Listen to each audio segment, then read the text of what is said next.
Check, check, check, check, check, check. Am I here? Am I in here? I think I'm just in there. I'm in here? All right. I learned all of this in like a year, so. Check, check, check. Let's. Hello, check, check, check. There you go. There you go. I'm a literal man. I like that. I like that. Okay, here you go.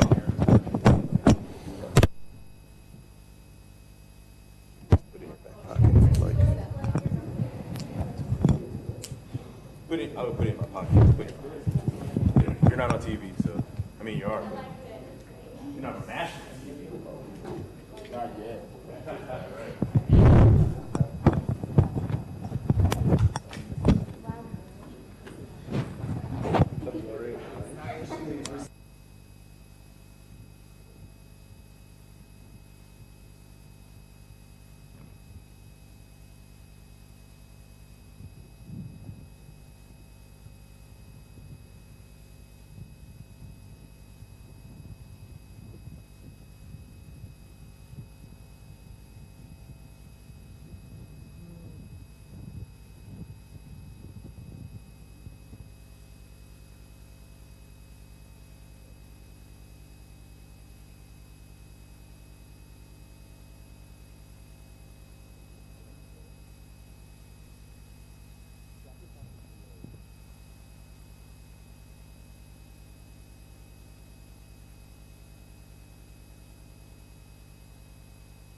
Thank you.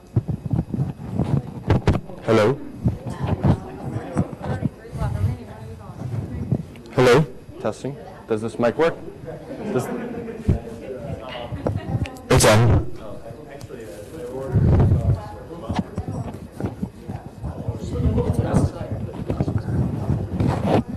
Hear it. Hello. Hello. Hello? Hello? Hello? Where are you supposed to put it? Maybe I think it actually is in the center because. What? Does that work? Cool. That was it. My president. Where do I stand and go? You stand right there. Okay, I'll stand here. I'll sit still.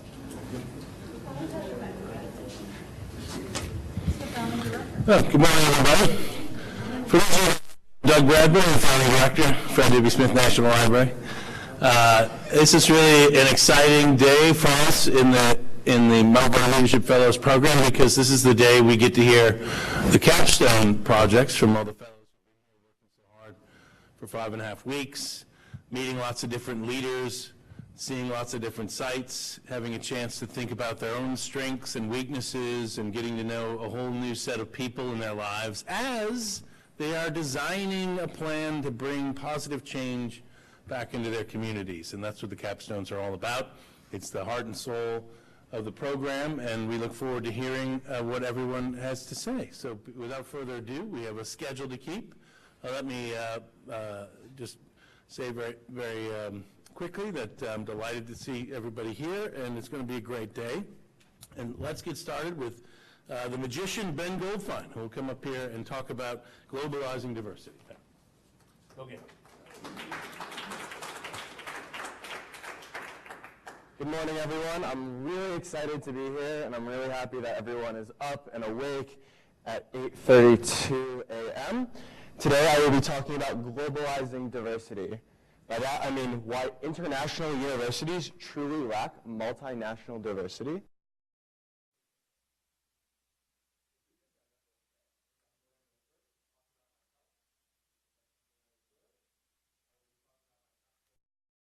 And then we'll have a brief Q&A session. So about me. The first thing I want to address is why am I passionate about international diversity? What made me so interested and devoted to this topic? It all started with magic. That's me when I was 12 years old. That's me in high school. That is a logo I made myself. I was proud of that. Anyway, magic. I got into magic in middle school around 12 years old. My parents thought it was a phase. It hasn't ended yet. And while doing magic, I've had the opportunity to meet and perform in a ton of different places.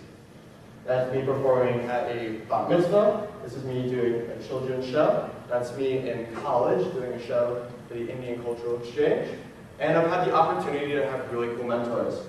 This is Derek Hughes. He was a recent finalist of America's Got Talent. And next to him is Derek Delgadio, who has a show on Broadway, which was directed by Neil Patrick Harris. Now you might be wondering, why am I telling you this? What does this have anything to do with diversity? Well, through magic, I've had the opportunity to meet people all over the world.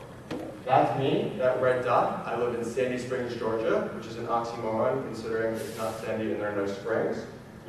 But with magic, I've had the opportunity to meet people from literally all walks of life and every continent except for Antarctica. So I have friends in Australia, New Zealand, Chile, different parts of Mexico, Canada, Russia, Spain, France, you name it. And after doing magic and meeting these people and traveling different places in the world to do this, I've really grown a strong appreciation for different cultures and what they have to offer. I originally thought that there was only one right way of doing something, but magic has taught me that different people have different perspectives on very similar topics. So once I was choosing a college, I decided I wanted to attend Emory because of how diverse Emory was supposed to be. I'm actually under this tree back there, which I found the other day, and I thought that was really cool. The geographic diversity of Emory looks like this. This is the 2016 data, so it's very, very recent. As you can see, in the Southeast, we have 26%, 24% in the Mid-Atlantic, 10% from the Midwest, 15% from the West, 5% from New England, and 21% of the student body is international. Another way of looking at this is there are 20.5 million college students in the US. And out of those, only 5% of them are from outside of the country. Emory's a bit different. We have really just a huge number of geographic diversity. It's 21%. So you would think that there's no issue whatsoever. We are really diverse. Well, that's not true at all, actually, not just for Emory, but for a majority of universities which claim to be international. The problem is there's an unintentional and overlooked divide between domestic students and international students.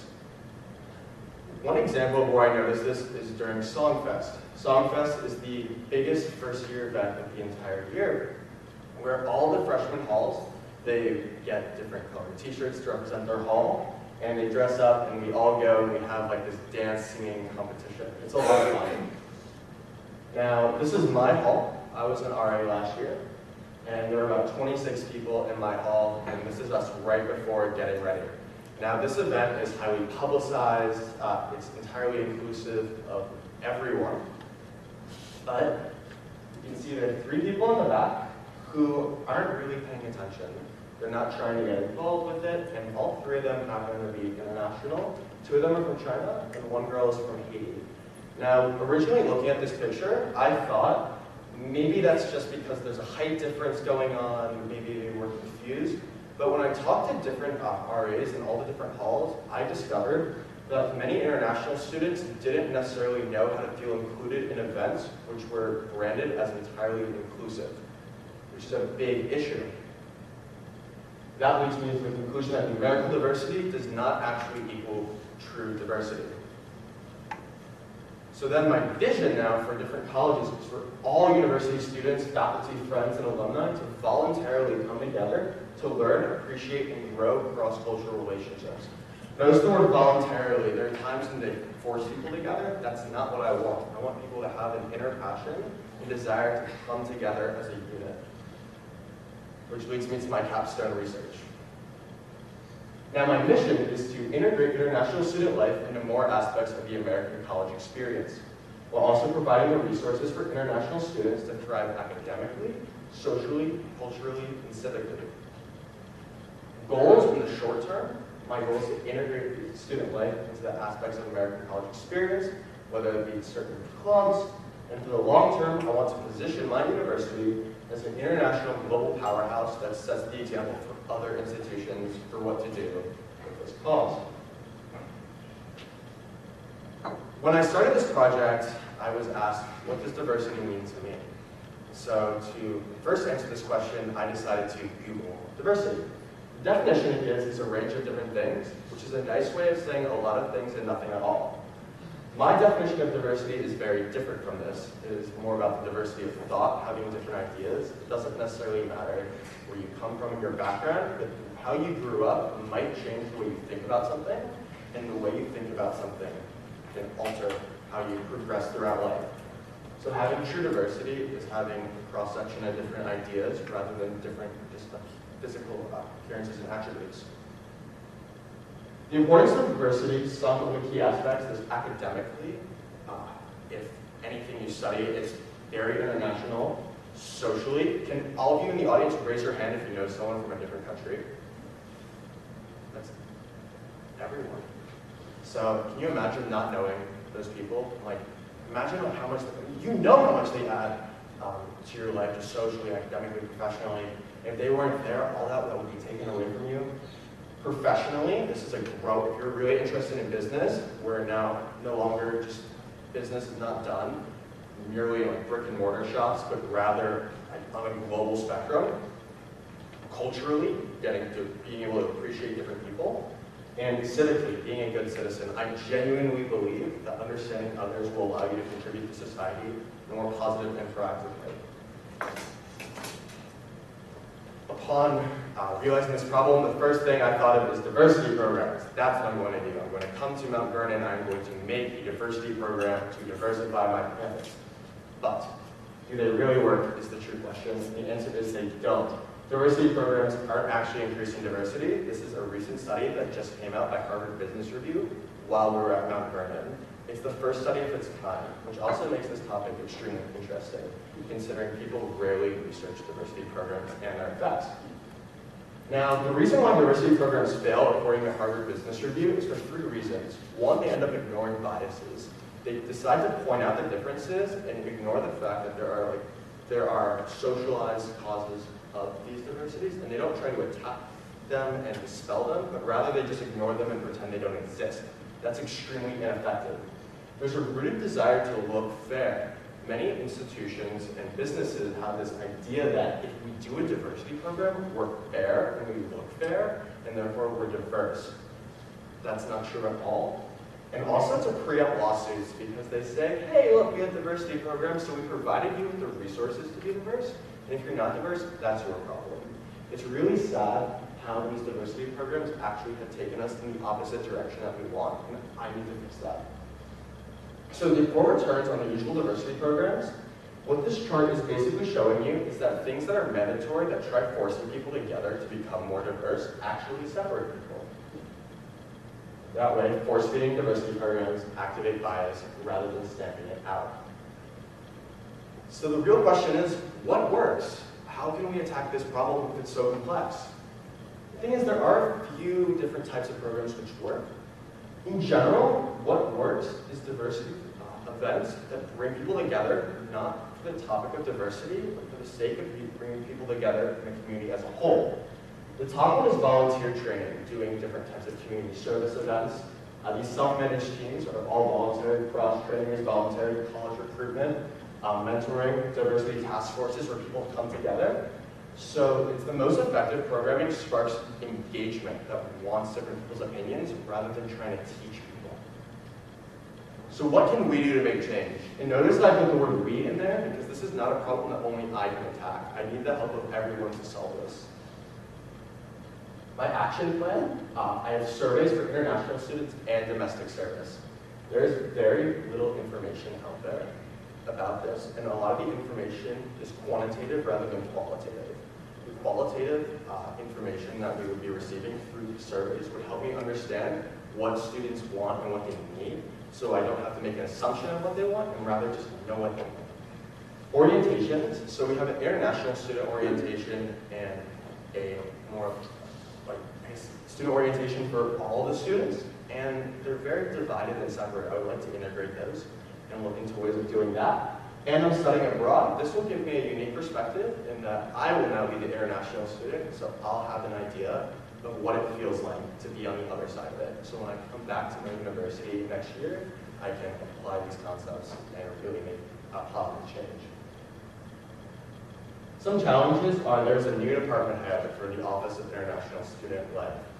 This means they know there's more power, but they're not really sure, they need to get adjusted to the community. But you can turn this into a positive due to the fact that there's a new department head, so they don't really know what's going on. There are ways to now influence them and to do what we need to do to move forward.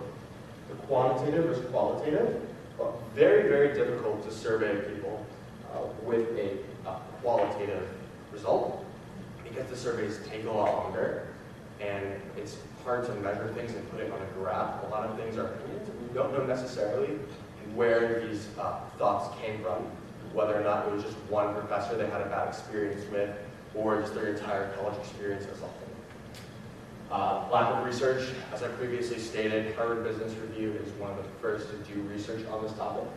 And sustainability. This is an issue because it's more of a change of thought that I'm proposing rather than a specific program. So ensuring that this change of thought continues beyond my stay at the university is something difficult, but something I'm ready to challenge. Resources, so mentors. Not mentors just for me. I've had wonderful mentors while being here, one of whom was Dr. Todd Rose, who leads a program called Into Mason, which is for international students, but also mentors at the university, whether that be academic advisors, different professors, or students. The Office of International Student Life, I want to turn it from, instead of just being an office, into being a community space, a safe space for people to engage, learn, and grow. And the students, because we have so much to offer, and oftentimes students are neglected, and that needs to change. So what does success look like? This is the big question. To me, success looks like a shift from diversity to diversified. Diversity is a noun. It's just as simple having different things. But being able to diversify is the act of changing your perspective, changing your thought, understanding different people, appreciating these people, empowering people to do so. And for me, success is just, if I can change one person and have that person feel and understand something greater than what they did before, that to me is success. Can I measure it? Not necessarily at the very beginning, but over a period of time, I do believe, doing the general campus mentality, you can see this change, and we can grow together. So that is my presentation. If anyone has any questions, please feel free to ask them, and I will answer them to the best of my ability. So you mentioned that you wanted to do interviews, essentially, with people to get qualitative data. What do you intend to do with those interviews? You just have them for yourself, or are you proposing to do research with them? Well, not all interviews. I want to do like more simplified survey things, but I do want to take the information and actually apply it.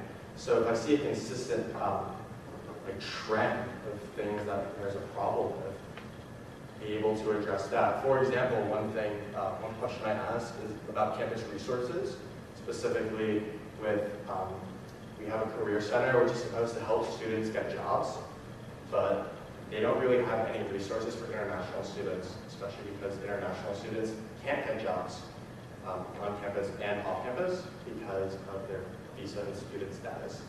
So being able to take information like that and figure out different ways of doing it and seeing whether or not they're satisfied is what I would use the information for. Does that answer your question? Sure. In your slide, when you're talking about what kind of programs do work and the ones that don't, you have that diversity task managers do work. Could you define what the difference is in that, like, what is actually a diversity program versus like a diversity task manager towards like the end of the slide, the ones at the bottom?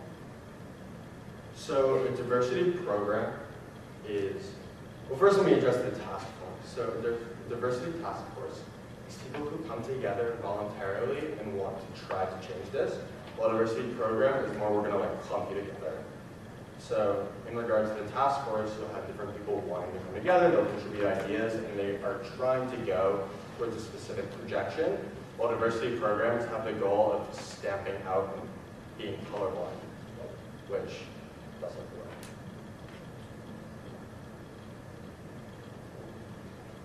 Have you made preliminary contact with your Office of International Student Life Action, right? Yes. So I have, and I'm currently working on both the survey and just establishing a professional connection with them. I'm really close with one of the advisors who specifically works with Korean military returnees who attend college for 1 year, leave for mandatory service for 2 years, and come back and helping them adjust to that. And then also the old department director. And something really cool that we're doing is trying to figure out how we can best interview these international students and make sure that their answers are really accurate. So we're putting their questions, or their, like how they identify themselves by nationality at the very end, so they're not focusing on that as they're going through their surveys, which is really cool. That way we get the most honest feedback. That's one thing I learned from my connections with them. Do you have any friends who agree with you about this topic and like a team that you can use to activate change at your university? I do. So the majority of my friends at my university are actually international students. My best friend is from Dubai, and he's the one who originally told me this problem. The original issue stemmed from the fact that many international students think they're in the US and at these colleges because they think, I have money to afford it, therefore I'm here, and universities only want me for my money. Now, that's obviously not true, and how to change that, I wanted to be someone from the other side attacking it, the problem. And I have people, both domestic students and international students, who want to see this change and who are willing to step up to help me do this.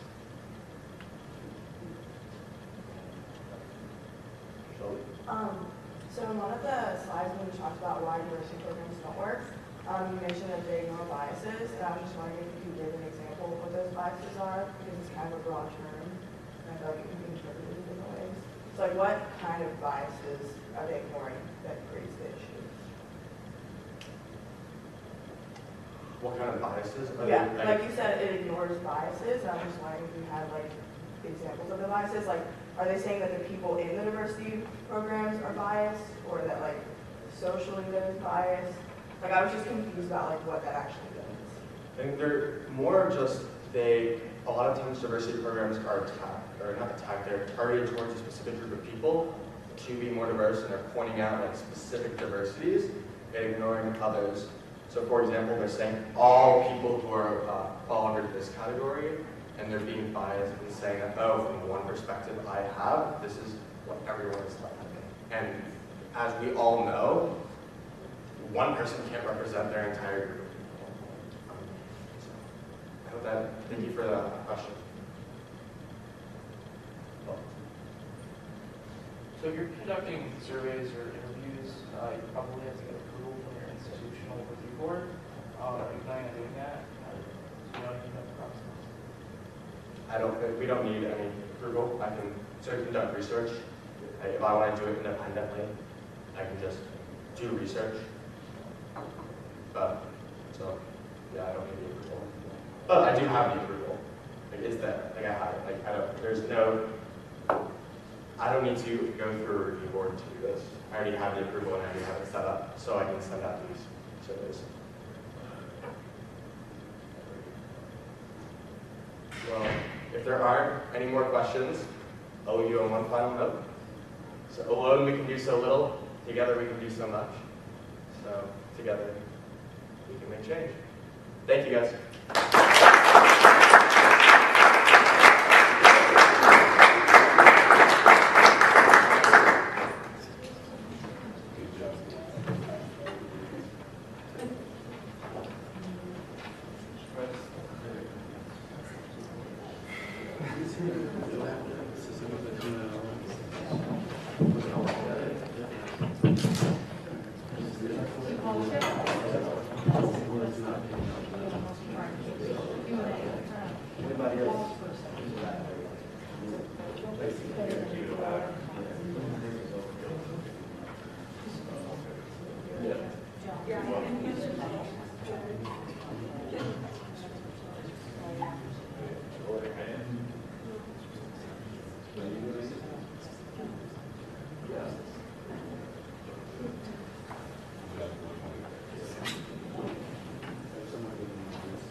Oh, no, it's on the screen, so you can control.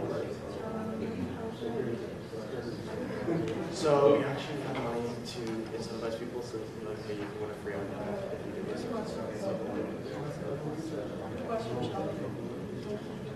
Sure. Sure.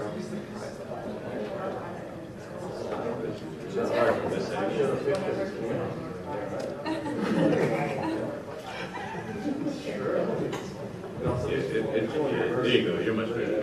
Yeah, well, let's look at that fine fella.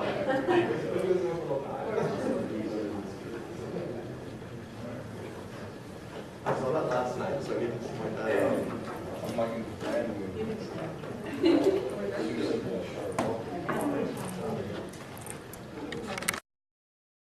Presentation this morning. Delighted to have Clara give her presentation on So Simple. Come on.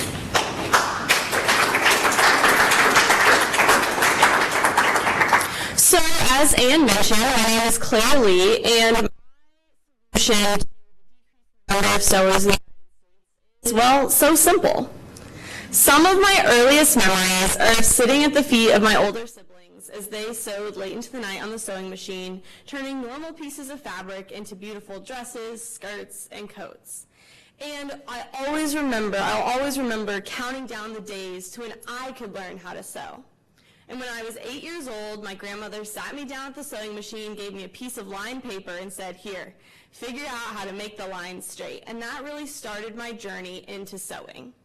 And like many family members before me, it's almost a rite of passage to learning to sew on a sewing machine, something we all did through 4-H, a youth development program. And through 4-H, I also learned the motto, to make your best better. And in making my best better, and in sewing, I learned to lead, I learned to improve, and I learned to help the people around me. And as a 10-year Indiana 4-H'er, I learned that it was more than just the end product. It was about the friends I met along the way and the skills I acquired. While I learned how to accept my high waist and my narrow shoulders, I also learned how to think critically, how to problem solve, and how to communicate with others around me. And for me, 4-H really provided a framework for change. As I ended my time sewing through 4-H, I looked back on my great friendships and the people I met and realized that there were fewer and fewer 8-year-olds starting sewing. And I was like, well, this is strange. And upon talking to my mom, I realized that our sewing program in our county had decreased to just a fifth of its size from 30 years earlier. And so in 2013, I used 4-H as a framework for change to start my journey in sewing. And I started a mini 4-H fashion review project because initially I thought the reason that kids weren't sewing was that they weren't excited about it. And while this project has been very successful and kids loved it, there wasn't an increase of sewers. And I realized that it wasn't just that they weren't excited about it. The problem was much deeper. And what I was seeing on a local level, I realized was taking a much bigger scale on the national level. While there were fewer sewers in my county, on a nation, in 1989, there was 60% of U.S. teenagers knew how to sew on a machine. 2/3 of those did it for fun. In our group of fellows, only 6 people knew how to sew on a button, and very few people had any real sewing experience. And in a survey done by the University of Missouri, they found that millennials had a much less knowledge of sewing, of hemming, of laundry than their baby boomer forefathers. Another thing that I realized was the amount of textile waste in the United States was increasing. In 2013, 14.3 million tons of textile waste was created from minor damages and tears, things that could easily be replaced if you had just basic sewing knowledge. And while some may say that sewing is an antiquated trade that will be leaving us soon, if you look around, you realize you can create clothing, you can have a creative outlet, and you can even use sewing as a vehicle for leadership. And while the lack of sewing skills is very apparent, one thing many people don't realize is there's also a lack of leadership training. In a study done by the National 4-H Council, they found that most young people think that leadership skills are very important to success, but only 1 in 3 young people say they possess the skills to be a leader. So the underlying problems that I found on why sewing just wasn't important anymore is that first, there's a lack of knowledgeable sewing instructors. Only 3 states require family and consumer sciences classes, and few parents have the sewing skills to pass on to their children. For me and for my parents, many of us learned our skills from either our parents or those home ec classes. But with funding being cut for schools, there just aren't the resources available to children anymore. And then in addition, there's also a lack of readily available sewing resources. It used to be that you could go to a fabric store in every town, but many of the chains are closing, and while the resources are readily available online and not that expensive, it's just not that available to the average American. So my solution to these problems are so simple. A short series of camps for beginning sewers in Shelby County, Indiana. My goal is to have 6 camps throughout the year, varying in length depending on when they happen. Upon talking to some parents and sewers, I realized that during the school year, I could have short day camps and weekend camps, and during the summer, longer camps to instill basic sewing and leadership skills and provide the resources for mentorship and continued success. So why Shelby County, Indiana? Well, for me, Shelby County has many connections. Through 10 years of being a 4-H'er and also my family connections, I have the community connections to get this program off the ground. I know many of my grandmother's home ec friends and sewers who can help me as mentors, and I also have a wonderful relationship with the 4-H Foundation. But in addition, in this county, there's a need and desire for a camp like this. Most of the schools have lost their home ec programs, and a majority of the students in the local school district are on free and reduced lunch. And upon talking with parents and students, I realized that they really want another option besides just sports and ballet and art class. So overall, it is my vision and mission to create a sustainable program to instill sewing and leadership skills in the students to be a creative outlet and a vehicle for change. And on the short term, I really just want to get kids excited about sewing and instill these basic skills.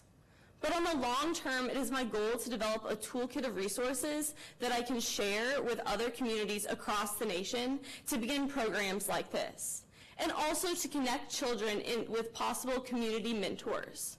While some of the ladies I talked to, the old sewers, are in the communities currently, there isn't a bridge to connect the young and the old and pass on the skills. But there's also some indirect outcomes that I'm really excited about. Because through sewing, as I learn to accept all of the different parts of my body, you're able to improve self-esteem and create a positive body image, while also developing life hobby skills for children, so that maybe one day everyone in this room knows how to sew on a button and hem a pair of pants. With that, currently I'm developing a Sew Simple curriculum, and I'm focusing on different sewing and leadership skills. I was looking at the basics. For sewing, I used my mentor, Joanne Leatherman, and her sewers to say, what are the skills that you need to make a pair of pants? They don't have to be the best pair of pants, but they need to fit and work. And so I'm looking at things like reading a pattern, sewing straight, how to thread a needle, so that when these kids leave, they have applicable skills. And in leadership skills, I was looking for things that create the leader.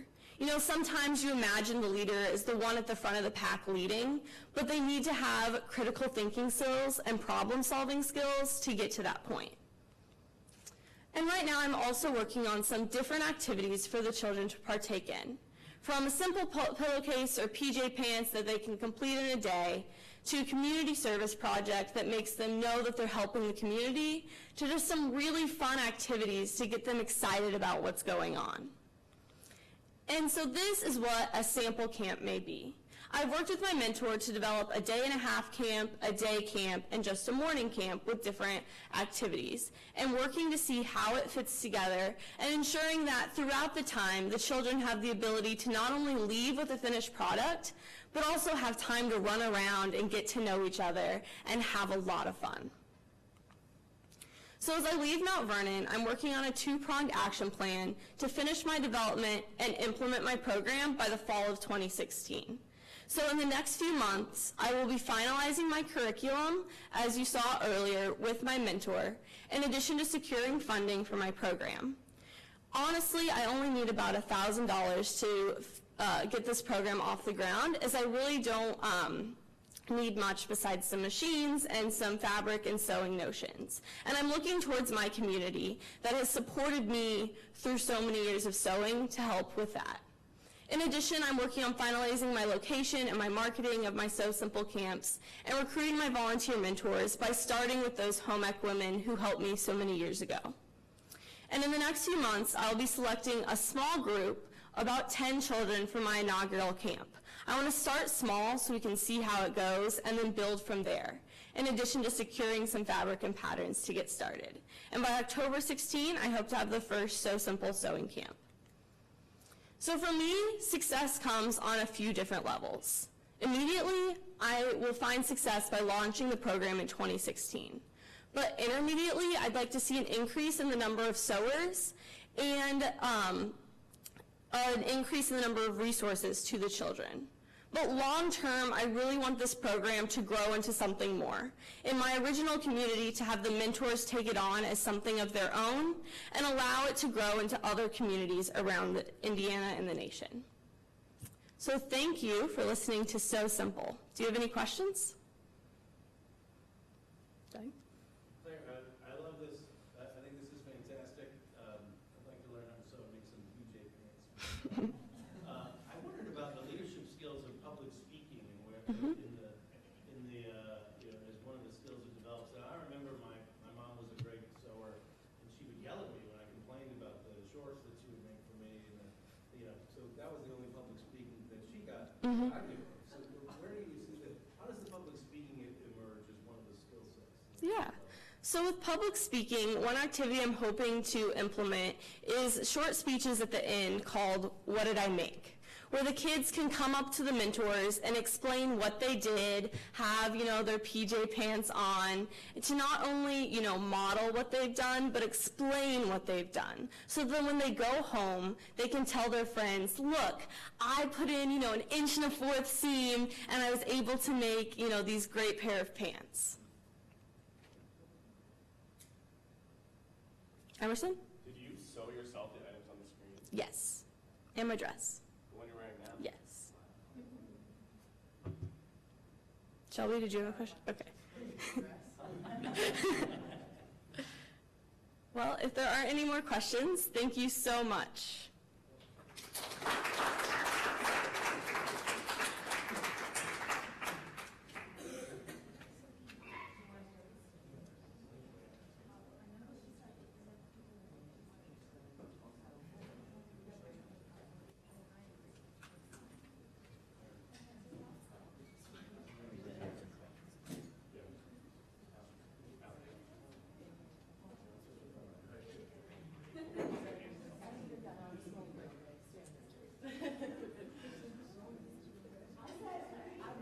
Okay, so is this what you need? Okay, cool. Never mind. No, just playing around. Thank you. Should I wait till 9:30?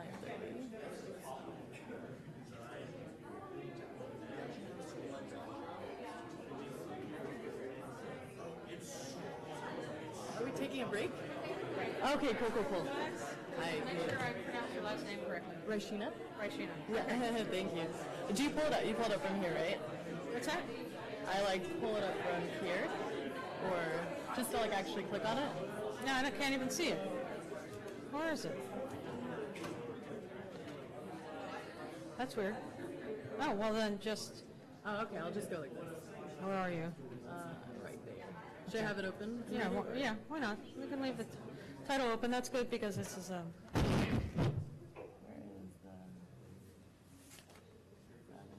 All right, we're taking a break.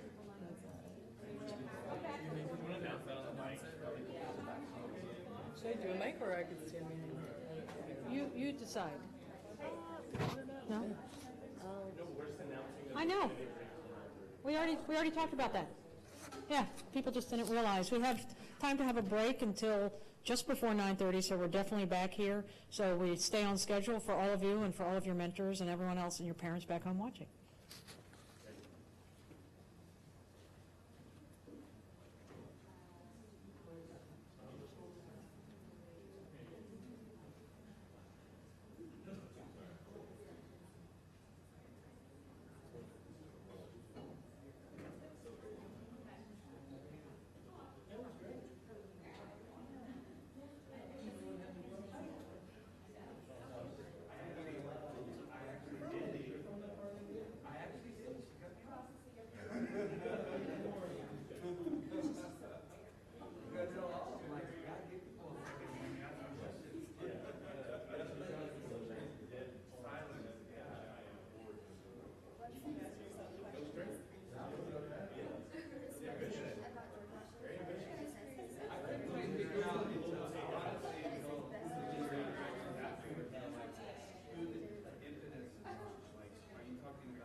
so I hope that's the one it is. Mm-hmm. You've already checked, that's the one everyone's using? I believe so. Okay. Hello, everyone. We're back returning for our third presentation this morning from our fellows. The next one to go is Aleksandra Ryshina, who's working on her great capstone project, Improv to Improve. Good luck. Thank you. Hi, everyone. I'm Aleksandra Ryshina, and I'm going to be talking to you guys today about my organization, Improv to Improve. Our goal is to bring improv education to public schools in New York City.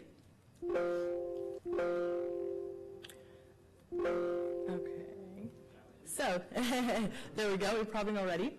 I'm going to start out talking about my story, the lack of arts education in New York City public schools, which is how I got involved in the first place, why improv is a great resource and what it entails, my organization's mission, vision, our inputs, outputs, our short-term, our long-term goals, and our challenges and solutions. And finally, I'm going to wrap up with sustainability and how I will be measuring success. So first, a little bit about myself. So as you can see here, this is Pizza Rat, a very iconic figure from New York. So growing up in New York City, a lot of things were in shortage, and that includes seats on the subway, streets without graffiti, and most of all, space. If there's anything I want you to take away from this presentation, it's the importance of space. And not space like Sandra Bullock and Matthew McConaughey, but space like the environment that you're in. I didn't have a lot of space to be alone, to be creative, and my parents often discouraged me away from doing anything artsy. As the daughter of two immigrants, my parents often hunted down financial stability, much in the way that this institution hunts down George Washington items. They were doing a lot to give me the opportunity to have a successful career, including leaving the country that they grew up in. And that was all great, except for the fact that they did discourage me away from the arts and theater. And this made me much more aware of my own improv community. There's not many immigrants in the improv community, or kids of immigrants, or really anyone that isn't white and wealthy. So as I discovered my position as an outlier in this community, I also realized another population in New York City that was lacking arts access. So according to the New York City Department of Education's annual report, Arts in Schools, there's been a 47% decline in spending on arts and cultural vendors over the past 7 years. There's also been an 84% cut in art supplies and equipment. Principals have access to something known as fair student funding, which is money that helps supplement school programs that are lacking funding. But unfortunately, a lot of principals choose to divert those funds to state test prep, and that's done purposefully.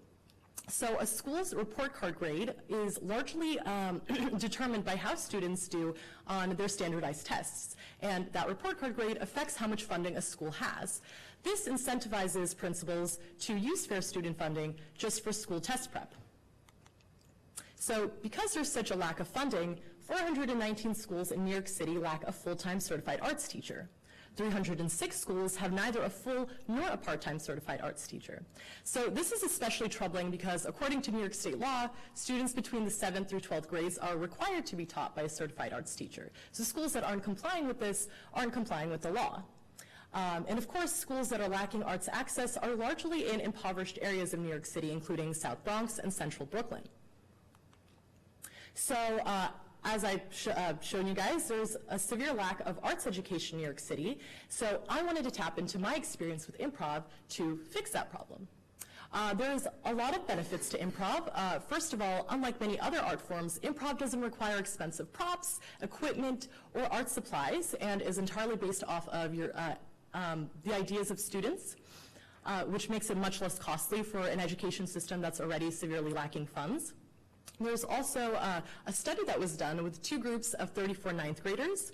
One group received improv education while the other one did not.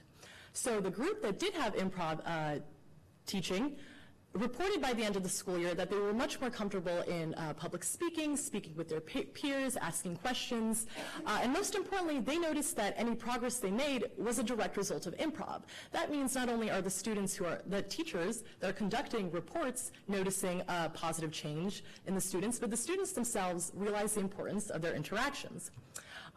So just to quote the report in which this study was done, Through improvisation, students were lured into the process of learning and assimilated knowledge of people and social situations through actual experiences. It's very important to simulate these experiences because sometimes students may not be able to experience them without improv.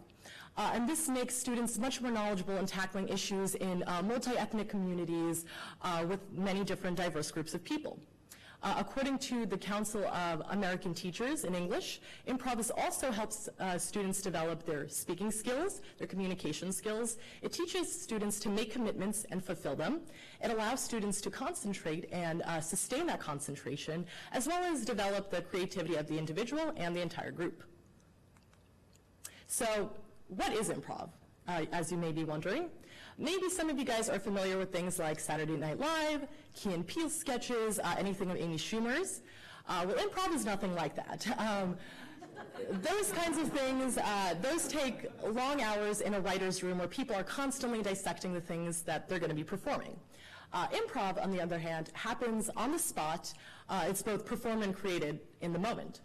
So there's a lot of different forms to improv, but the most basic rule is that you'll start out with an audience suggestion, and that suggestion inspires you and your scene partner or scene partners to create a scene. The most basic aspects of a scene are who you and your partner are, what you and your partner are doing, and where you and your partner are. And those things are established through agreement and collaboration, which I will talk a little bit about in the next slide. And a more experienced improviser hopes to make a sketch that is a scene that is so functional and funny that it appears to be a sketch that was previously drafted. So this is an important improv concept. It's known as yes and it's something, probably the first thing I want students to learn when they're in the classroom. So a lot of times students will hear no in their life, and no is useful for self-editing and growth, and it's a really easy answer for when your kid asks if they can put their baseball in the microwave. But in improv, we don't want to say no to our students. We want to say yes. We want to agree with the artistic choices that people provide and go forward to add in your own information. So then there's adding the and part of yes and.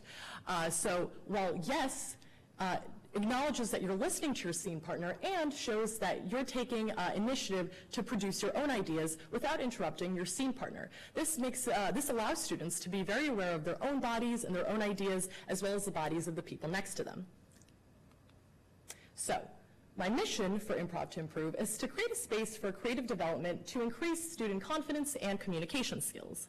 My vision is to empower low-income areas with access to the arts and theater activities. I'm hoping by starting this program with certain schools that it'll inspire the entire community at large to desire more theater and arts access. So activities. So what my organization actually aims to do is to have an after-school improv class that occurs twice a week for 2 hours.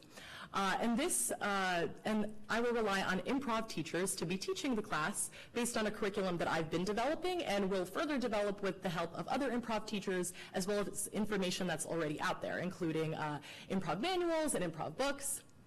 I hope to work within 2 schools. One of them is the Urban Academy for the Urban Environment. The other one is the Peace Academy. And the reason I hope to work with those 2 specific schools is I have previously done an improv class in a school in New York City, and a teacher has provided me to connect with these 2 specific schools. Also, these 2 schools have a really low report card grade, which not surprisingly means they're super underfunded in the arts. So input, I'm going to need 8 improv teachers. I want to have 2 classes per school doing an improv after school activity, and that's going to require 4 teachers per school. And as I mentioned, class is going to happen twice a week for 2 hours long. This is another potential benefit of improv. Potentially working class families have at least 2 more hours where they know their kids are being supervised, if that is their working hours, of course. Outputs. I hope to have at least 2 improv shows per year. So that means 1 during the middle of the school year and 1 towards the end, so students can show what they've learned, and of course they'll be encouraged to invite their friends and families to see as well. So my short-term outcomes, first of all, is to become an established program in 2 schools. And then, of course, to increase confidence, increase communication in students, as well as inspire their academic achievement. Studies have shown that students who have had improv education are much more likely to be engaged in the classroom. Then my long-term outcomes are to bring improv class to all New York City middle schools, because the skills that improv teaches are important to any kid that age, or really anyone. Of course, I do want to start out with kids that I believe have the least access to these things already. And then I would like to establish more art spaces in low-income communities, whether that means having more art classes, developing local theaters in the area, or even having semi-annual, annual, or quarterly festivals brought to these areas. So some challenges I expect to face are, first of all, establishing a consistent presence within a school. The school that I have previously worked in has invited me back to do improv, but more as a reoccurring guest. I like to establish my organization there consistently, just be a fundamental part of the school. And the way in which I hope to do that is by developing a comprehensive curriculum, presenting it to a school board, showing them that even though improv does happen on the spot, my thinking and planning occurred much before then. Another potential problem is reaching my target audience. Some of my students may have never heard of improv, and some may be too shy to participate.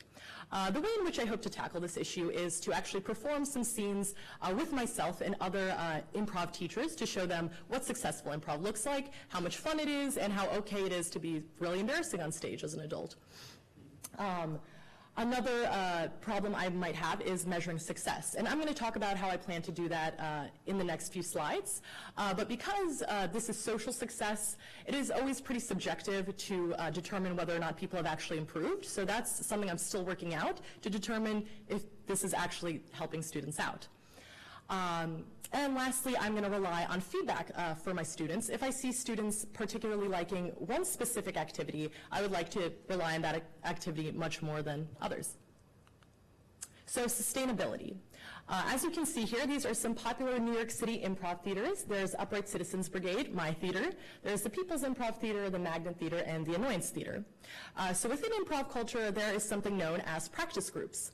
Improvisers who hope to be successful understand that doing weekly classes or seeing a few shows isn't enough to be successful. So they form practice groups, which are groups of 6 to 8 people who practice at least 2 to 3 times a week to develop their skills.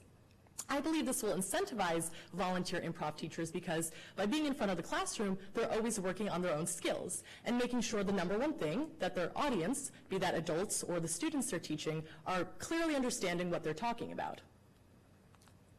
So the way in which I measure success is to do a survey before and after the beginning of my improv classes. These surveys will tackle how comfortable students are talking before their peers, talking to their peers, asking questions, providing their own information, and their overall comfort in their school.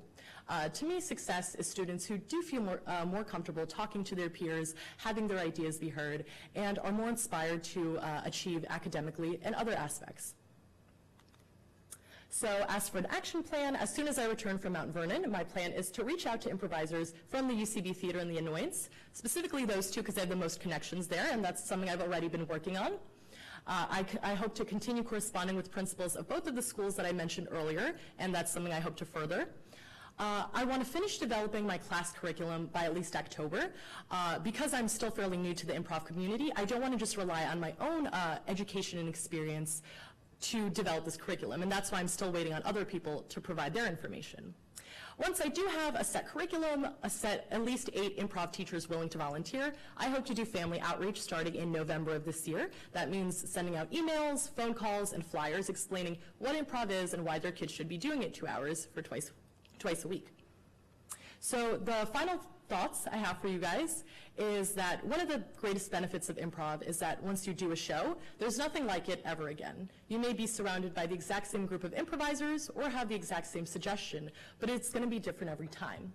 And I think this is the most beautiful thing about improv, and I hope it inspires students to appreciate every moment, appreciate their own words, and realize that whatever they have to say can't be said by anyone else.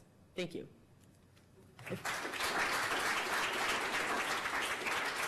And if anyone has questions, now's the time. Tyler. I guess a little further down the road, do you see yourself more as like a managerial role in this program? Just because I know you said you wanted 8 different improv teachers for 4 different schools. 2 different schools. So do you see yourself being one of those teachers, or because of school workload and things like that, are you more overseeing that? So I would certainly hope to at least start out as a teacher, just to actually know like exactly what's going on in the classroom, like outside of just like paperwork or even like my trust in the people that I'd be working with. Eventually I would like a more managerial position, just because I probably will have a lot of stuff going on and not as much time to be involved. Yes.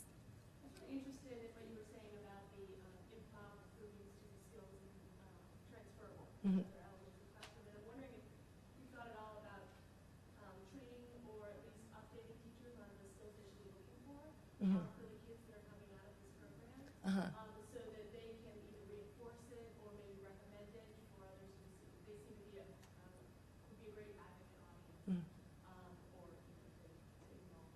Yeah, that's a great idea. I actually did not think of that at all. I feel like I wanted to, I guess, with the surveys, try to see what the students themselves felt and all that, but of course, like to actually make sure that stuff is sustainable if they leave improv class or they graduate the school, which will all hopefully happen, then of course that's a really important thing to talk about the teachers, and hopefully something I can incorporate. Yeah, I think that if you, when you approach the principal, you want to ask for some time at a faculty meeting or something like that, just to explain the program. Yeah. It would go a long way to see its acculturation back. Sure, thank you. Yeah, I think that's really useful. Thanks. Yeah, Doug? What age group are we talking about with the students? I came in a little late, so maybe I missed that. But Sure. So last grade. I would say starting 7th and 8th graders. Of course, like the activities would be specific to the grade level, but I feel like to like get into more complex improv stuff, which I would hope to do down the line, then they would have to be a bit on the older side. Yeah, I mean, I think that middle school here, they have clubs after the after-school club program. That might be one avenue. Yeah. To get started. I'm wondering what messaging you're going to use, particularly when you're trying to get parents with that. Because I can see an initial response of saying, "Here, and teach my kid to be a class clown." In school, that's already failing. Sure. And there will be a lot of deep, pushback on that. So, what's your messaging, particularly to those parents? Well, I think specifically most parents would want their kids to succeed in school, so I think that's probably the strongest thing I would want to return back to them with, that there have been studies that students who do improv aren't just more comfortable in an artistic setting, but more comfortable in general in the classroom and more able to be successful within different parts of the classroom. Does anyone else have any questions? Okay, thank you.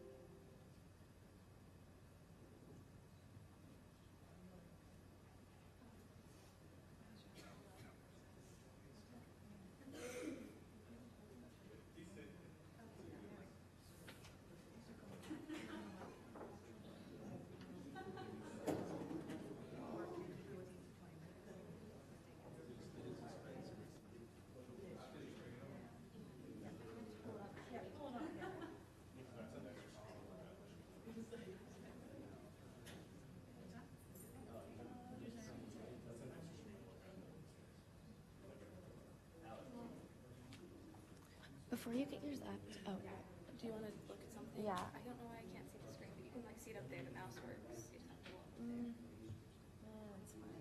What did you get? I just wanted to check that one of my things is in the box properly, because it changed yesterday when I threw it up there.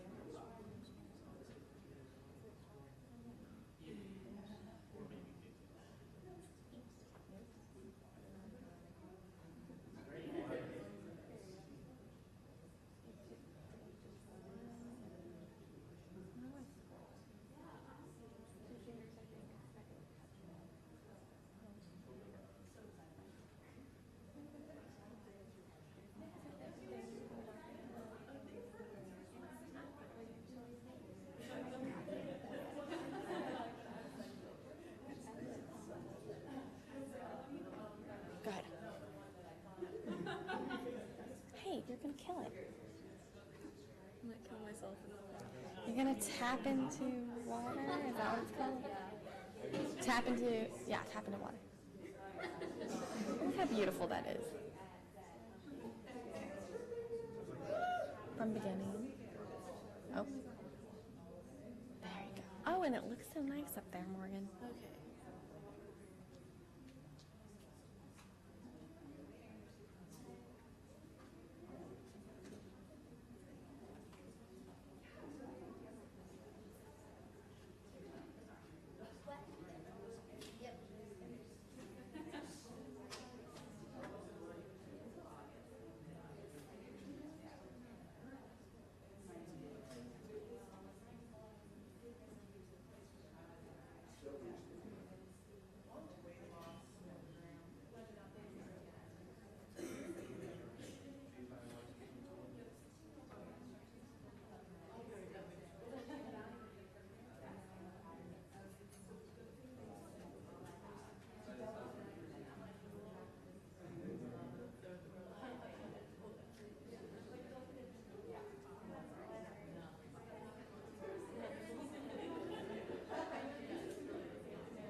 I was just moving my thing on. So there.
So this is muted right now.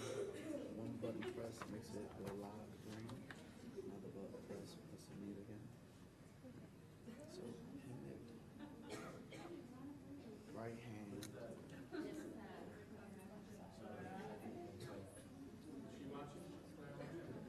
put it to neck.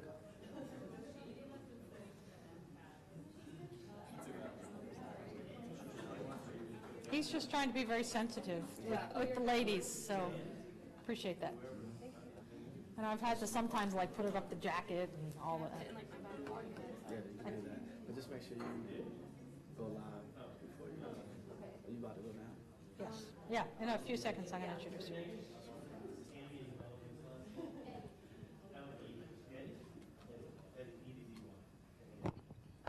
Stuff. You like it. Yours is like the most unique. You got real good stuff. So feel good about what you're doing. Good morning. We're returning to our fourth fellow for her capstone presentation, and something a little different from Morgan King called Tap into Water, Community Empowerment Through Water Access. Thank you.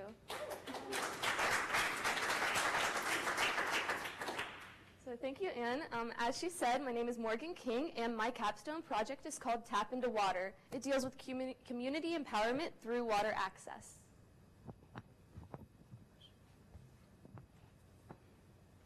So to give you a little idea of what I'll be talking about today, here's my roadmap. I'm going to begin with my story so you have a little background on why this issue is relevant to me. I'm going to introduce why it matters, the problem, my solution for the problem, my mission, vision, long-term, short-term outcomes, my actual action plan with a timeline, and then how I define success in addressing this issue. So I'm from Charleston, West Virginia. I was born and raised a mountaineer. I've lived there my entire life. Montani semper liberi is the Latin for mountaineers are always free. This is my state motto. I was always encouraged at a young age to live my life by this saying. I interpreted being free as my liberty to learn and pursue anything I chose. And I took this quite literally growing up. In high school, I was involved in everything from athletics to the arts to all sorts of academics. And I realized that I didn't really have a true identity because I never really knew where I fit in because I was involved in so many different things. So as college fast approached, I didn't really know where I fit in because I had this idea that university life was where you chose one topic and focused yourself only on that. And I was really worried about how do I just choose just one passion to follow for the rest of my life. So my solution to this was I realized that my indecisiveness was actually a strength, and I didn't have to choose just one thing. I could pursue as many passions as I chose and intertwine them as I wished. So I realized my desire for a balanced education in the social and technical sciences could be achieved, particularly at my university, West Virginia University. By pursuing a degree in civil and environmental engineering with minors in Spanish, international studies, and dance, I allowed myself to have a balanced education by allowing myself to intuitively and creatively solve problems. This past summer, a year ago, I interned at the Office of Environmental Health Services, where I spoke with water operators all over the state. And my background in my education at West Virginia University truly prepared me for this, and I was shocked to what I learned from these water operators. Clean water is still unavailable to many communities within my state, and it was shocking. I was so surprised to learn this. Furthermore, at my internship, I realized that STEM policy can only truly be implemented if you have an understanding of the technical side. So if a policymaker wants to implement a science-based action, there needs to be a technical understanding. And I truly became interested in public policy and how that can influence communities. So as we know now, water is an issue in West Virginia. And water is truly a universal issue. It's the foundation for health, sustainable economies, and equality. So it's the foundation for starting any community, for development or anything. And often this topic is addressed solely in international development. People don't realize that it exists in the United States. Until this past year in the media with the Flint, Michigan crisis, few realized its presence here, and particularly in my state of West Virginia. In 2 cases has my state been featured in the news frequently, and it was due to 2 crises that did relate significantly to water. It was that of the 2014 water crisis and the 2016 floods. My senior year of high school, it was January, and an MCHM, that's a chemical that treats coal, spilled and leaked into the Elk River. This is the source of water for about 14 counties around the state capital of Charleston, West Virginia. Schools were shut down for nearly a month because there was not access in all parts of the counties. I didn't have water for about a week because I lived near a hospital, so I got it quicker, but unfortunately many communities still didn't have water for a month. And even today, there are individuals who see that they can't even drink the water still because there's this distrust in the government and the water treatment facilities, so they still buy bottled water, even though the water is safe today. Just this past month, you may have seen in the news about some serious flooding that's impacted West Virginia. And while this has destroyed communities and destroyed some of my friends' actual childhood homes, there's actually been a serious impact on the water systems. While water systems were being shut down during this time of flooding, some of the communities where they had wells that were closed, they opened them back up, and they didn't realize that contaminated water was filled in these wells. So there was this complete miscommunication on how to treat that and how to use their well water as a backup source. So this takes me to my problem. So as we know, water is not available as a clean source in all communities, and there is this misunderstanding of that it exists among these communities where it's affected. So we can see this on 3 levels, because originally most people would think, oh, the source of water contamination is through just contaminating the water, through the leak I said in the West Virginia water crisis. So that's true. In West Virginia, there's mountaintop removal mining, there's coal ash, and there is hydraulic fracturing, which is more commonly known as fracking. These leakages and drainages impact the groundwater, the public health, and the environment seriously, and they're a serious threat. However, once these threats occur and contaminate the water, it is up to the stakeholders. It is their responsibility, it's the stakeholders' responsibility to manage that water and make it clean for the constituents. So I realized that the true problem in water treatment is actually on 3 levels. It's an interconnected miscommunication of 3 levels. It is that of the water utility, the government, and the public. So to truly understand it, I'm going to give you a little idea of where the problem resides within each topic. Water utilities in the United States can either be public or private. Interestingly enough, private water utilities are not regulated by EPA standards. It is up to the water operator to manage that. Now, resources are available, and if they reach out, and the EPA often reaches out to these communities, it's there. However, there's no, accountability available. Because over 15 million U.S. households rely solely on private household wells for drinking water, according to the U.S. Census Bureau. This is shocking.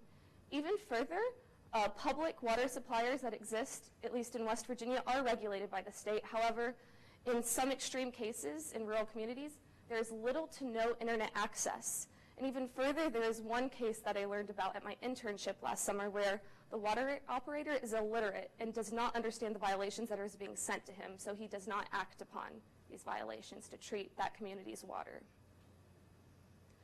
So I sort of touched on the government side of things with the utility, given how intertwined this issue is on all levels. This lack of accountability for private water suppliers is definitely a form of miscommunication within the state government. However, on the public side of things, there is a serious sense of distrust. Any sort of interference of the government is seen as bad by the public. So, and often in these very small communities where the water is contaminated, they would much rather have contaminated, dirty water flow into their house at no cost at all than to have a larger water operating company come in, take over that small utility, and charge money for it. So, to further identify the problem, as a sort of bottom-up approach, looking at the public. A Gallup poll questioned West Virginians to see in the city where you live, is it easy or not easy to get access to safe water?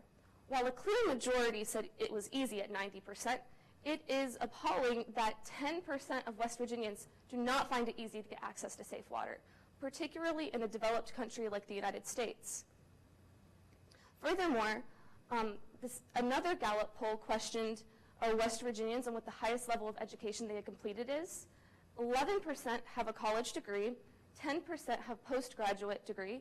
So as a result, 21% of West Virginians have a college degree or higher. That is about 1 in 5 West Virginians, which is also shocking. An even smaller percentage of those individuals have a degree in STEM, and more often than not, those students in West Virginia leave the state to pursue other career opportunities. So we aren't even retaining these individuals that could come in and fix the system. A statistic that resonated with me as an engineering major, as a female engineering major, was that 1 in 5 engineering students in the United States are women. So this adversity to overcome in getting that female perspective in policy decisions is also apparent. So here's my solution. I'd like to create an organization called Tap Into Water. It would address those 3 interconnected issues of the government, the utility, and the public, and address those levels of miscommunication through 3 tiers, through research, advocacy, and education. To begin with, I would like to research the water systems within my state and produce a report on the state of water quality in West Virginia. As you could see, there are very few statistics that I provided on water quality within my state, and that's because few exists. The information was within these state agencies of the EPA and the Office of Environmental Health. However, they aren't publicly available in which people can understand it. So by working in coordination with them, I hope to produce a report that can sort of raise awareness for this and bring this idea to light. My next solution is using that research to support me through advocacy. On campus, I'm involved with an organization called Students Advocating for Legislative Action. This is an organization where we go to the state capitol and we present issues that we find relevant of the year. And by working with them to get water on the agenda, we can further raise awareness on this issue. I also would like to work with students on campus to have a social media campaign to further reach out to youth. The next level of education is on the more tangible side of things. It's education. It's truly targeting the public where these communities are impacted. So I would like to create a traveling one-day workshop for 7th and 9th graders in West Virginia where we would go to their schools and community centers and present information and use an educational toolkit that can be universally used in these rural communities. Through partnerships with Engineers Without Borders on campus, the Office of Environmental Health Services, and the Environmental Protection Agency, I believe this can be possible. To build on that workshop, the curriculum and themes that would be prevalent would include testing their water at home, promoting sustainability within their communities and schools, and truly realizing the value of water.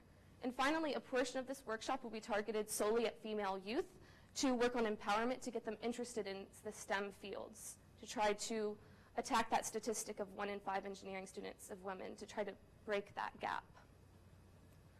So to build further on the female empowerment side of things, one of my longer term goals is to work with my university to create an academic scholarship for females entering STEM fields that relate directly to water conservation and water quality.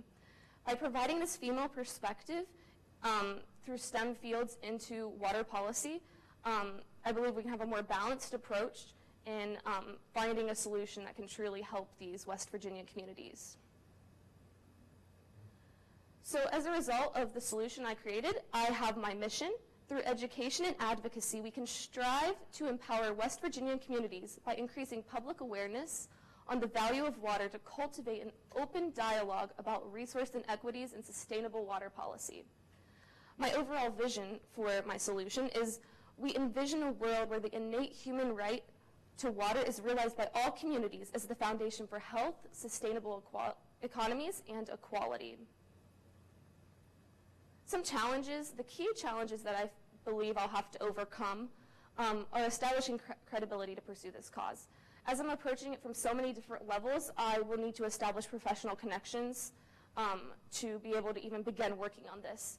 So with my connections from my internship last summer, I hope to get my foot in the door to begin research, which will then support me through my advocacy project and implementing an educational solution.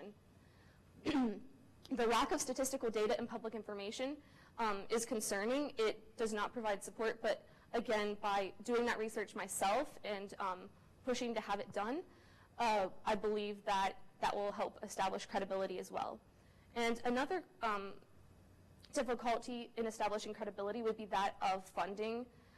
By applying for grants and working with my university and presenting as I am to you today to other organizations, I believe I can get people on board with my project and receive the funding I need to begin it.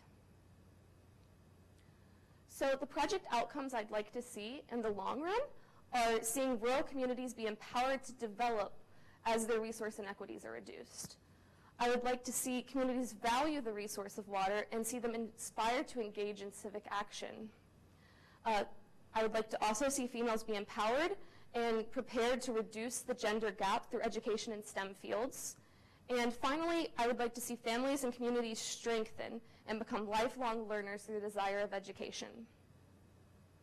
In the short term, I would like to create an open dialogue on those communities that are impacted, generate awareness through the value of water through advocacy, increase enthusiasm for the STEM fields related to public policy through youth and females, and develop trust and respect among the rural communities for the government so we can work toward finding a solution together.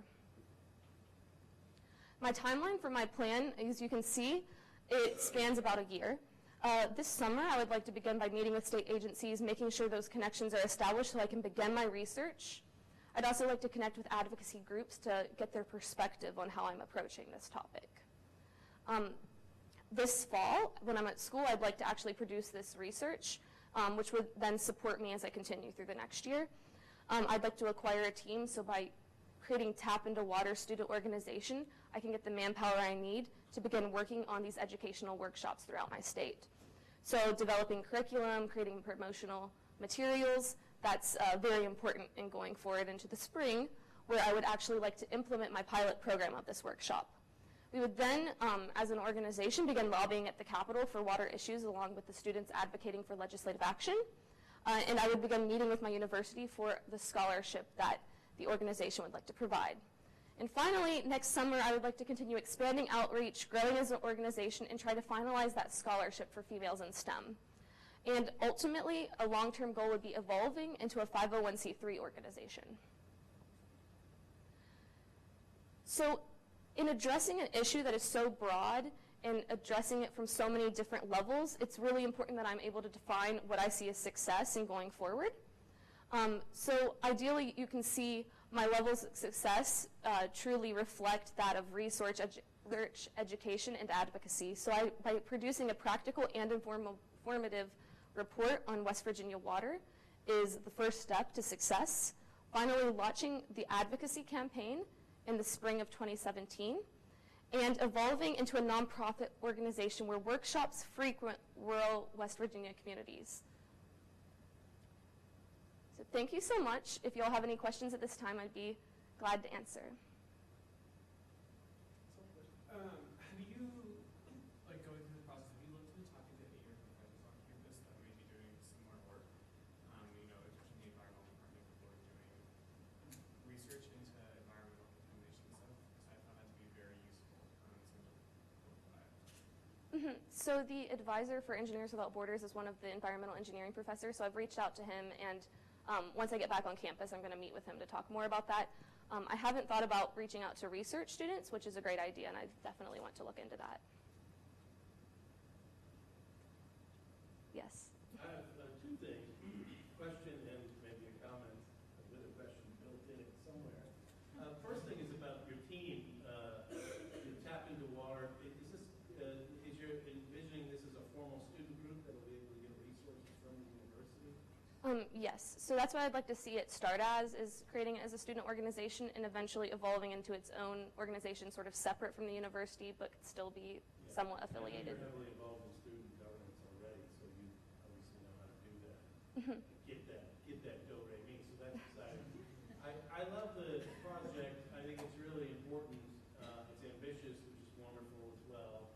I wonder if there's there's a bit of a distraction with the interest in, fixing the gender ratio in STEM. Because of course, you're going to be a great role model for young girls all over the state going around doing this thing, but it might be just a little bit of mission creep in terms of the message that you're trying to get across about water, which is so essential. And I even noticed in your mission statement, you didn't say anything about the gender gap in STEM.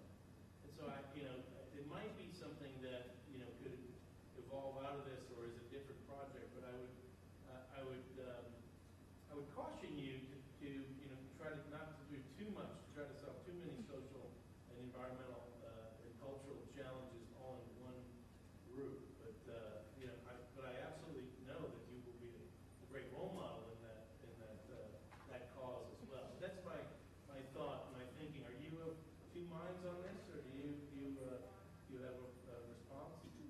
Yeah, so I was a little concerned about seeing those as two separate issues, but by introducing them as an issue that's truly intertwined, I think I can bring that, open up that dialogue.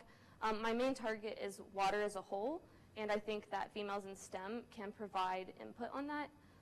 But I think also the academic scholarship for females in STEM would be more of a long-term goal as the organization develops and we establish credibility. Yes. So you talked a little about how you would get your funding. Do you know how much funding you would need? Not at this point. I think since I don't even know the quantitative number of communities that are truly impacted by this, it's just been sort of what we've seen at work last summer. Until I have that research, I couldn't give you a formal number. Yes. What did you want to specifically target some of the figures? So, yeah, I was wondering about that for a bit, and I realized I wanted to get students while they're in middle school and high school. I originally thought, maybe when they're later in high school because of seeking college degrees, but I think truly getting students interested at 7th grade for science courses, because they have accelerated programs in West Virginia once they start into 8th grade.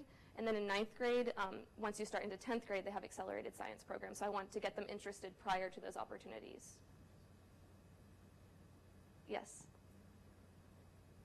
So once you have engaged your community and educated them that there's a problem, some kids want to test tubes so they can live in their life. What is the mechanism into which you can steer them where they can get involved, where they can talk to their utilities, where they can talk to their local governments? So if you get them all impassioned, what do you do with that then? So I think a lot of getting them impassioned is also sort of breaking down that distrust of the government. In these communities, there's this idea that the government is out to get them, or any sort of interference or involvement could be bad. So when they actually see that this is a problem and that the government can actually help them, I think they'd be more willing to let the government and larger water operations come in and help these smaller communities improve their water quality.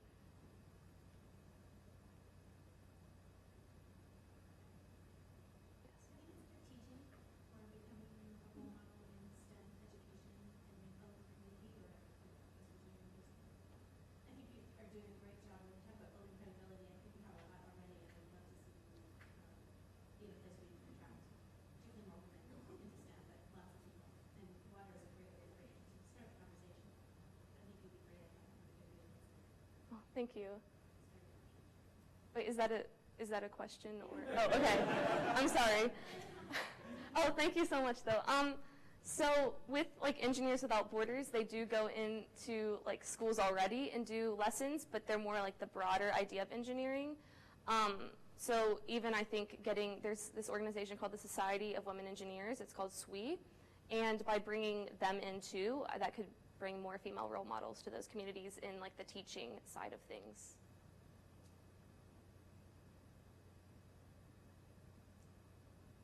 So if there's no more questions, thank you so much.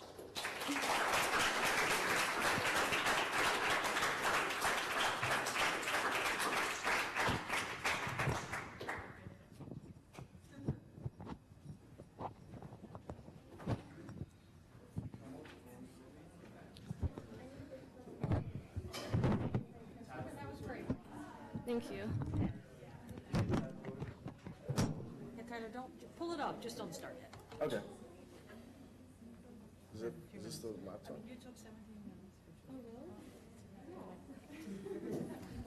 Mostly too short, so you were right in the middle of it, and you had a good number of questions, and it's still like 22 after the hour. Do you know how to see the screen? No. No one has seen it yet, I don't think. How did you? I could do it this way. Yeah, yeah, there you go. Just make sure it's how you want it to be when you start, and then keep going to the right to make the big box. Oh, well, even better. All right. All right, so take a break for a few minutes. What time is it? You can walk around. Last I checked, 10:22. Okay, perfect. Maybe you have like a few minutes. You can walk around, you can stretch. You can call your mom and dad and make sure they're watching. They're on an airplane right now, but they're gonna watch it tonight. Oh, okay. I know.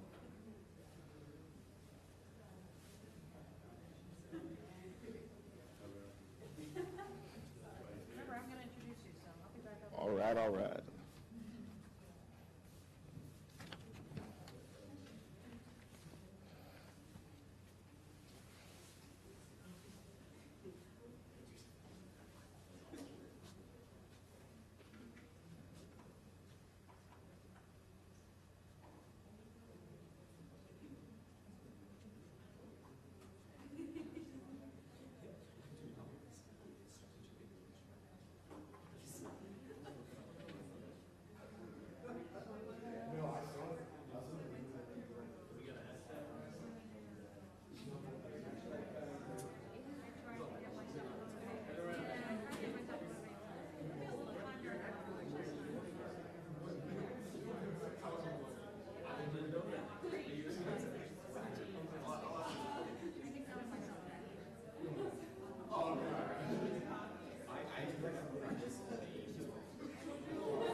I know.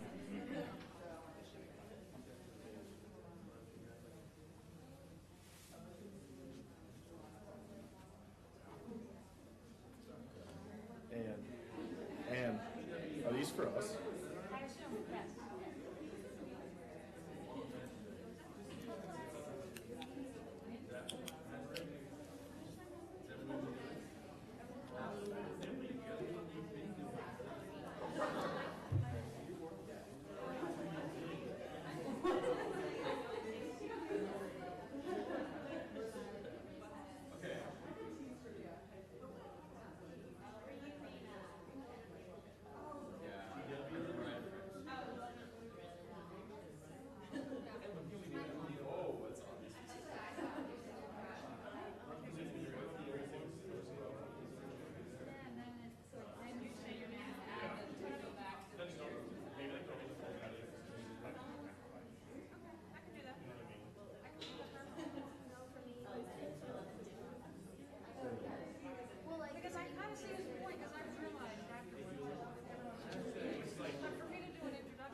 Perfect.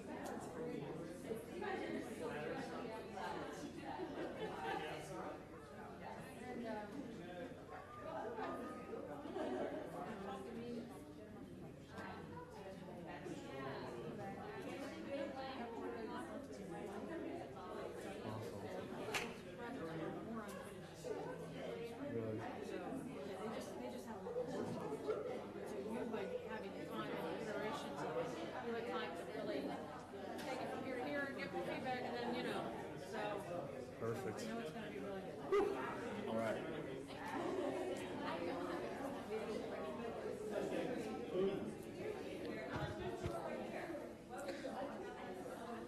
All right, welcome back to our presentations. We've had some great ones so far and 12 more fascinating projects to go. Next, we have Tyler Portanova, who's going to talk about Marion Leadership Academy inspiring black belt youth. Good luck. Thank you. Chief John. Like Ann said, my name is Tyler Portanova, and I'm here to talk about Marion Leadership Academy inspiring black belt youth. So let's take a little trip back in time. So right here is my childhood. I grew up in Brentwood, Tennessee, as a middle child of two sisters, one older, one younger, obviously. And then my parents kind of gave me wonderful opportunities as I grew up, and I was very aware of that and knew that the opportunities I had growing up, I wanted to give to other people. My dad's favorite quote is by Edmund Burke, and it's, "All that is necessary for the triumph of evil is that good men do nothing." And he would tell me this almost every night before I went to bed. It kind of got annoying to a point, but I began to kind of take that as a charge on myself and knew that, you know, if I see something going on in the world that's wrong and I do nothing, I'm basically contributing to the problem and I'm letting evil win. So, you know, that's a very elementary perspective of it. I was only 6, so cut me a little slack. But as I've grown up, that's been a charge that I've taken with me through life. So fast forward a couple years, and now I'm a junior accounting major at the University of Alabama, Roll Tide.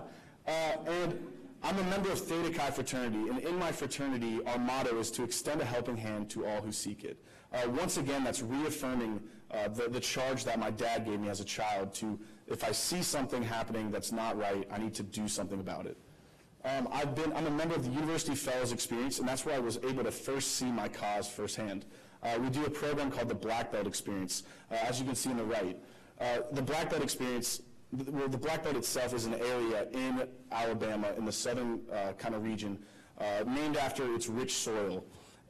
It's been stricken with a lot of systemic issues, specifically poverty, lack of education and funding and things like that. So through the Black Belt Experience, you plan the whole year for an action plan, similar to some of the things we're doing through this program, and then you spend 3 weeks in the summer enacting that plan. Some common complaints with the Black Belt experience is that after the 3 weeks, you're kind of done. And a lot of us through the experience were able to see poverty become localized. To me, before the Black Belt experience, poverty was something I would see on my 1-week mission trip to Honduras every year. And I didn't realize that some of these statistics were happening in our very own backyard. And so that was a really big wake-up call for me. And after Marion, I was left kind of feeling incomplete, wanting to do more, but not necessarily knowing how to do it. So as a University of Alabama student, it's required by contract that I include a picture of Nick Saban in every PowerPoint presentation I give. So if you went around campus and asked anybody, what does Nick Saban represent? What's his big saying that he always says? And they would tell you 10 times out of 10, it's process. He's always harping about process. His famous quote is that process guarantees success. A good process produces good results. A lot of people think that only applies to football, you know, when he's screaming at the players when they're running around in summer conditioning, but I took a deeper meaning to that. I think it applies more to life in general. If you don't have the correct process, you're never going to get the guaranteed results that you're looking for. And so kind of tying that into my experiences with Marion, I knew I wanted to do something in the community, but I didn't want to rush in because I wanted to make sure I was getting the intended results by having the correct process. And a great person once told me that you can only make one good first impression. So I didn't want to do something, and it might be incorrect, and then keep doing other programs because then you lose credibility over time. So kind of to continue my research with the community of Marion, I talked to a lot of different community leaders. In one conversation I had with Dr. Tremble, who's the principal of Francis Marion High School, which is the only school in Marion, really stuck out to me and kind of drove my cause. The quote that I kind of took out of it was, "Our students are a lot smarter than people may think, but their vision is limited because they don't know what's out there. Just having students visit a college or see someone interested in their growth gives them the idea that maybe that dream career is possible, that maybe they can be great." Now, that quote alone is so powerful when I hear it, but after looking at a lot of different things in Marion, you kind of begin to see that true. It reaffirmed a lot of the experiences I myself experienced during the Black Belt program that I went through. You see a lot of the students, and you know that they have a lot of systemic issues that they're struggling against, but they're so bright and incredible students. And you see that maybe it's not because of lack of effort and things like that are preventing them from going to college or any of these postgraduate options, but it's just the lack of vision and knowing that there's other opportunities out there. So after talking with her, I was able to further look into my program of what I wanted to do at Marion, kind of what are some of the issues they're facing with, and then finally developing that program. So let's take a look at Francis Marion. Francis Marion has 90% of their students are on free and reduced lunch, with 73% of the students, with a 73% graduation rate, which is a decrease from the 80% graduation rate in 2004, and it's been steadily decreasing. Out of the 73% that graduate, 20% are enrolled in college, and that's only enrolled, that's not the ones who actually stay and complete their college careers. So after my talk with Dr. Tremble, I really knew that I wanted to hit those 53% of students that are graduating and are not enrolling in college. After talking with her and a couple other local community members, I realized, well, my major question was, what are they doing? And I realized not a lot. And it's not necessarily because they lack motivation and drive, but it's a lot of external factors, and primarily they don't know what's out there. So then taking another step back, I asked why Marion in itself. Marion is a very rich community in history. It was where Jeannie Lee Jackson was shot and what initially invoked the Selma March. And there's a lot of racial tensions that have been lasting throughout history there. But after my conversation with Dr. Tremble, obviously, and kind of what I just touched on, is that there's a huge lack of postgraduate plans for a majority of their students, which leads to kind of an unmotivated workforce for future generations. And then there's this problem they have called brain drain, which is something that a lot of communities face, but because Marion is such a small area, it impacts them more. And brain drain is just when people who are very smart and intelligent go to college and they don't come back because they don't see the opportunities in the community of Marion, or they have negative emotions towards it. And so because of all this, there's been an adult-youth disconnect. A story I like to always tell is that Marion used to be amazing at basketball, which is unheard of for a small community. They, for 4 years in a row, went to the state championships, and the community rallied behind that like crazy. You'd go down the town square and you'd see signs everywhere. All the store windows were painted for the team. But because of funding issues, they've had to kind of cut their program. And because of that, there's been nothing that the community can rally behind. And so that's just one example. There's a lot of other things, but the community has created a huge gap between the adult to youth population, and there's nothing that's really bridging the gap right now. So after all these problems and after all the conversations I've had with various community members, I developed this program called Marion Leadership Academy. Marion Leadership Academy is a year-long program for juniors at Francis Marion High School. It's a program where the people would meet twice a month and have different themes for each day, and I'll go over the themes a little bit later. And throughout the program, they're going to participate in leadership development activities and have speakers that are going to be relative to each theme. And the reason why I picked juniors versus seniors was because when you're a senior, you have a lot of things to worry about. You have college applications, deadlines coming up, or just worrying about graduation itself. So starting with juniors, you kind of give them that year-long preparation for whatever their post-graduation plans are, and then they can enact those plans senior year. So my mission for the program is to seek to empower students to become leaders by facilitating opportunities for intentional learning, self-reflection, and skill development to create civic-minded and action-oriented student leaders. My vision is to seek innovative and collaborative ways to empower the youth in the Black Belt to engage civically in their community, as well as gain a greater knowledge of their postgraduate options. So whenever you have a big idea, you can't really get that far without having the resources and funding to kind of get it off the ground. I'm very fortunate in my situation to have a lot of those already kind of taken care of for me. So the 57 Miles program at the University of Alabama was made in reaction to the Black Belt experience and how a lot of students wanted to have that year-long effort, but there wasn't an outlet to do so. So the 57 Miles program, Marion is 57 miles from Tuscaloosa, hence the name, but it's kind of an umbrella organization that overlooks a bunch of different operations happening within the Marion community.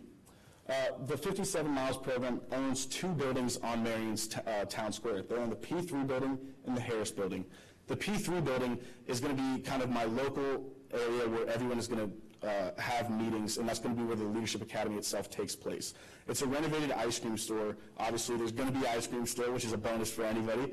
But that's going to serve as the local meeting spot. And then the Harris building is a renovated warehouse where we have all of our supplies for the academy itself. You have paper, folders, pens, pencils, you name it. All of that's already taken care of. And then a really cool thing is that the 57 Miles program offers a $500 grant for any initial program during their pilot year. So that'll take care of any additional costs, although I don't think I would reach the $500. And then, so volunteer basis, the good thing about the 57 Miles program is that they've been around for 5 or so years, and so they've established that name brand credibility on the University of Alabama campus. They have a lot of volunteers that go throughout the program, and those are going to be the people I'm going to be kind of harping off of. If the volunteers through the Honors College doesn't necessarily work out, though, I have a couple people from the University Fellows experience and my fraternity who have expressed an interest in maintaining a longer and more major role in the program, which is going to be great. And then after, through my research this summer, I've realized that if you have a successful program for 3 years, you can actually offer honors elective credit for any student who's willing to volunteer for the whole year. So that's another way to entice volunteers to come, and it's going to be awesome. So these are some examples of the Leadership Day themes for the program. I'm not going to go through every single one for the sake of your time, but I'll just highlight a couple. For college, we're going to obviously have people from the University of Alabama, but we're also going to have representatives from local community colleges such as Shelton State, or even just some trade schools. And we also have representatives from Judson College and Marion Military Institute, which are colleges in the town that are going to come. And then for Public Service Day, we're going to have the mayor come and speak. The mayor's fully on board with this program. He's really excited about it. We're going to have 2 public attorneys who've been very instrumental with this process. And then also for Healthcare Day, we're going to have people like local EMTs, anybody that it's a trade where you can kind of develop it without necessarily having college education. So my action plan following Mount Vernon Leadership Fellows, it can be broken down into 4 parts, 3 of which I'm working on and almost finalizing now, and then the 4th is going to be my hardest. So confirming dates for the actual program, obtaining official approval from 57 Miles program, and finalizing the list of speakers. Most of those are just going to involve sitting down and actually having that final discussion, but I've been working very closely with the principal of the school and the coordinator of the 57 Miles program throughout this process, so they're very on board with the program, which is great to have that buy-in. And then beginning the application and referral process for the fall program is going to be the biggest obstacle for me right now. For this first year, I'm going to rely heavily on referrals from the principal. I've already spoken to her about that, and she's started to get a list compiled.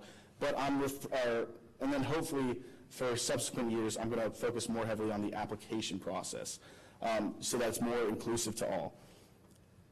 And my goal with that is to have the applications start August 15th, which is the day they start school, and then to have the official program start October 1st.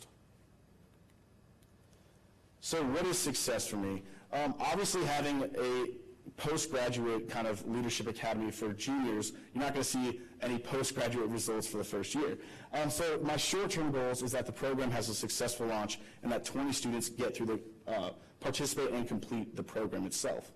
My long-term goals is that all students going through Francis Marion will have an opportunity to participate in the community and in the program itself, and that students recognize that their options aren't limited and are empowered to make postgraduate plans. Now, another long-term goal that I'm hoping to focus on is that people take an active investment in their community itself. This doesn't necessarily mean that they have to stay in the community after they go to college or have postgraduate plans, but you can still be invested in your community and actively participate without living there itself. Does anybody have any questions? Jon,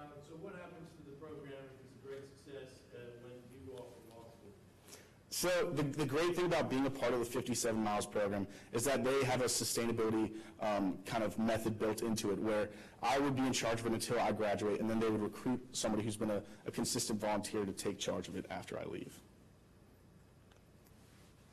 So how do you recruit the right people to be a part of this program? So you're trying to target that 53% that are the ones who are going to graduate but not go to college.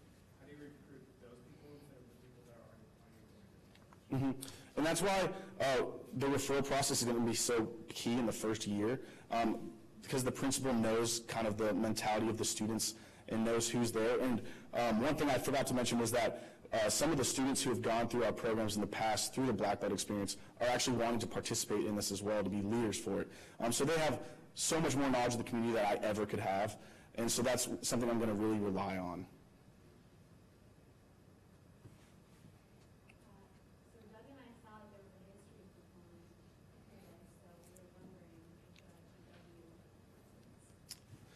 Stay tuned. No, obviously, I would love to incorporate George Washington wherever I can. Token answer. Except you'd rather have the football coach in Alabama as your quote on the thing. But where's George? You know, George's in love in these presentations.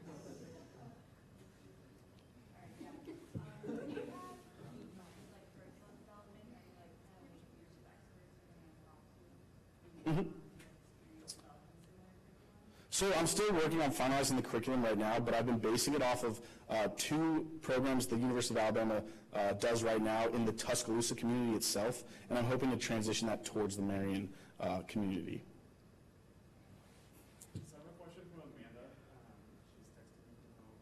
And she wants to know, what's the involvement from other college students, or are you putting them to school? No, I'm definitely relying on volunteers for a lot of this. It's something that 20 kids is a lot for me, myself, to really lead. So there's going to be a small group aspect of it, and that's where I'm going to draw on the volunteers from the campus. And hopefully long term, I'm going to have past participants of the program be leaders for the future programs.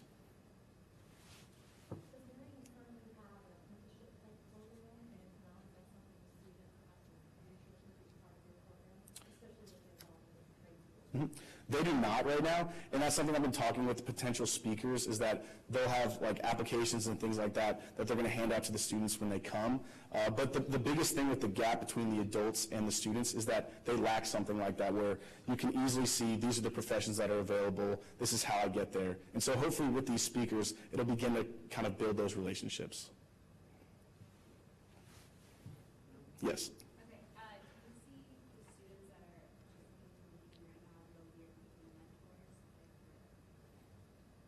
Yes, that's definitely the goal. I'm hoping that once they go through the program, they would come back and kind of work with the community, because, like I was saying, I can only do so much being an outsider to the community. Having somebody who is from Marion itself will do leagues more than I could ever do. Chidma.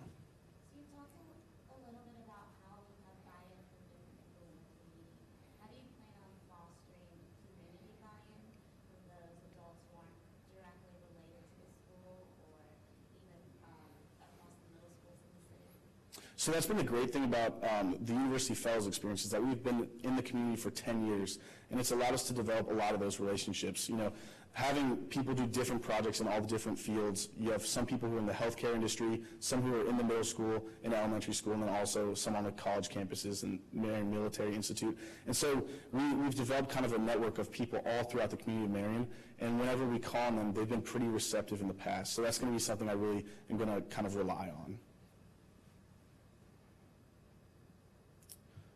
All right, thank you for your time, guys.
No, I'm at 3:30. So, but I noticed I had a typo on one of my slides, so I'm gonna edit it in front of everyone. Okay. Hey. Oh, are you next? Yeah, you're fine, you're fine, you're fine. Oh my God. There's like 13 minutes. Okay, wait. I think I might not actually do this, because I have a typo, but I'll just fix it and then re-plug it in instead of fixing it in front of everyone. It might be more professional.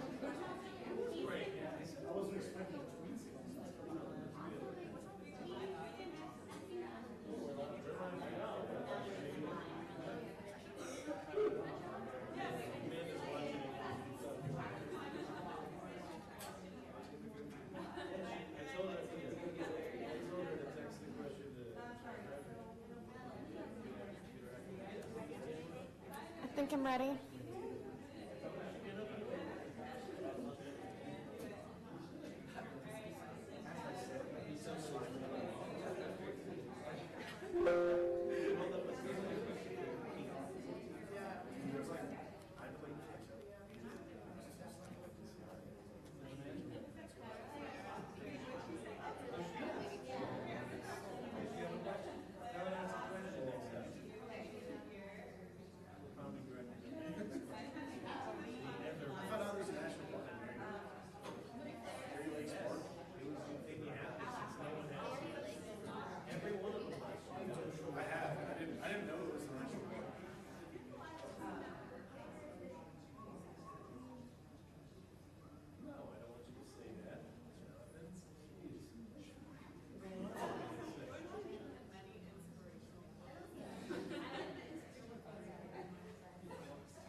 Ashley, oh, sorry.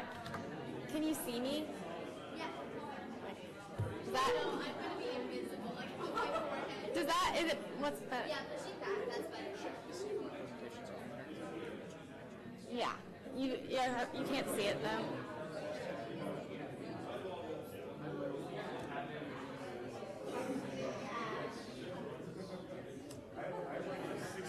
Good.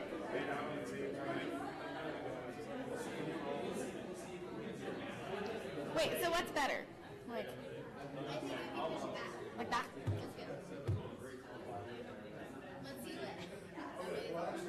have time.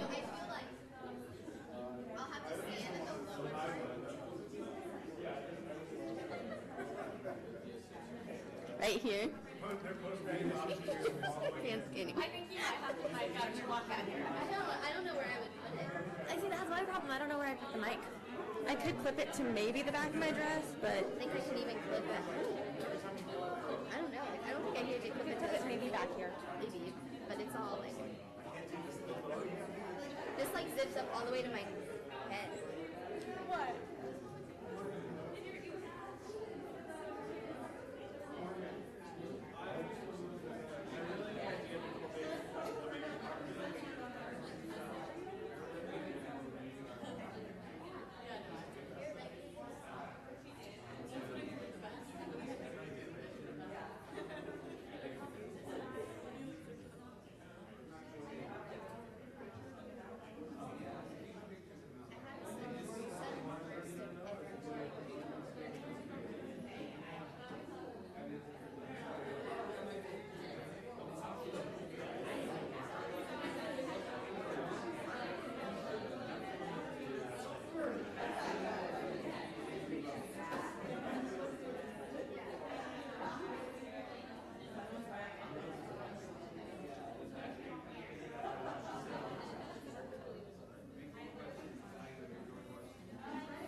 breaks than I thought. Yesterday went so long, and it's partly because that morning was wasted by the but I was afraid we were going to be Well, everyone's going like 13 minutes. Yeah, I think one person did 10. I think I'll hit closer to 20 now. Morgan said, like, Brandon's I'll be more. like her. And then Tyler was 14, and he had a lot of questions still. Like, wait, that's too much time. So, but then, you know, we take 5 minutes off and then we would have to have another time. Yeah. And if we weren't on a half-hour schedule, it'd be confusing for all the people tuning in.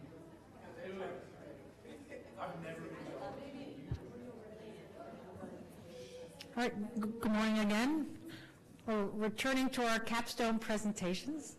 Delighted the next one is Janessa Blythe, her project Book Accessibility, Waco Up and Read. And hope everyone here and back home are enjoying all these presentations, and good luck to Janessa. Hello, everybody. My name is Janessa Blythe, just like Ann said, and my capstone project has to do with book accessibility, especially for kids who come from low-income backgrounds. I've titled it Waco Up and Read, as it will take place in Waco, Texas, where I go to school and where Baylor is located.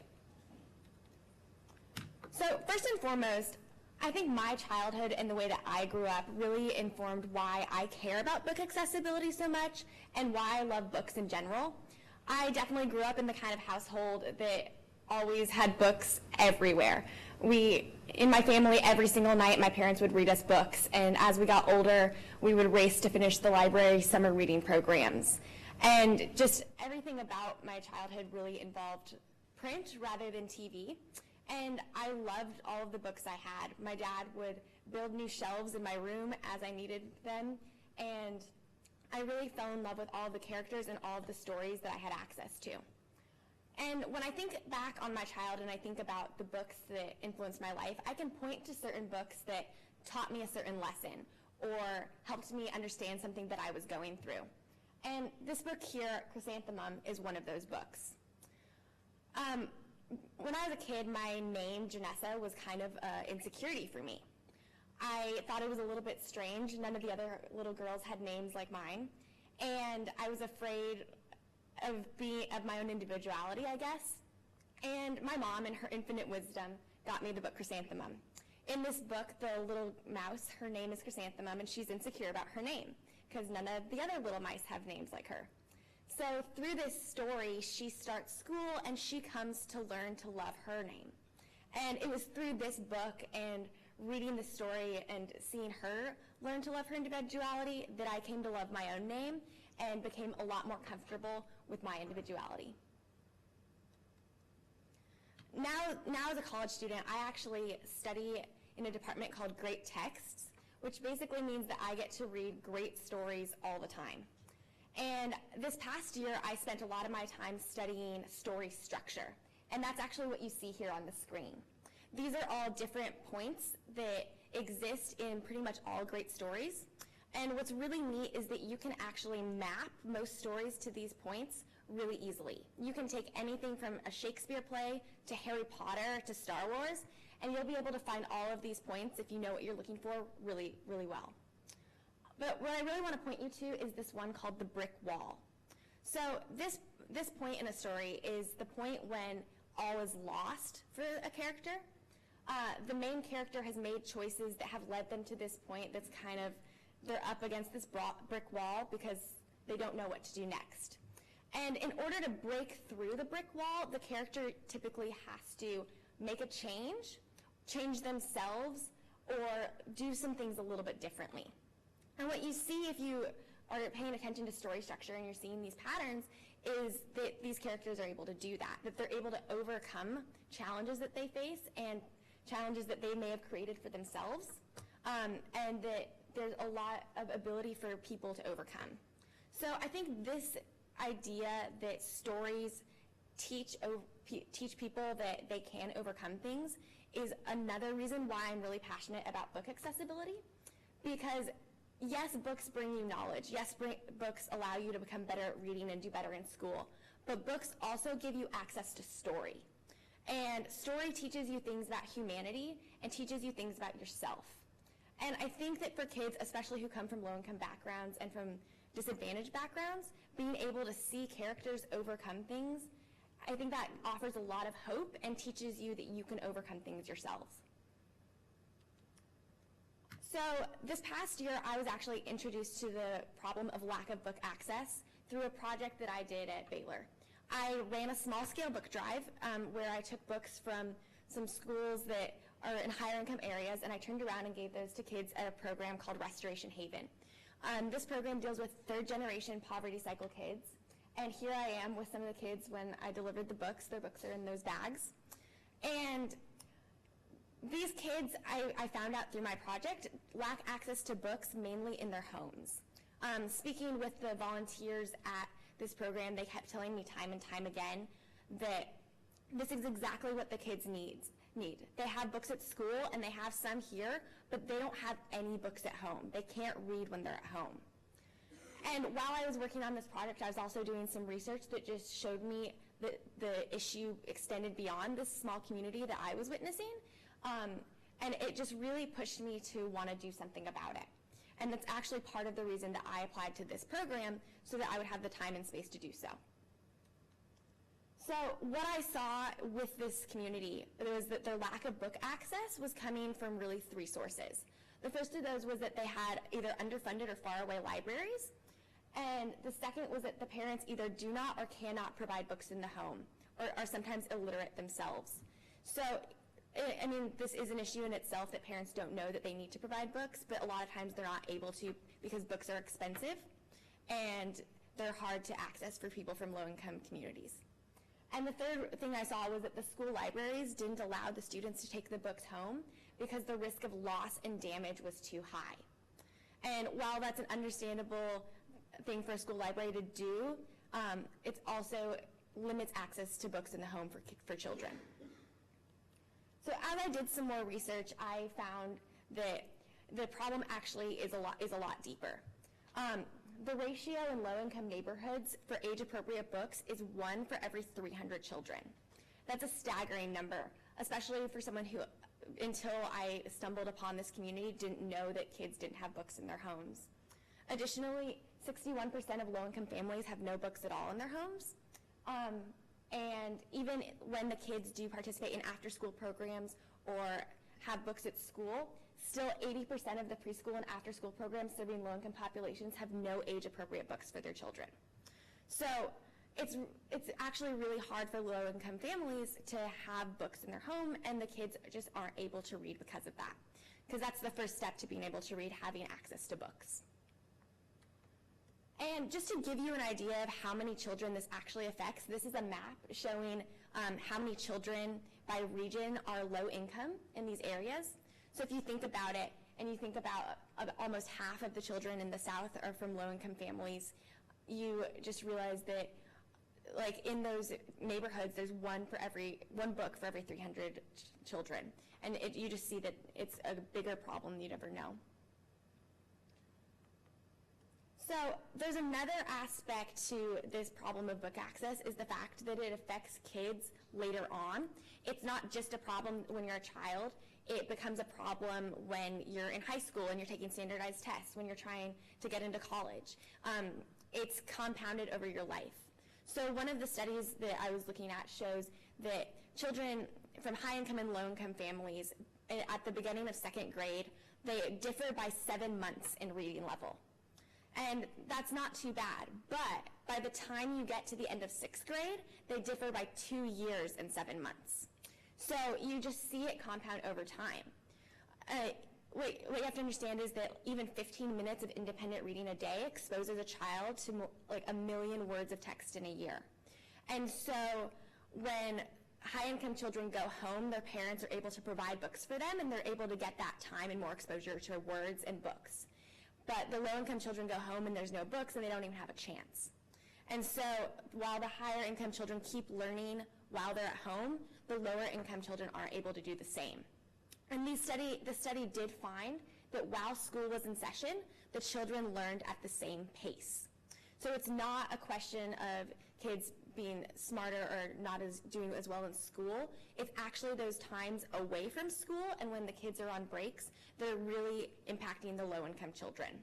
they found that in those 4 summers between 2nd grade and 6th grade, 80% of that achievement difference occurred in those summers. Oh, sorry. So after doing a lot of this research and just kind of seeing the communities myself, I think that a solution is increasing access to books. And the aim, I think, is to get them in the home, because I've seen that they're at schools and they're at a lot of after-school programs, but not all. But if you give them access in their homes, they're able to read when they're away from school. And the research does support this. Having books in the home has a greater impact on children from the least educated families. And it makes sense to target these families because they are the ones who can't afford books, and it does have a greater impact on them. Additionally, having books in the home is twice as important as the father's education level. And what you also need to understand about this is that books in the home and parents' education level have been shown to have independent effects. So while we can't always do things to change the parents' education level, we can provide books, and that'll have an effect on its own. And also, it's kind of intuitive, but reading to young children is related to stronger subsequent academic achievement. So again, starting when they're younger, providing them with books and getting them to read younger will compound and have a better influence later on when they're taking important tests and trying to get good grades so they can get into college. And lastly, the most successful way to improve reading achievement of low-income children is actually to increase their access to print. And so that's why my project is focusing on increasing access to books. So my cause is actually to provide greater access to books for children who come from low-income families on a consistent basis with the aim of books being in the home. I want to highlight that I note on a consistent basis here, because another thing you have to understand about reading is that your reading level is always changing, and you need challenging material, interesting material, new stories to improve as a reader. And so it's important to have access to books that's consistent. Right now, a lot of low-income children will receive books from a Christmas book drive, but they're not going to have access to books throughout the whole year. And as we were talking about earlier, like those summers are really important, and so it's important that that book access is sustained over the whole year. So while I've been at Mount Vernon, I've been formulating an action plan as to what I'm actually going to do about this. And the first thing that I'm thinking is that I want to run a 1-year pilot program. Eventually, I'd like this to become a bigger project, but this year I'd like to work just on a small scale with a few kids. And what I'd like to do is start each child out with a 5-book starter library. And then each month, give the child another book.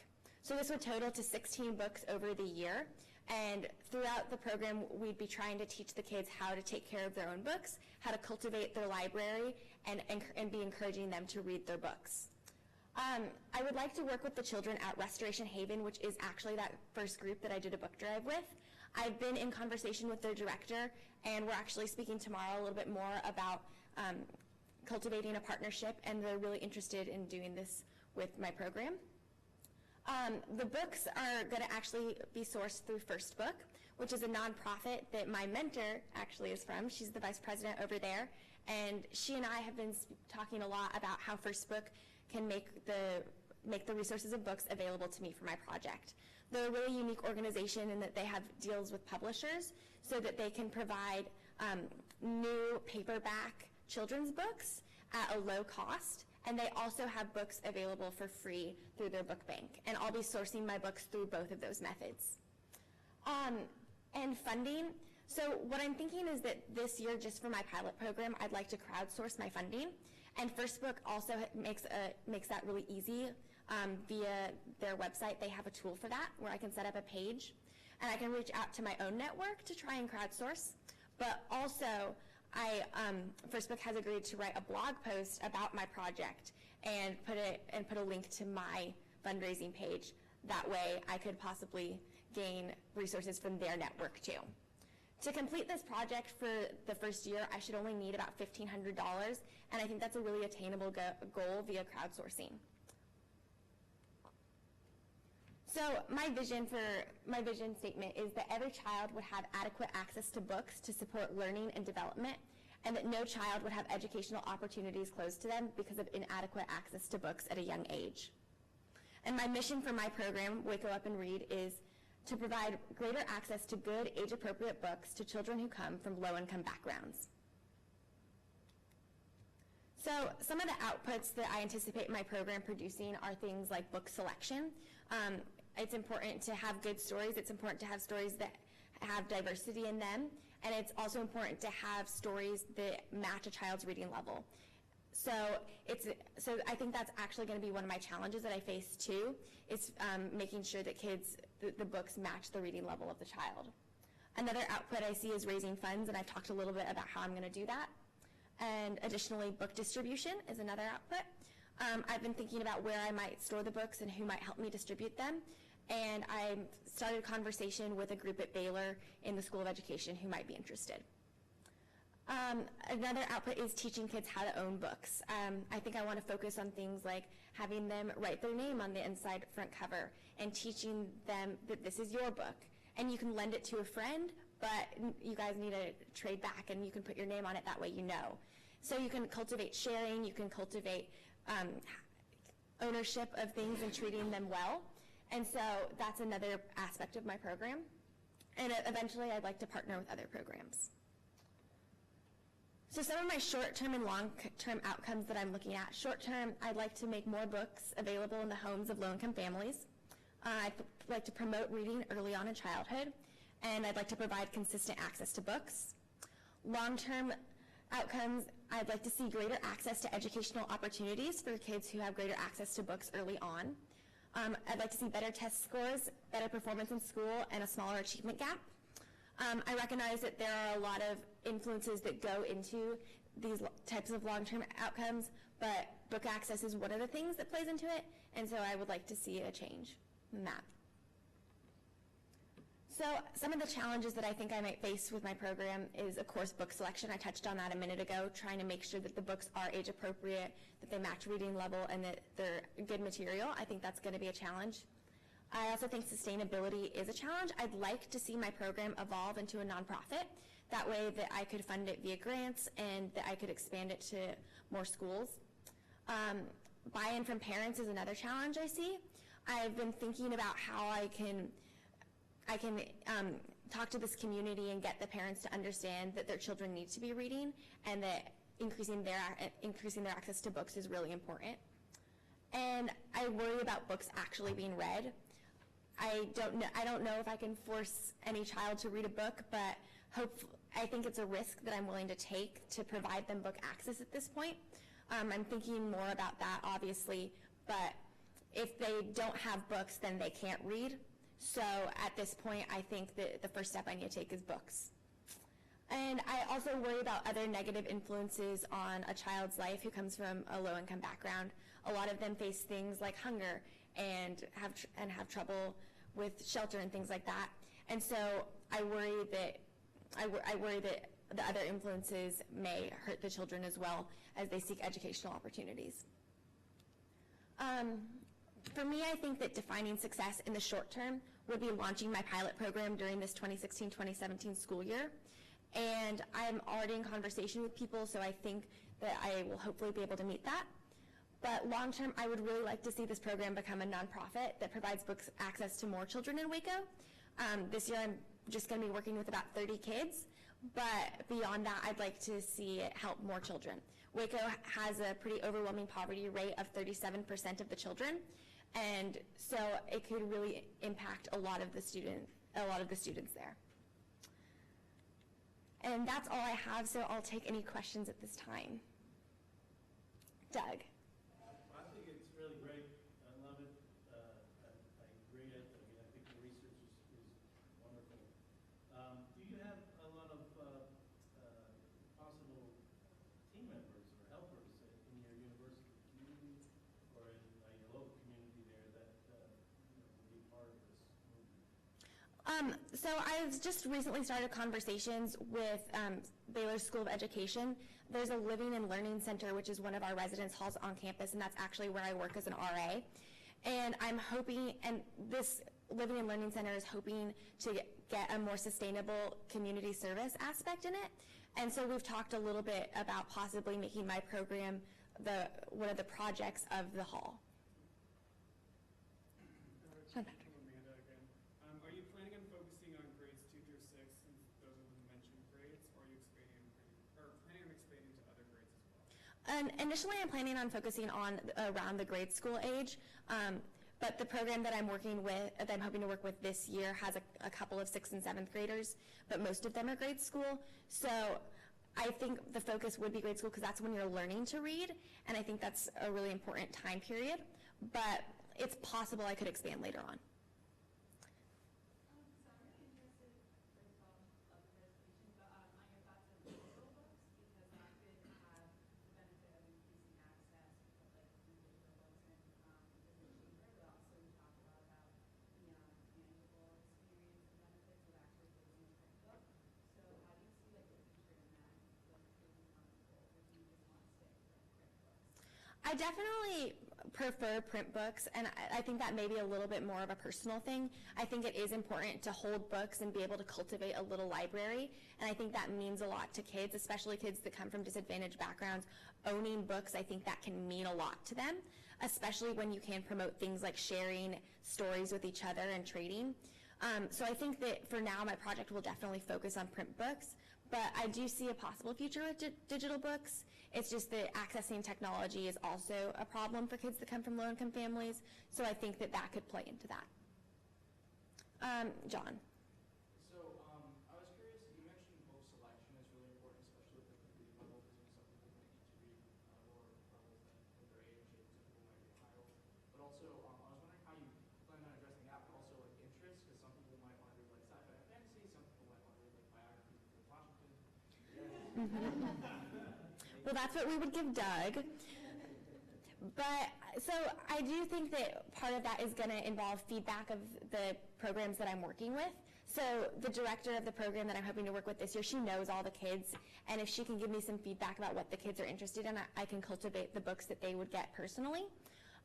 But also, one of the things that my mentor and I have talked about is when I would deliver the books, like each month, having a little bit of a reading party to create excitement around books and to really like play up the fact that books are exciting, owning books is fun, stories are great, and possibly doing some read alouds at those times.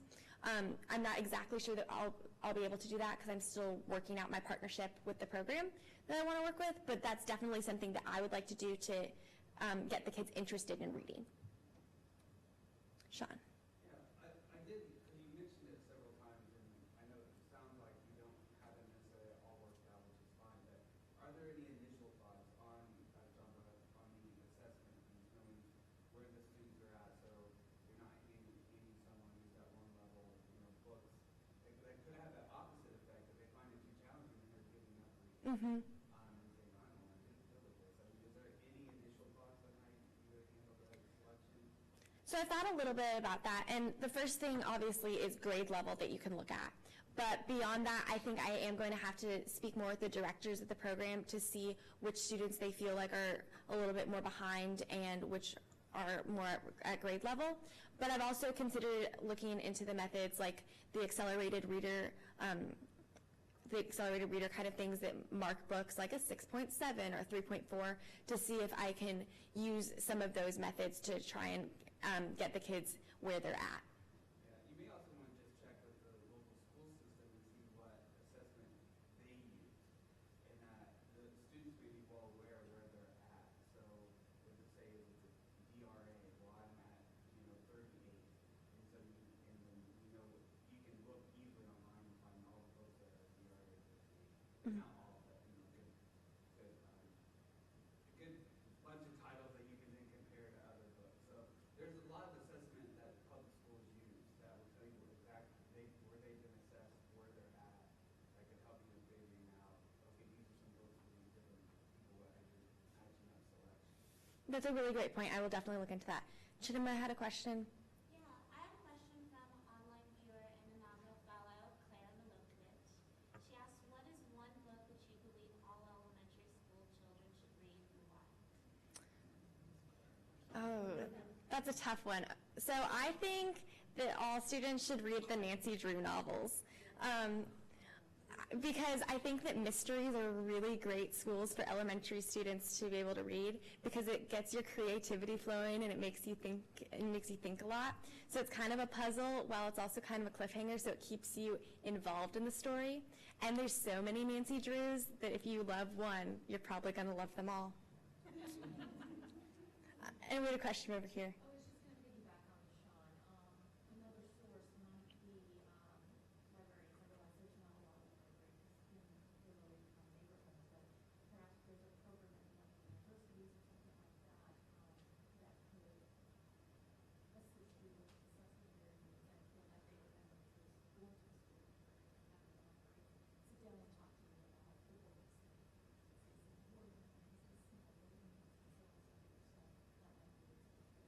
That's also a really great point, thank you. And back here, Allison. Just a comment and a question. I just love the concept that you have about teaching kids how to own books. I think that you hit on something really interesting there. And I think it may, if you explore and interrogate it, be great ways to address some of your challenges that you've identified too. And then just a question, you mentioned wanting to have partnerships. And those can go to take in a lot of different directions. Do you have a strategic alignment that you're looking for future partners? Is it to increase your geographic scope? Is it to increase your grade? What do you look for as a partner? So for now, I do want to focus on Waco. And there are a lot of after-school programs in Waco that I'd like to work with. As Waco is a city that does have a lot of poverty, there's a lot of programs there, and a lot of them already have good relationships with Baylor, especially. And so I'd like to tap into those relationships. And that's definitely something I'm looking for after my pilot program runs, and if I can gain funding to expand. But I think after-school programs is where I'd like to focus. Are there any other questions? Garrett. First of all, I really like your cause and the story, your personal story that you tie to it. But I was wondering, as far as longevity goes, I know that you're interested in going to law school. Mm-hmm. Is this something that you are still going to be interested in or trying to work on while you're attending law school? So I would love if I could continue working on this, and this is definitely something that a challenge that I'm facing in my own mind. I'm not exactly sure what this project is going to evolve into for my life. I'm obviously really passionate about books and book access, and I would love to stay involved with it, but I also recognize that I do need to finish up school, and so that's part of why I'm thinking about partnering with Baylor School of Education. So currently, I don't have a for sure answer, but I could see myself staying involved, but I could also see myself trying to set it up so I can pass it off. We're just going to have to see what happens, but I really care a lot about this project, so who knows what's going to happen with my life. Well, if there aren't any further questions, thank you.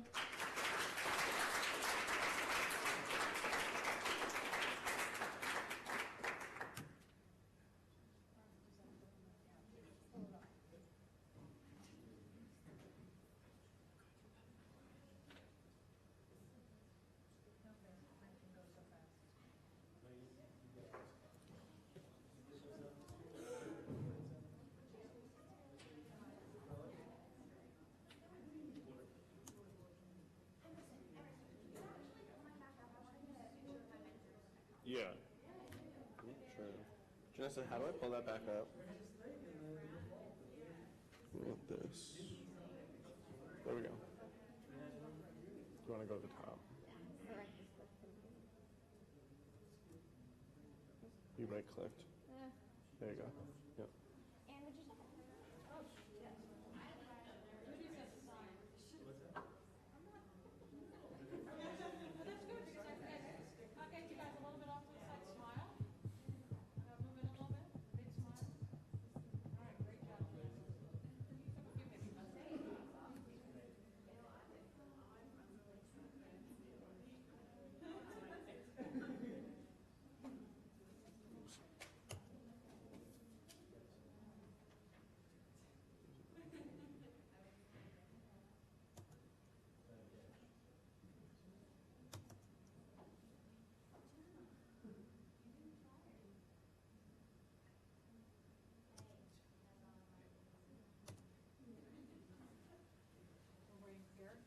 Yeah.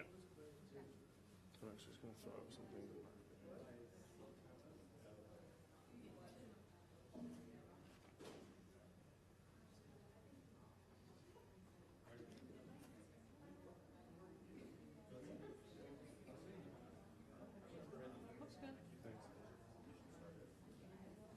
can I get set up with the...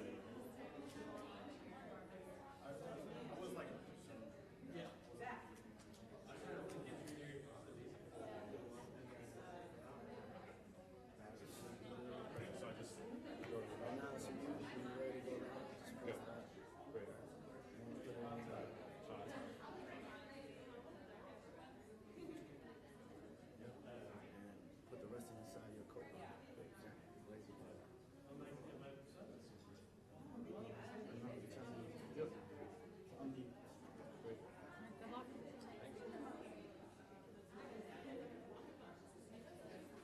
I need this too. Okay, good. Great.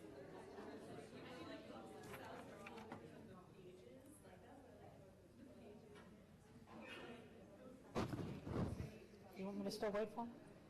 Oh, yeah, probably. Irene, what time is it? What's the time? There it is.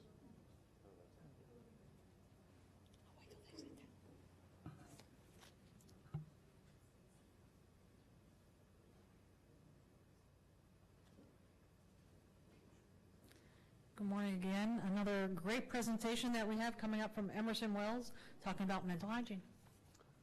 Hi, everyone. So as Ann said, I'm Emerson Wells, and my cause is specifically youth mental hygiene and encouraging lifelong self-care.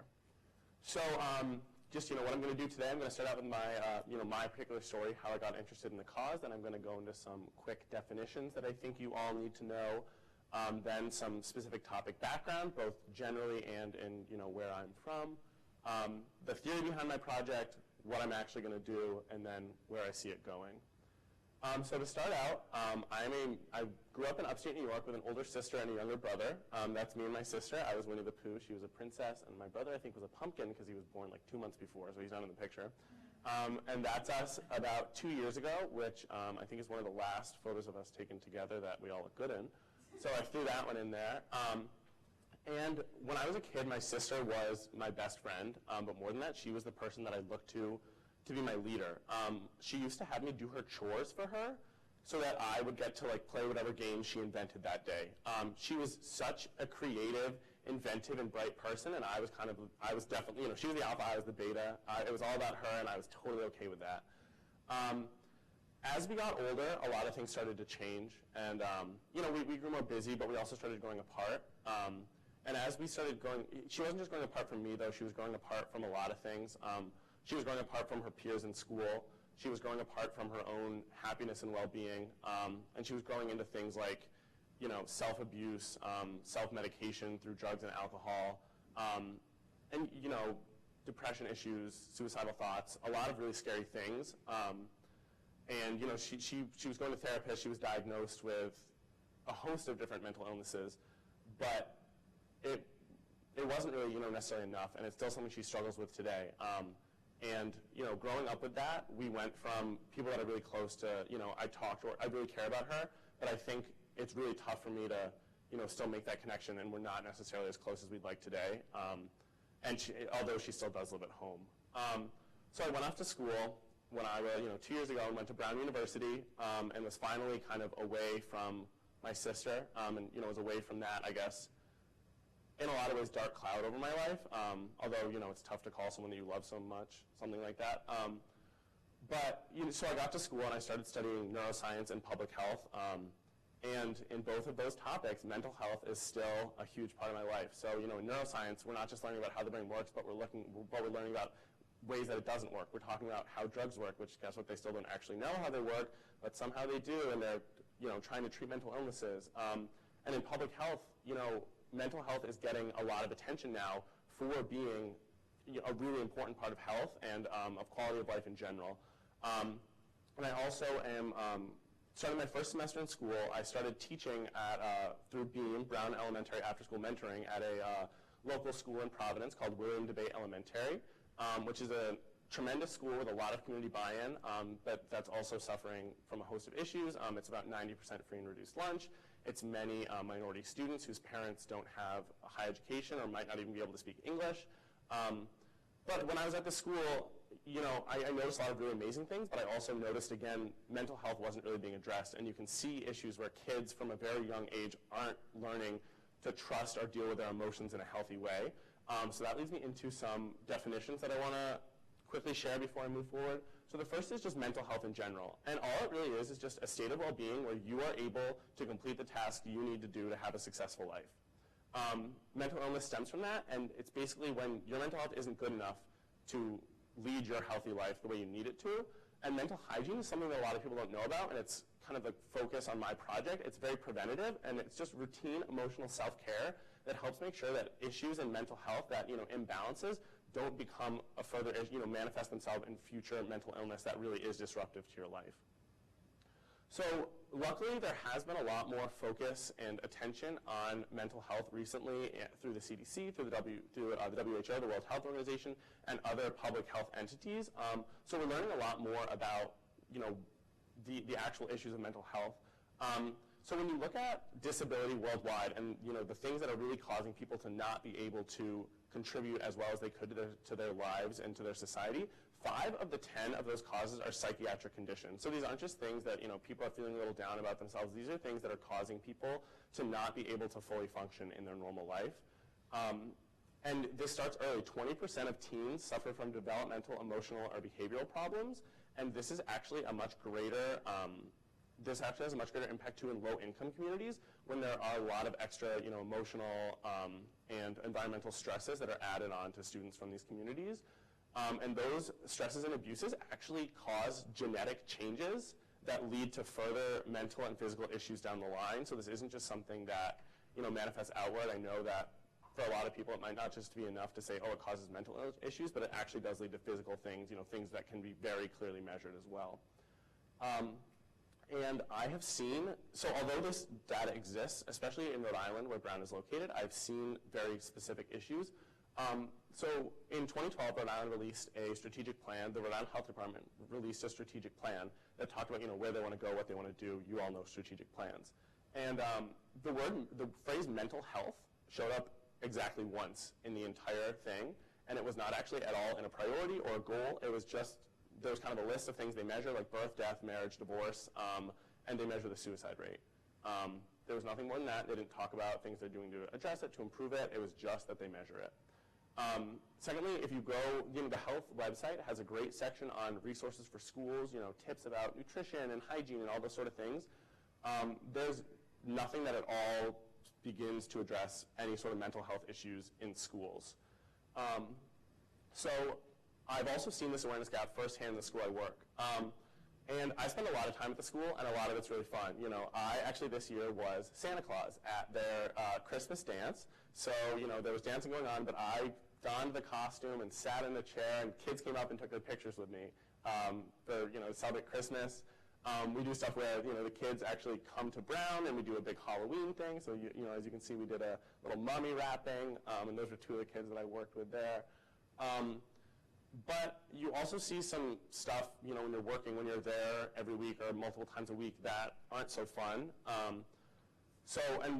One of them, a particularly poignant example relates really closely to my idea of mental hygiene and why mental health is so important. So this April, I think it was late April of this year, I was doing my normal thing. I'm in charge of a couple classrooms, so I kind of basically do laps around the school for an afternoon and make sure that everyone has the supplies they need, that kids are paying attention, and the activities are going well, and I'm talking with administrators. So I'm walking down the hall, and one of my teachers came up to me, and luckily we had multiple teachers in every room, so the class was still being managed and everything, but she came and was just visibly shaken. So I asked her what was wrong, how I could help, and she told me that one of her students, a 2nd grader, this is a K-2 class that does arts, had urinated on the floor. In the middle of class, just, there was some sort of, she doesn't really know what happened, but basically she just turned around and he was urinating on the floor. And she was obviously shaken by this. This situation quickly came under control. We have parents, as I said, we have really good community buy-in, so we had parents that were there that were able to, quickly address the situation, get the kid new clothes, make the class was calmed down, they were on to the next activity. But she was really scared, so I went and talked to, my administrator that I work really closely with, and she had just found out, an hour or so into the program that child had recently become homeless, and that he had been dealing and that it had happened like earlier this week, and that he'd been in and out of the principal's office all week, and that normally they wouldn't send him to the after-school program because they knew that he'd been causing trouble all day, but that they knew that this was an issue. They knew that this had just happened, and therefore didn't want him to send, didn't want to send him home, which in this case didn't exist. But it brings up a couple, I think, really scary things about the way mental health and mental hygiene are treated in schools. First of all, he was in the principal's office all week. And although, the principal is a great guy who knows the students, and I don't think he was in there yelling at them or punishing him, to be sent to the principal's office as a student, you know what that means from a very young age, and that cannot have felt good. So he was in a really emotionally poor place, and being sent to a place that honestly just kind of showed him like he was being bad, he was wrong. Also, there's a lack of resources and next steps. He hadn't really received any sort of counseling or advice beyond just what the teachers felt equipped to give.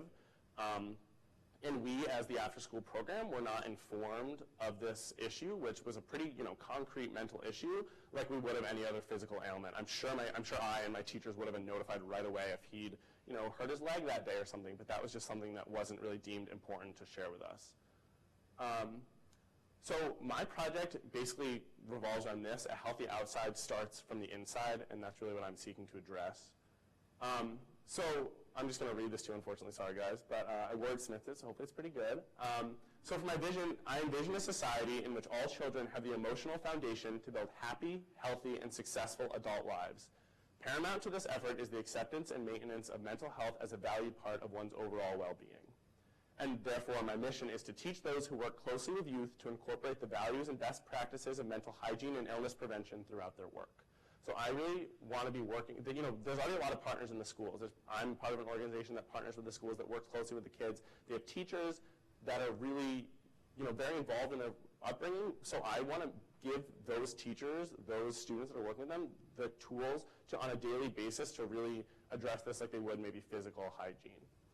So what I will do specifically is I'll start out and do some student training. So as a leader in the community service center in my school, I can, and I'm already talking to the faculty of this, of our public service center, and I'll start to run trainings for the students that go, that work in these communities to talk about, to basically bring up the issue and discuss, how they can really address it. I'm also going to create shareable materials that I'll first give just to that school that I work with specifically to make sure that they have the information, and then hopefully through advocacy efforts, I will work with the health department through Rhode Island to get mental health to be, next time they do a strategic plan, I think it should be a priority. And I think there should be a section about it on the school website. And I think, hopefully if I have these shareable materials that I've disseminated, that I will get feedback on those and hopefully hear, this was helpful, that I can, partner with the Rhode Island Health Department, and they will help me disseminate that information even further. So just to give some examples of the kind of things that I'll talk about in my presentation, in my materials, of best practices. So the first, one thing I know that I had a classroom do while I was a teacher is just start each day with a check-in. So this was a class that was doing dance with 3rd to 5th graders, and just some really amazing teachers, but one of the things they started to do was a check-in every day. So the kids would come in and they'd go around in a circle and just say, from a scale of 1 to 10, how they felt that day. And although there wasn't necessarily a lot of nuance in the answers, I heard a lot of 10s and I heard a lot of 1s, it let the other kids know how they were feeling. And you could tell that if a kid said he was a 1 that day, the other kids paid attention and knew that, and knew to maybe reach out to make sure that everything was going well, that kid felt comfortable and accepted. Another thing that's really important is if you're chastising a kid, if you're getting them in trouble, you need to let them know what it's about. Because, it needs to be very clear that they're not the problem, that it was a specific action that they did that they shouldn't do in the future, and here's why. And that the kid will listen better if they really understand the reason they're being chastised. They don't just feel like they did something wrong or they're bad themselves, but also just puts them in a much better state. There's also just the issue, as I brought up earlier, of care versus punishment, and just making sure that when a kid is going through an issue that might make them act out, that a lot of times they need care, they don't need punishment, which is obviously something that we talk a lot about in the prison system as well. But, it starts early, especially for minority youth, where, African-American children are much more likely to be suspended, to be sent to the principal's office, that sort of thing. And also just addressing the root causes of issues. It's not that the kid is acting out, it's that he's homeless. And that's, I think, is a much bigger deal. So for my timeline, it's a little thrown off because I will be abroad in the fall, so with very limited internet access. So although I'll be thinking about the issues, I won't be working on them. But this summer, I actually will be at Brown a week from today, and I'm going to start meeting with some of my partners. And I also want to finalize, my presentation and the materials that I will hopefully be disseminating. In this spring, I would like to actually start giving the presentations and giving out the materials. And the next school year from there, I would like to really start my advocacy efforts once I have, those trainings, those things under my belt to show, look, this is what we've done, this is why it's important, this is why you need to include it, I have this feedback. So there are some kind of inherent challenges to this project. The first is privacy. When you're dealing with a health issue, especially things like mental health, privacy can be an issue, but I think the way that I'm overcoming that is by not really making it about necessarily a specific diagnosable issue. It's more just kind of a general prevention mentality throughout my project, and just giving the people that are already working with them, that already have this inside information, the tools to address it. Also, lack of influence. I'm a 20-year-old kid who's still only 2 years into my career, but I think luckily I have really good institutional support. If I'm running a training through our public service center, that means something. Kids show up to that training because it's a co-curricular thing. And also going to a notable research university in a tiny, tiny state is really helpful, because people from Brown know people in the health department and can make a really easy connection for me that I can just quickly bridge that gap. For lack of credibility, that's obviously something that I can also have an issue with. I don't have a degree. I haven't done firsthand. I've I guess, qualitative things, but I have no specific research. But I will be, making sure that the information I give out is very specifically sourced and cited, and it's not just going to be me talking. It's going to be me translating and getting the information of the specialist out there. And lastly, measurement of outcomes is always something that can be kind of tough, but I know that we have a lot of public health researchers at Brown that are used to measuring outcomes of stuff that's just as complex as this or more complex. So I, with, again, that sort of institutional support, I'm not really worried about it. And that's the reason why I think I want to overcome these outcomes. That was me my first semester of freshman year with the second grade class that I taught science to, who was a really great group of kids, and I've seen, grow even more since then. So my outputs, the concrete things that I'd like to produce are, I'd like to, start running my trainings and get the material out there to, the specific elementary school. And then in the long term, I want to, working with the Rhode Island Health Department, disseminate that information further to schools around the state. And I would also really like to ensure the inclusion of mental health in the future strategic plans of the Rhode Island Health Department, make sure that it is a priority for the state. And for my outcomes, the actual, maybe less concrete change I'd like to make. So I want those who attend trainings and receive materials to feel much more comfortable when issues of mental health come up in their work, and also to be able to feel like they can teach good mental hygiene to the students with whom they work. And I also want to increase acceptance of mental health and reduce the stigma of mental health among the people that attend the trainings, but also hopefully by their influence, the students with whom they work every day. And for my long-term goals, and I guess that starts out at the elementary school that I work at, but long-term I'd like that generalized acceptance to be an even great, to disseminate throughout Rhode Island, and I guess the country, but right now I'm just looking at Rhode Island. And just in general, foster a culture in which mental health issues are treated with the same regard as physical ailments. So that is the end of my presentation. So now there's time for questions if anyone has anything. Yeah.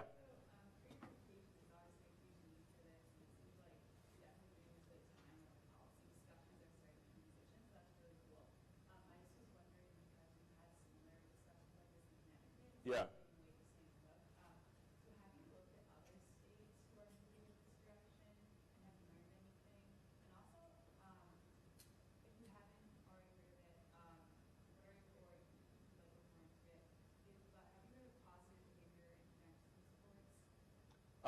Vaguely, but I'm so involved in the research on that. Yeah. No, definitely. No, thank you. And yeah, I think definitely looking to other states is a really good idea, and kind of seeing what other stuff's out there. The problem is that a lot of this stuff is very internal. So, you look up what people are doing and it's not necessarily clear, but hopefully by, working with, I know last year I was working with the New York State Health Department, and I got access to stuff on vaccinations because that was my job. So I could just email another state department and say hey, can you give me what you're doing? So I think, to really be able to do as much as I'd like on that department, I think I need to get directly involved in the, in the health department of Rhode Island, but luckily, as I said, I already know like the people that I can jump through to get there. So that's something that I'll definitely start doing more. Yeah. So just a question about your scope. Are the work you're planning on doing, is it focused on like teachers and whatnot in the schools, or are you actually focusing on the students themselves? So I think that I can have a much greater impact by kind of creating a group of people that, by I guess working with a small group of people that has access to a much larger group. So I think, by giving the information to the teachers, to the administrators, and to the, the Brown students that are already working with these communities, if I teach 15, let's say I give information to 15 teachers, those 15 teachers, each have classrooms of 25 students, and they'll get that out there. And I also think that when you're dealing with things like mental health and mental hygiene that are kind of complex, it's doing like an educational seminar for kindergartners isn't really going to do anything, but going to the kindergarten teachers and saying, this is how you should treat these emotional issues, this is what you should be aware of, then they can just implement that on a daily basis. That could hopefully lead to just greater cultural change in the students they work with without necessarily making it explicit. Yeah. I can see an initial pushback. Yeah. By saying I have so many other things to worry about in the classroom. Yeah. Where's the person who I can just push these students off to so I can go back to the other 24 students I have? Yeah. So that will be one of the first pushbacks you're going to get. Yeah. So what are some ideas that you're generating to address that? Well, I think the thing about my project is that it's not just relevant for one student, they're trouble students. I think that it's important for, and I want to get the point across that it's important for every student, and that's why it's very preventative and very generalized, because I think like you can't push off the emotional issues of every single one of your students, because they all are going through their own things, and their emotional and mental health and well-being is an important thing for every student. And the good thing about it too is that it's pretty simple stuff. You don't really have to go out of your way to do it. You just need to be thinking about it. And for a lot of things, awareness isn't necessarily enough. And I know, like for water, let's say, like you tell them there's bad water, what's the next step? And luckily you address that. But for mental hygiene and mental health issues, or I guess mental hygiene more specifically, because mental health, there's obviously next steps that need to be taken if you're mentally ill. But when you're thinking about mental hygiene, a lot of it is just awareness of just realizing like these emotions are important, and we need to make sure that we're addressing them in the way that we probably at the end of the day know is right, but we don't necessarily give enough credence to as like a super vital thing. Yeah. What are the other institutions, nonprofits or otherwise, that share that goal of yours to increase awareness on mental health? I mean, I think there are a lot of them out there, but I think the problem is that a lot of the campaigns that I see are more focused on like high school, college-age students, and getting the information out there to, I guess, to people that are older and already maybe dealing with like the more concrete issues. So I think by getting the information out there earlier in a less formalized way, I think can do just as much good. And I know like specifically there's like a lot of organizations, let's say on Brown's campus, that I see doing work, and like clubs that I know people in and have worked with a bit, but like all they're doing is sort of work on our campus or advocacy stuff that involves college-age students. So I'm really looking to do something that works directly with the schools to address it from a younger age. Yeah. You said that you saw that you addressed the issues of mental illness. So say you're dealing with a case study with a student come from a privileged background. Yeah. And you know that a large amount of mental illness is coming from the household or systemic issues. Yeah. How can specific policy changes target those individuals when school only interacts with them a certain amount of hours a day? Yeah, so I think obviously like there's always going to be more things that you can do. There's always going to be more things you would change. And I know like Janessa, you said like you were concerned about that as well. Like there's a lot of other issues. Books can only do so much. I think that's the same thing. At the end of the day, I can't enact housing policies and change the education system. But I think at least, in the community I work, the school is a huge part of the community. And there's the school, there's the after school program, there's summer programs. So it does, from what I've seen in a lot of places, the school really can matter. And I think at the end of the day, outside of their home, which I think is like a whole nother ballgame of of things to address, the school is the place that they're spending the most time. So I still think it's a really good place to address these, at least start to address some of these issues. And obviously, you're never going to be able to do enough. You're never going to be able to change everything. But I also think that creating mentally healthy individuals and resilient individuals will, help overcome a lot of those issues as well. Yeah, Garrett? Final question for you. What's your favorite mental health hygiene activity, and what type of mental health hygiene activities do you plan to share with your target audience? So I think my favorite is just talking to people, and I mean, you guys definitely know that. Like, I've talked to you a lot, but just like, I think for me, like, that's my personal preference. I just want to talk about it, and like, if I'm feeling sad or angry or annoyed or whatever, like, I just talk to someone about it, and I'm focused really hard on just not bottling things up and acknowledging and addressing and confronting certain issues. And for the ones that I was going to bring up, I talked a little bit about some of them, but things like the daily check-in, things like making sure that when you are, that when you're talking to a kid about an issue that they're having in the classroom, make sure that you're telling them why the issue is bad, not why the kid is bad. Other things like, toxic masculinity is a really big issue, and, teaching boys, especially from a young age, that, like, their emotions are something that's okay, and, especially for boys, like, don't bottle them up, like, you can talk about them. That's something that's important to do as well. Yeah? So for the program with the pieces that you've shown, Yeah. that's been in place at our university for some time now, or is it something that Yeah, so that's actually a very sustained program. I came in and so my boss actually has been in that school for almost 20 years.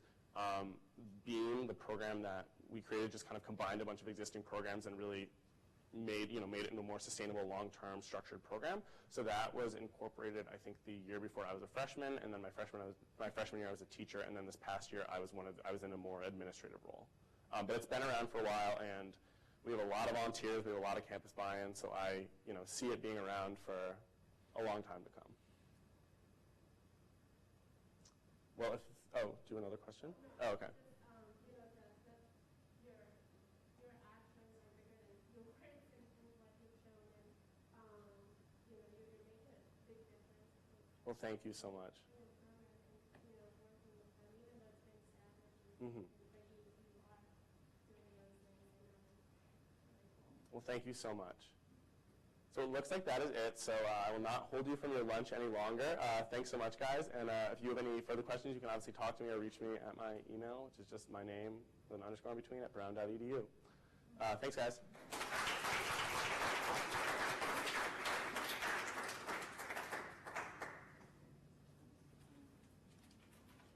Good job. Thanks. All right, those have been, I think everyone can agree, pretty inspirational presentations. We have, for those in the studio audience, we have a lunch break until 1 o'clock. If those 9 fellows can make sure your presentations are up on the screen. I assume it's the food that's right outside? Yes, so thank you everyone for paying attention so far, and more to come.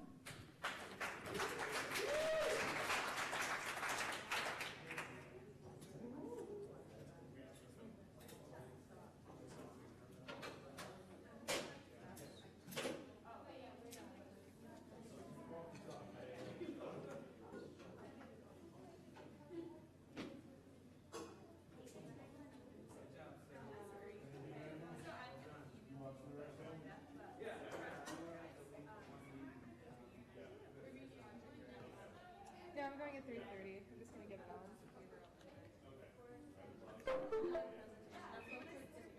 Oh yeah, go for it.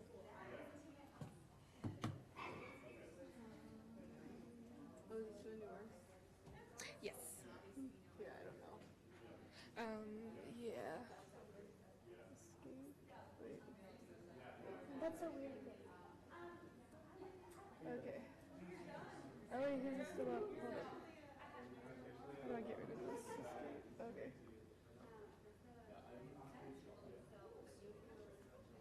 Okay. I need to get to the desktop.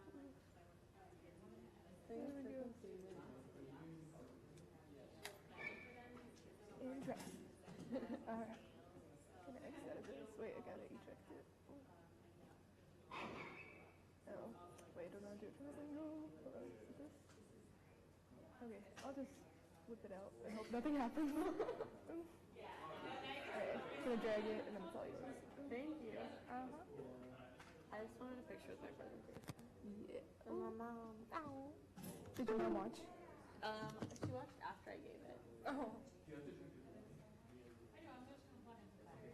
This one, I took right now. Yeah, it has a little flavor. So basically. Okay. Thank you. No problem. Do you want like a soda? Can you just do like? Can we do one? No, it's just you basically just put you go on that thing and you'll just go to your hair. Yeah. And whenever you yeah, you just plug it. That takes 2 seconds. Or maybe like after you're done, stuff if you want to All you do, you take this and you plug this.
yet they expect individual citizens or police to do that when they're the ones trained with animals.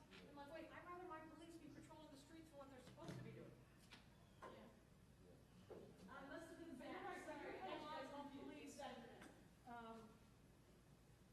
there needs, that just the whole balance right now in all of these conversations. I mean, the thing I posted on Facebook is what a lot of people are saying, like, we create this false dichotomy between pro-cop and pro-individual. When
Yes, sir.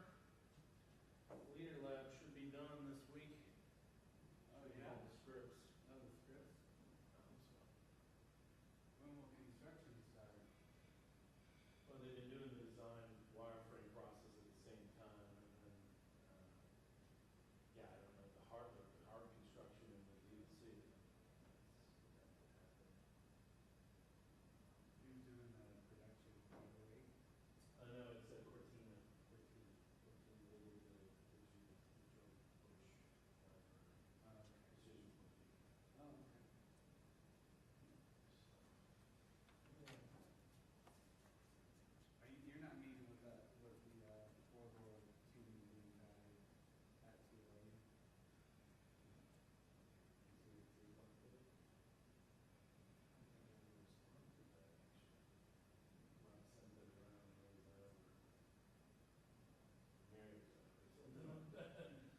He's coming here at 2, huh? Yeah, we're gonna be in the meeting room too. You sure Master will be there? Yeah, he's bringing them over. What does he want to talk about? Oh, the leadership institute. Yeah. Which will be my second conversation. About it? Yeah, I talked to a guy about a year ago about it, and John's son is the director there. Yeah. And not that long ago, I even asked John, said, hey, whatever came of my conversations with them about their leadership program. And he said, well, funny, you say that because after talking to you, they decided they didn't want to do it. Because it's going to take way too much work. And they just didn't want to commit the resources. And so I thought that was a done deal, but I think it was really good.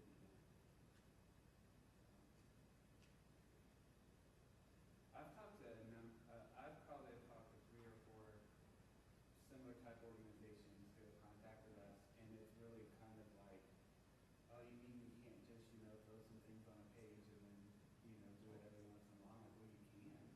Yeah, I think you probably could. Yeah. Particularly the World War II Museum or someplace like that. Oh yeah, that's what we do. Yeah, easily. Half the battle is the marketing side. You start digging away. You get somebody that can make it happen. You find some speakers and there you go.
they're working for a school system.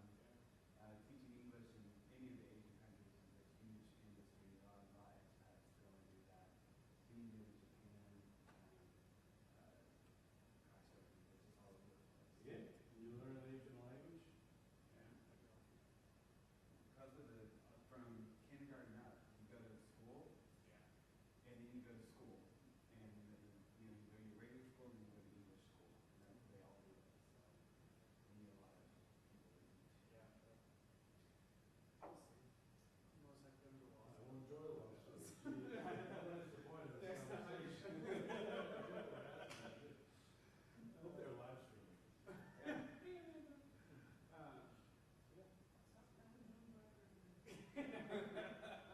Actually, talking about snack top right now. With this decision. Yeah. Who was your mentor? Is that someone you're still in contact with? Yeah, we actually keep in pretty good contact. I could keep in better contact with him. His name's Christian Williams. He was really good friends with Abby. They like knew each other from this college. Yeah, he was pretty fun.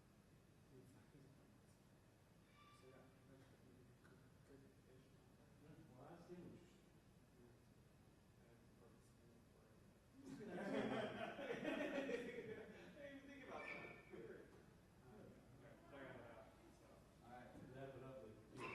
Wrap it up with you. All right, well, great to see you again. Take care.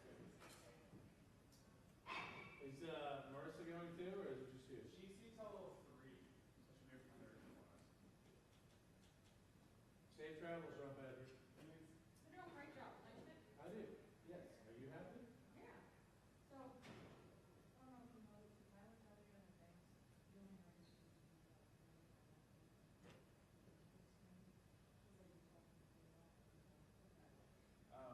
Yeah, I told him it wasn't necessary one way or the other. No, I just hope he didn't listen to you, he just decided to do it. No. Well, the way he had it, No, the principal's name. Oh. The way he originally had it on there, I said, you can't even tell. It's kind of just running into the quote. I said either separate out or just take it off because you're already going to get a contact. And then we saw it yesterday, we're like, why is he on there? He's like, wait, I was told. I said, well, that's part of the thing with presentations, stop the fight. You're going to find that Take what, no, but take what 4 of them tell you, take what 3 of 5. Yeah, that's true. Yeah, well, I always say, with quotes, I mean, if you're naming who the quote's coming from, if you're providing the context, actually putting it on the slide is not, necessary. Well, I just didn't want you to think he ignored you, that's all. I really. Yep. Yep. Okay, so I need to call you back. I need to mic someone up for a presentation. Hi. How you doing? I'm good. How are you? All right. We'll put this on your tie. Sure. And you can stuff this inside your coat pocket. This is mute. That's loud. Okay. Oh, okay. That works. That's good. That's right. Mute it again until you're ready. Sure. Hi, good. Hey. Are you excited? Yeah.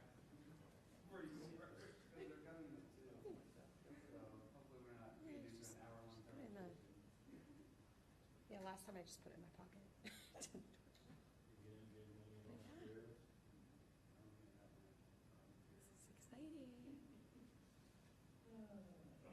Good. If you want, you can go to Apple and iTunes and buy I'm it. excited. I'm excited to see all your hard work. Oh, okay. I don't offer a lot of proprietary information, and they don't expect you to. No, you didn't. Oh, yeah. It's good. It's all our pool. Yeah. Not a lot of traffic. Yeah, I'm back.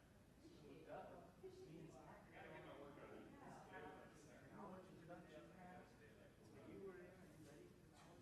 Ready to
I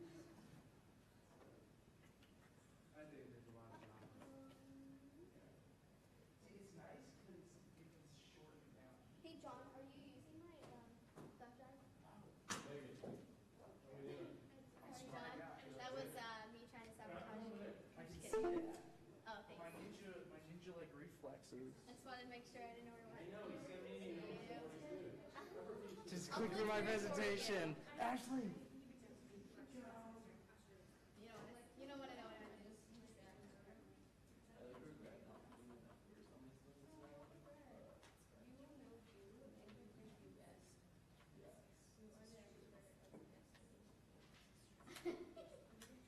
Nothing is certain, and nothing is uncertain. That's what I learned from lunch today.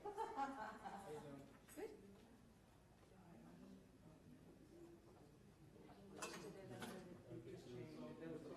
Yeah. But it kind of I don't believe anything now. But then it totally. I got it. That's okay too. I mean, it's, you know, there's further work in it, right? It's crazy. You're like, something, and I was like, uh-oh. and I did it. I was like, And then it's like a domino effect where you keep finding people. yeah, I think this is the last one. Yeah. That was. So how late were you up last night? That's not bad. Well, I'm excited to see what you do. Sure.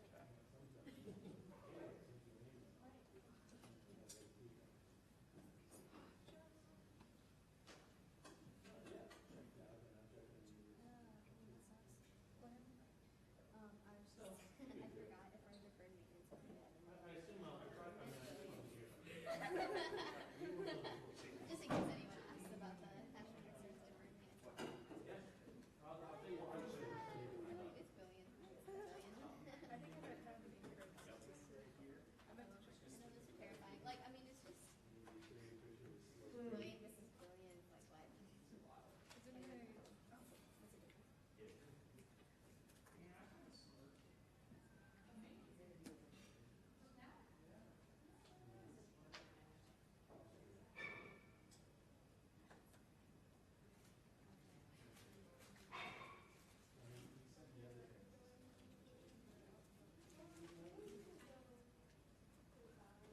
Well, is he back on the meeting? I wondered if they sent there early on.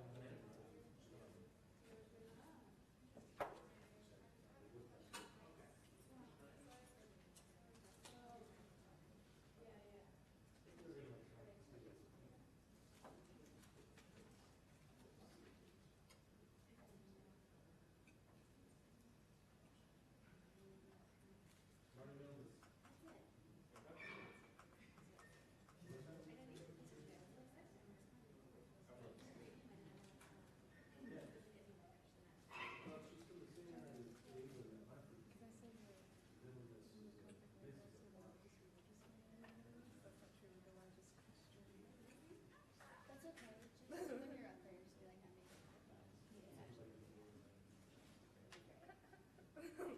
I don't know how that makes sense in my head either. Like I was typing it out. But... That's okay. See, I know it's like, because you're like an expert, so this is a huge difference to you.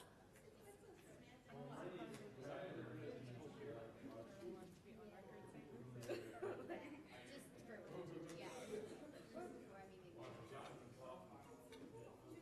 Cow blood.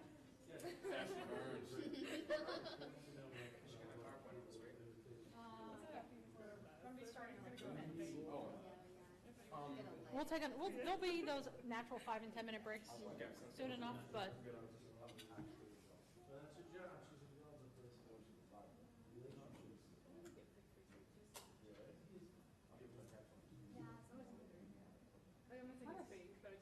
no, there's a lot of, well, that's a good question. There's a lot of stock photos out there. Or just as long as one news person puts up a photo, then it's there.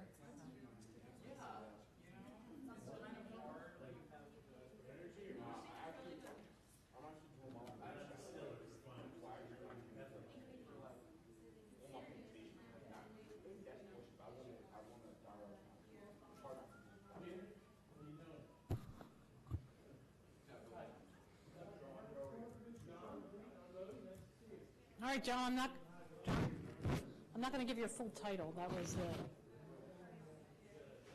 So we'll take that away from you.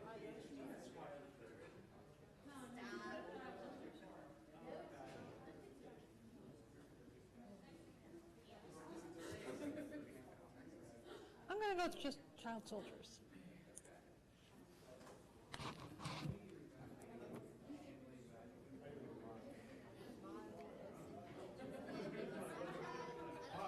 There's people in the hallway. Are there still people in the hallway? I just saw Kyle leave. Are there others back there?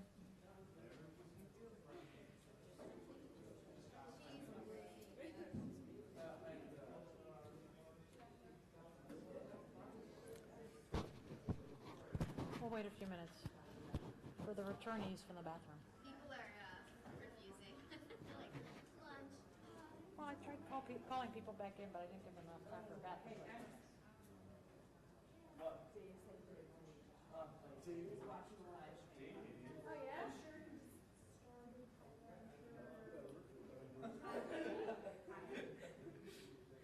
So Tyler, if he saw that little kid photo of you, he would have was sure to have He responded. turned off. He was waiting for him. I love that picture.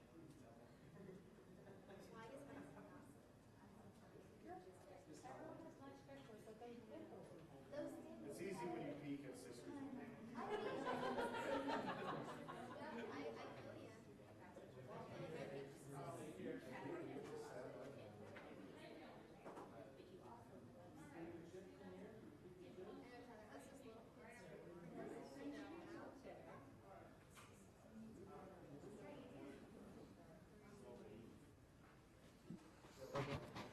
Is it working? Okay. Yep. There we go. Thank you.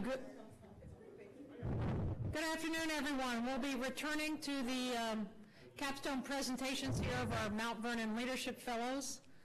If it's not apparent for those of you who've already been watching here and at home or at work, the 16 fellows here are incredibly bright individuals, but I think they're even more amazing is their civic virtue as demonstrated through these capstone projects. So we've heard 7 here in the morning. We're hearing 9 more this afternoon and some great work that's been done. So first one to kick it off in the afternoon is Jon Kaufmann, who has a project on child soldiers. Good luck, Jon.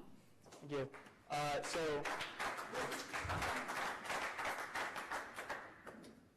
Hi guys, I'm Jon Kaufmann, and today I'm going to be talking about improving economic assistance for former child soldiers. So the first thing I want to say right off the bat is that we have very strong evidence that these economic assistance programs, which are meant to provide jobs, actually don't do it. So they don't work. And for that reason, I'm trying to produce actionable research that will result in policy changes, that will result in improvements in these programs, hopefully getting these children jobs. So that's my objective, and it's a little bit different than what people before me have done. So how we're doing going through the presentation, first I'm going to talk about how I became involved in the issue. Then I'm going to talk about background information, scope of the problem, the research that I've done, and lastly, the next steps, the action plan that I'm taking. So how I became involved. I took a class about 1.5 years ago called Justice in Children, and it was about primarily what I came to know as victim perpetrators, people who are victims of crimes but also perpetrate them. And child soldiers are a classic example of this, people who are victims of abuse but also commit some of the worst atrocities in war. Now on the left, or on the right there, excuse me, you can see Dominic Ongwen. How many of you have seen the video Kony 2012? All right, most of you. It was about an individual named Joseph Kony who runs the Lord's Resistance Army in Uganda. This is actually where the data that I'm using for my research comes from. And he was particularly prolific in his use of child soldiers. He used about 60,000 child soldiers over the course of his battle with Uganda. And he's still at large today, and he caused massive problems with the civilian population. Dominic Ongwen was one of the 4 commanders right underneath him. He, the other 3 commanders, and Joseph Kony were all indicted by the International Criminal Court for the use of child soldiers, particularly but war crimes and crimes against humanity. And he's sitting in trial at the ICC today. He's actually the only person ever indicted by the ICC for the crimes that were committed against him, because he was a former child soldier, and he recruited children for use in combat. He was abducted between the ages of 10 and 14 and was part of the LRA for 21 to 25 years before he was eventually captured and brought to the ICC. And so when I was thinking about him and whether or not he should be held accountable for his crimes, because after all, he was just 10 when he was abducted, I came into contact with this idea of DDR, which is disarmament, demobilization, reintegration. And it's the process by which we take somebody from an armed group and bring them back into society. And a huge part of this is getting them jobs so that they can provide for themselves, be productive members of their community. And so economic assistance, the reason why it's important is because it's an essential part of DDR, right? It's essential to bringing people back into society. And economic assistance helps people get jobs. It's the primary objective. And one of the reasons that's so essential is that it lowers recidivism. So people who don't have jobs are much more likely to pick up a gun again and fight again. And so getting people jobs helps to end the cycle of conflict, and it helps to prevent conflict from continuing. In other words, it increases regional stability. And that's essential. So before I go any further, I should probably address the question, what is a child soldier? Under international law, a child soldier is any person under the age of 15. That's what a child is defined as. You might say, why not 18? Well, actually, it's international law. We allow people who are age 17 to join our military, and England allows people as young as 16 to join their military, under 15. And then they have to be associated with armed forces. These are not necessarily people with guns.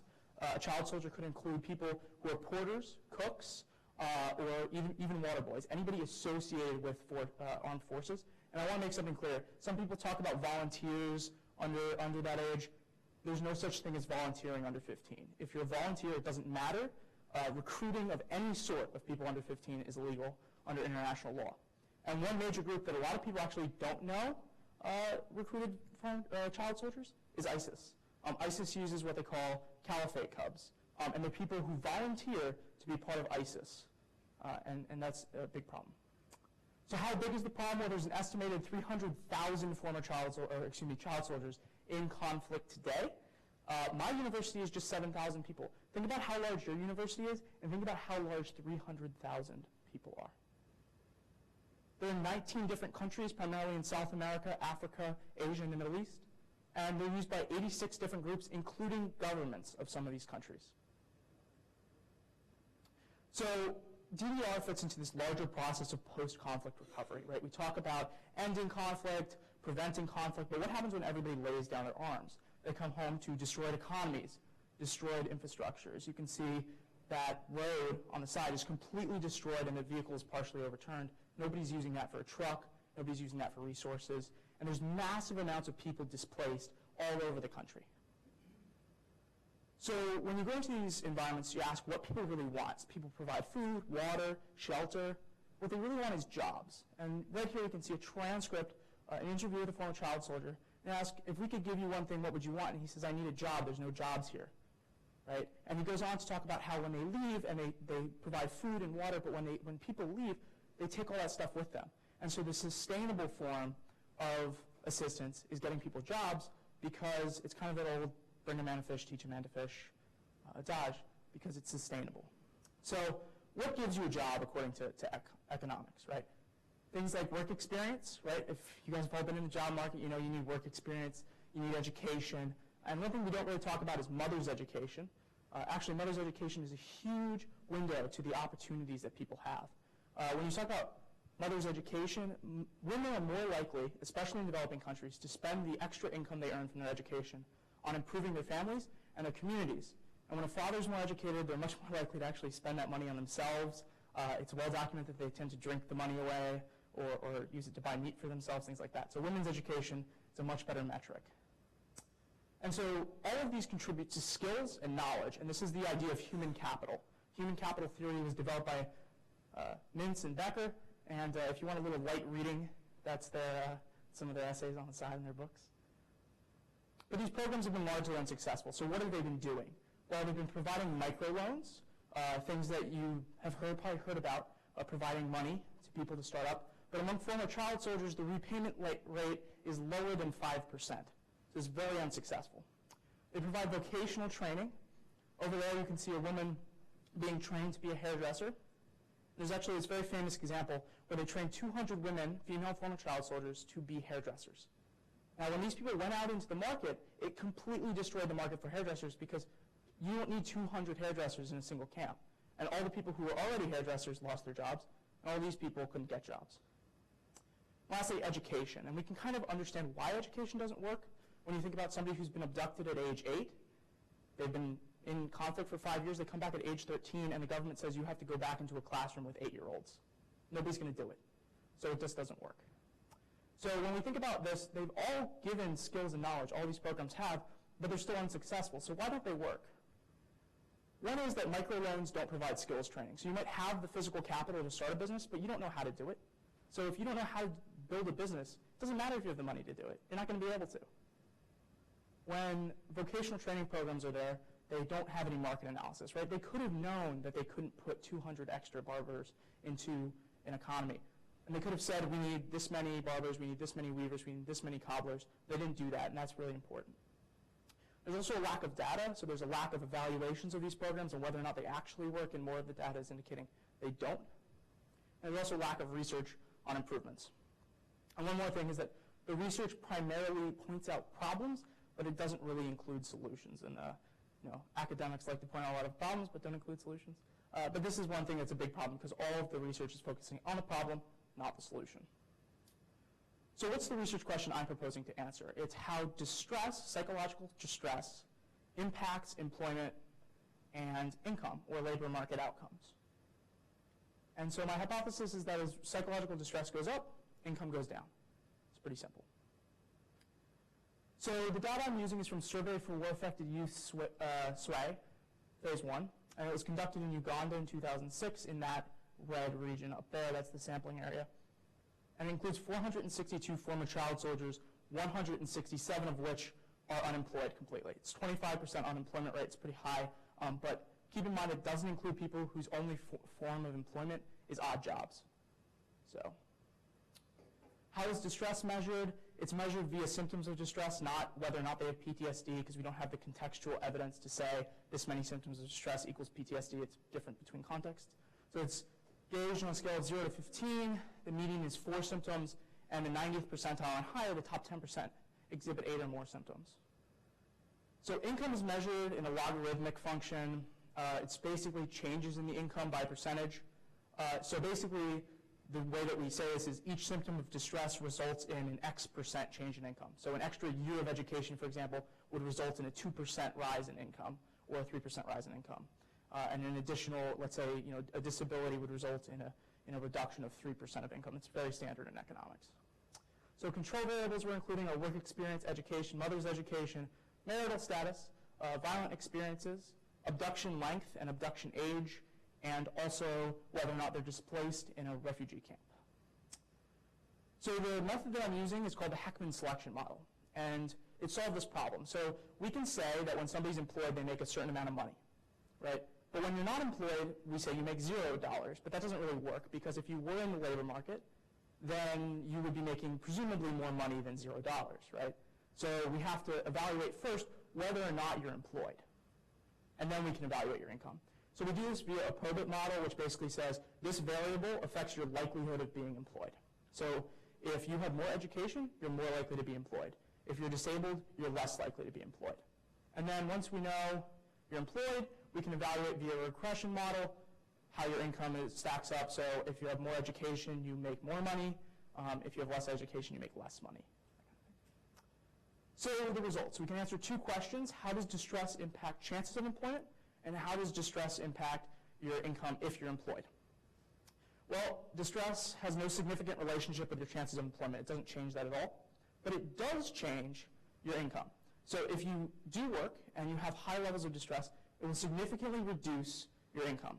This is a 95% significance level. We're very, very confident that this is true. So how big is the impact? It's minus 7% of your total income per symptom.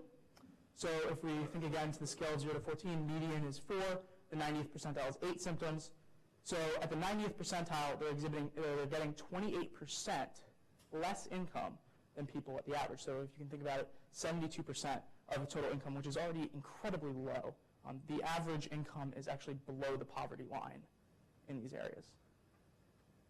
So what's the conclusion? The main conclusion is that distress impacts earnings, obviously, and that a lot of people have proposed that if we increase people's economic opportunity, we'll improve their psychosocial outcome. This actually proposes the opposite, that if we increase people's psychosocial outcomes, if we focus on this distress, we'll improve their economic opportunity at the same time. And this is kind of a new idea.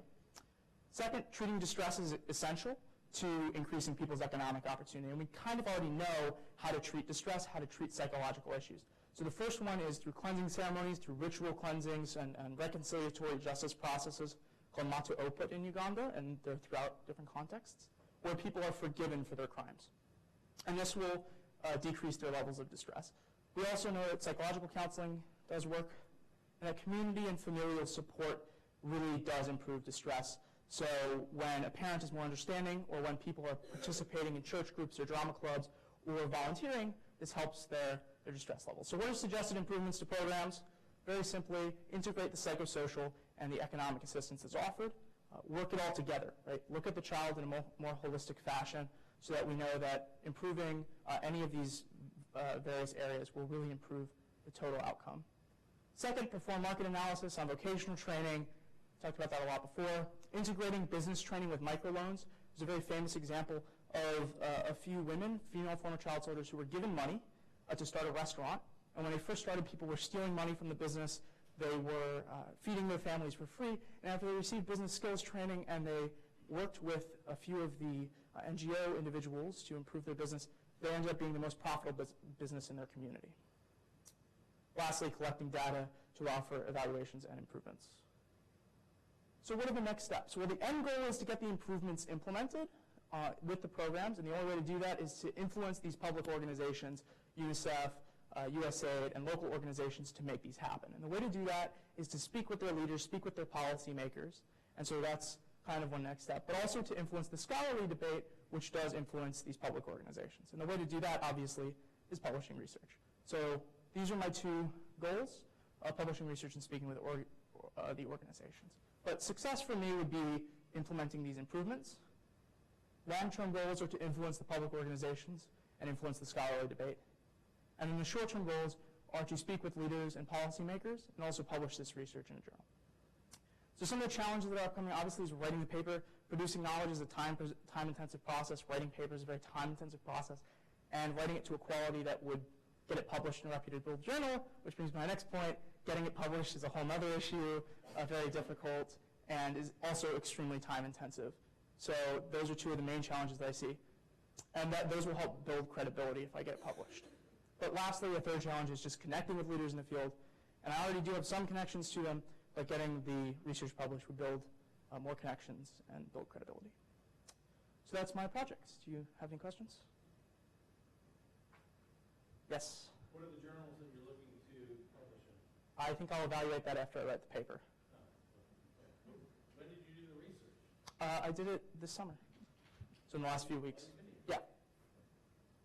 Yes. So it's really interesting to talk about, the economic security these soldiers need. Right. I'm just kind of curious, even the jobs available, do these children tend to hesitate, that decision to leave, they face backlash from that? And I know, a lot of children may depend not just on their economic security, but their physical security Mm-hmm. too.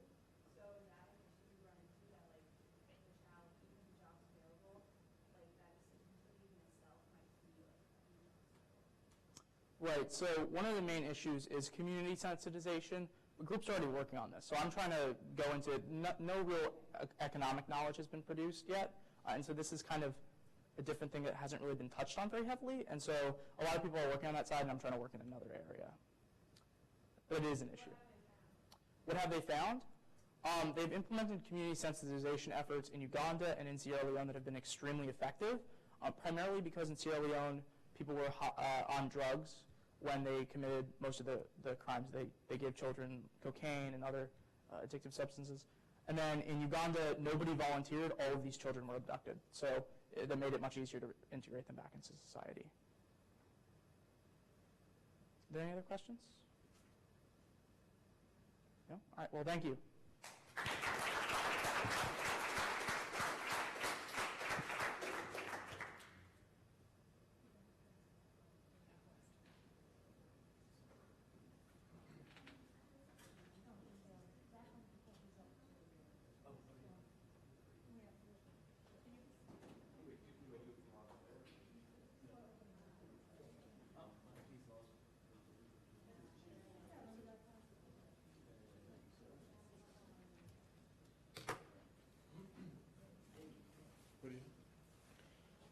You saying it yours?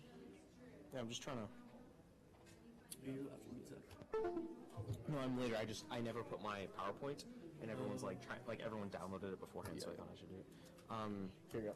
I'm gonna get it. Yeah. And screen's just like not. I know, no one can see. Where's hit escape? Get out of this. Oh, so I have to like do it through this? Everyone's been doing it blind. So we're gonna need my this gosh. space Okay. back in like a second. Yeah. Do you care if we want to airplay it, or you want No need to save. Yeah. Okay. What do you need this space for? Sorry. Wait, what? Now you can't see at all. Did you do that or Ben?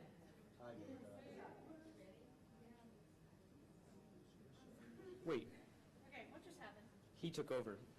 Okay. He was trying to open his up. Oh, do you want to put yours up? Yeah, he's trying to put his up during this Yeah. 10-minute break as well. Yeah, he was in the middle of it. Oh, okay. No? No, we gotta get out of there. Well, this is. Are you Is guys that off it? now? I'm Okay, done. Yeah. that's fine. That's fine. I can get it here. I think. I just need to minimize this. Where's the mouse? I don't see the mouse. Yeah, that's why I was trying to. I don't have my presentation up, so that's why I I was was. setting him up for his presentation in 5 minutes. Okay. Well. That was one. You're all set. You just need to click Apple TV.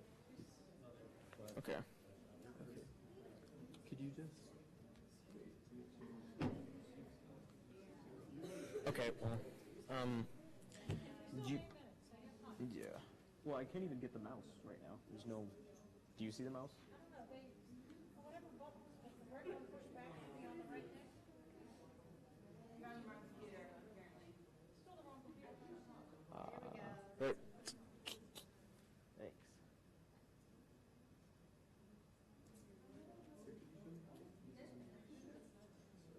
Is that Wait, were you just gonna give it from Google Slides? Yeah. Oh, okay. Okay. Okay. Testing. Oh, okay. Cool. Okay, and okay. So, should I turn it off until? I didn't. Should I turn it off until? No. Oh, okay.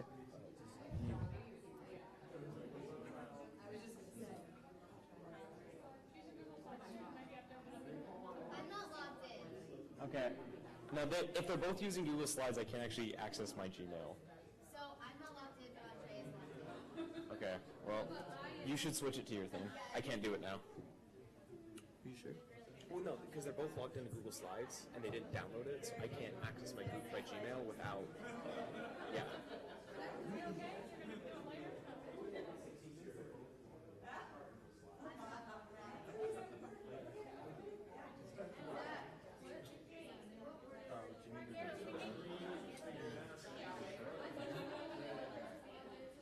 And then so can you hit X? Okay, perfect. Awesome, thanks, man. Knock it out of the park.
Are you on this computer?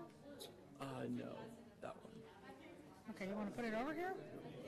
Because are you doing the... Oh, no, I have the clicker. Wow. Okay. Whatever works for you. Why didn't you put it on this one? Because like the resolution. Oh, okay. Let me go ask him.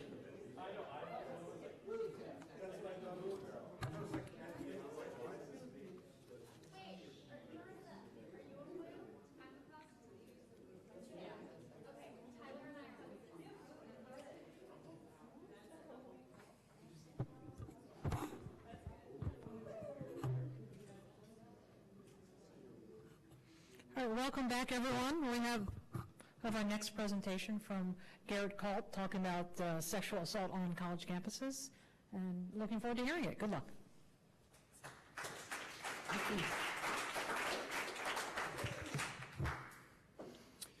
The National Sexual Assault Violence Prevention Center says that 1 in 5 women will be sexually assaulted by the time they graduate college, and 1 in 16 males will be.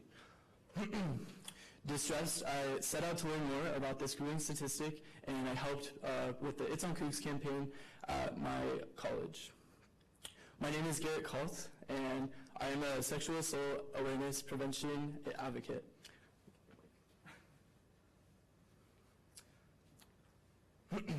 So today I'm briefly going to be sharing with you guys my background, my story, as well as an overview of my cause, and some of the specifics such as my how, my why, the vision and mission, as well as my action plan following Mount Vernon, and what I hope to accomplish, and what I define success as being.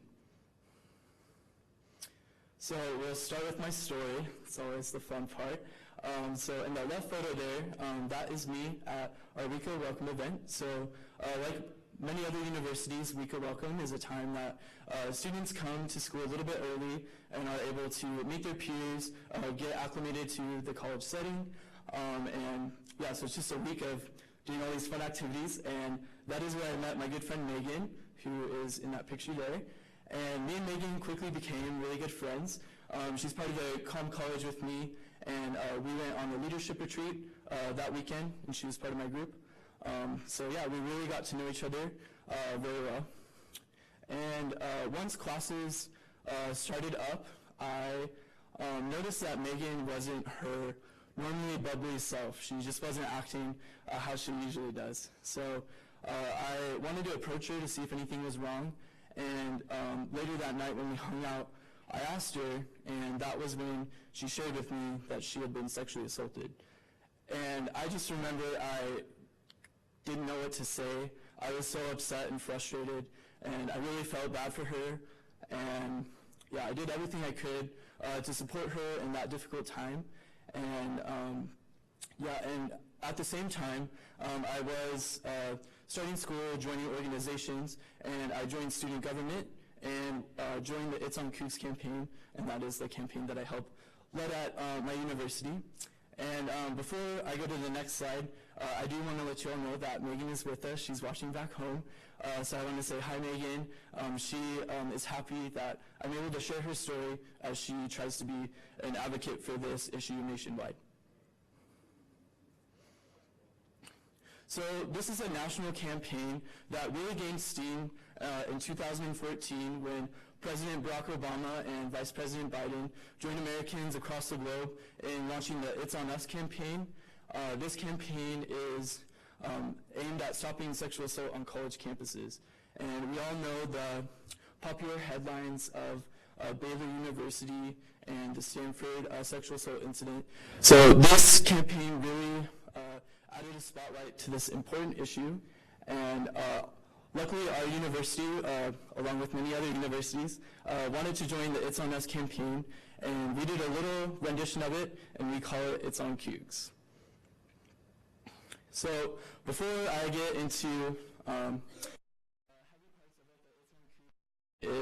wanted to give you all a brief overview of what my cause is and how my university handles sexual assault cases. So first, I want to give you a background of the environment at my school. So we have 20,000 students at my undergraduate and research institution, and we have about 25,000 people in the town. So as you can see, that's pretty much a big college town. Plus, we are isolated and located in the middle of the Palouse, which is the rolling hills.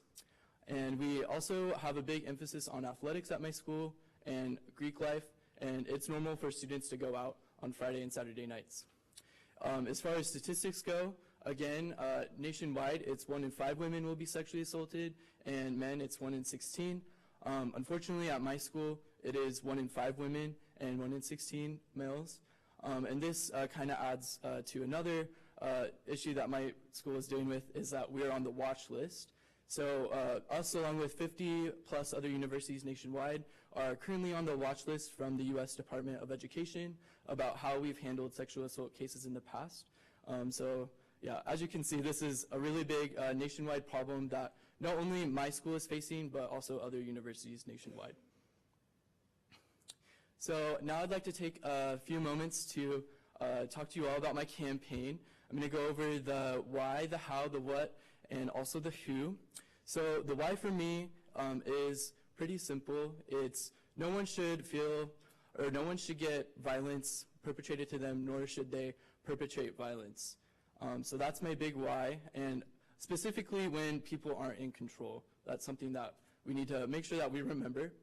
The how of my campaign is specifically relating to sexual assault.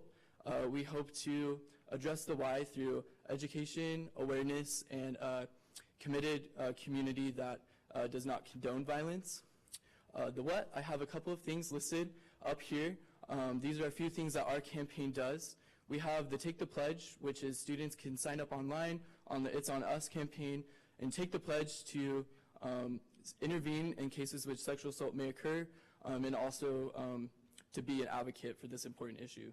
We do classroom reps where we share educational material and talk about our upcoming events. We outreach to specific groups. We show films, awareness videos, and we really focus on our campus partnerships so we're able to reach a broad population of students. And now I'm going to share with you our vision, mission, and values of the It's On Cougs campaign. I'm going to read it off just to give you guys a little bit more clarity about what our campaign's all about.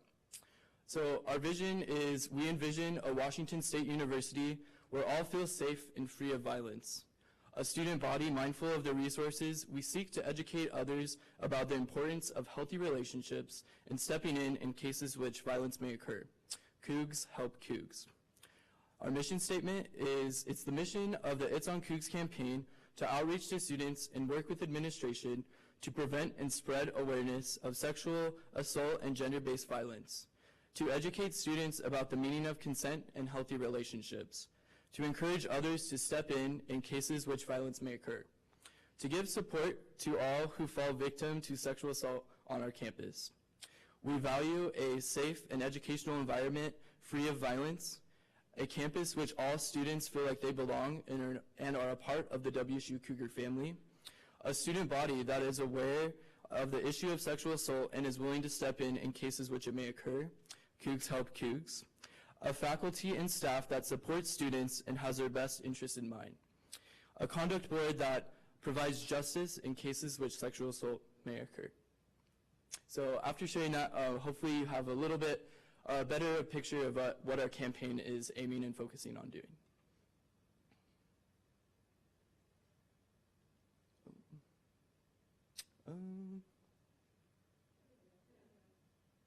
Okay, awesome. Okay, sorry for the technical difficulties. So yes, here's my logic model, and a quick shout out to Allison back there. Thank you so much for providing us this knowledge. I'm a really big strategic planner, so I was kind of nerding out when you were showing us all the ways that we can plan out our activities. Yeah, so here are 4 big things that I'd like to highlight that was a part of my logic model. First, activities. This was the what that I shared with all of you earlier about taking the pledge, showing those educational videos, having down-to-earth discussions about this important topic, working with faculty. The audience for our campaign can be broken down into 4 different groups. First, we have the student leaders and advocates that are helping lead the campaign. Second, we have WSU faculty and staff. Third, we have WSU student body, which in itself can be broken down into many different target audiences. And then last, we have WSU students who have fallen victim to sexual assault. And we want to make sure that this campaign is really inclusive of everyone on our campus.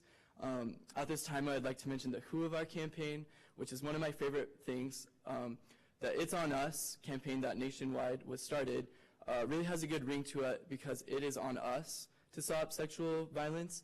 And for the It's On Cougs, it's on Cougs. Like, we want everyone to be part of this campaign and make sure that we're working towards defeating and reducing the number of sexual assaults on our campus.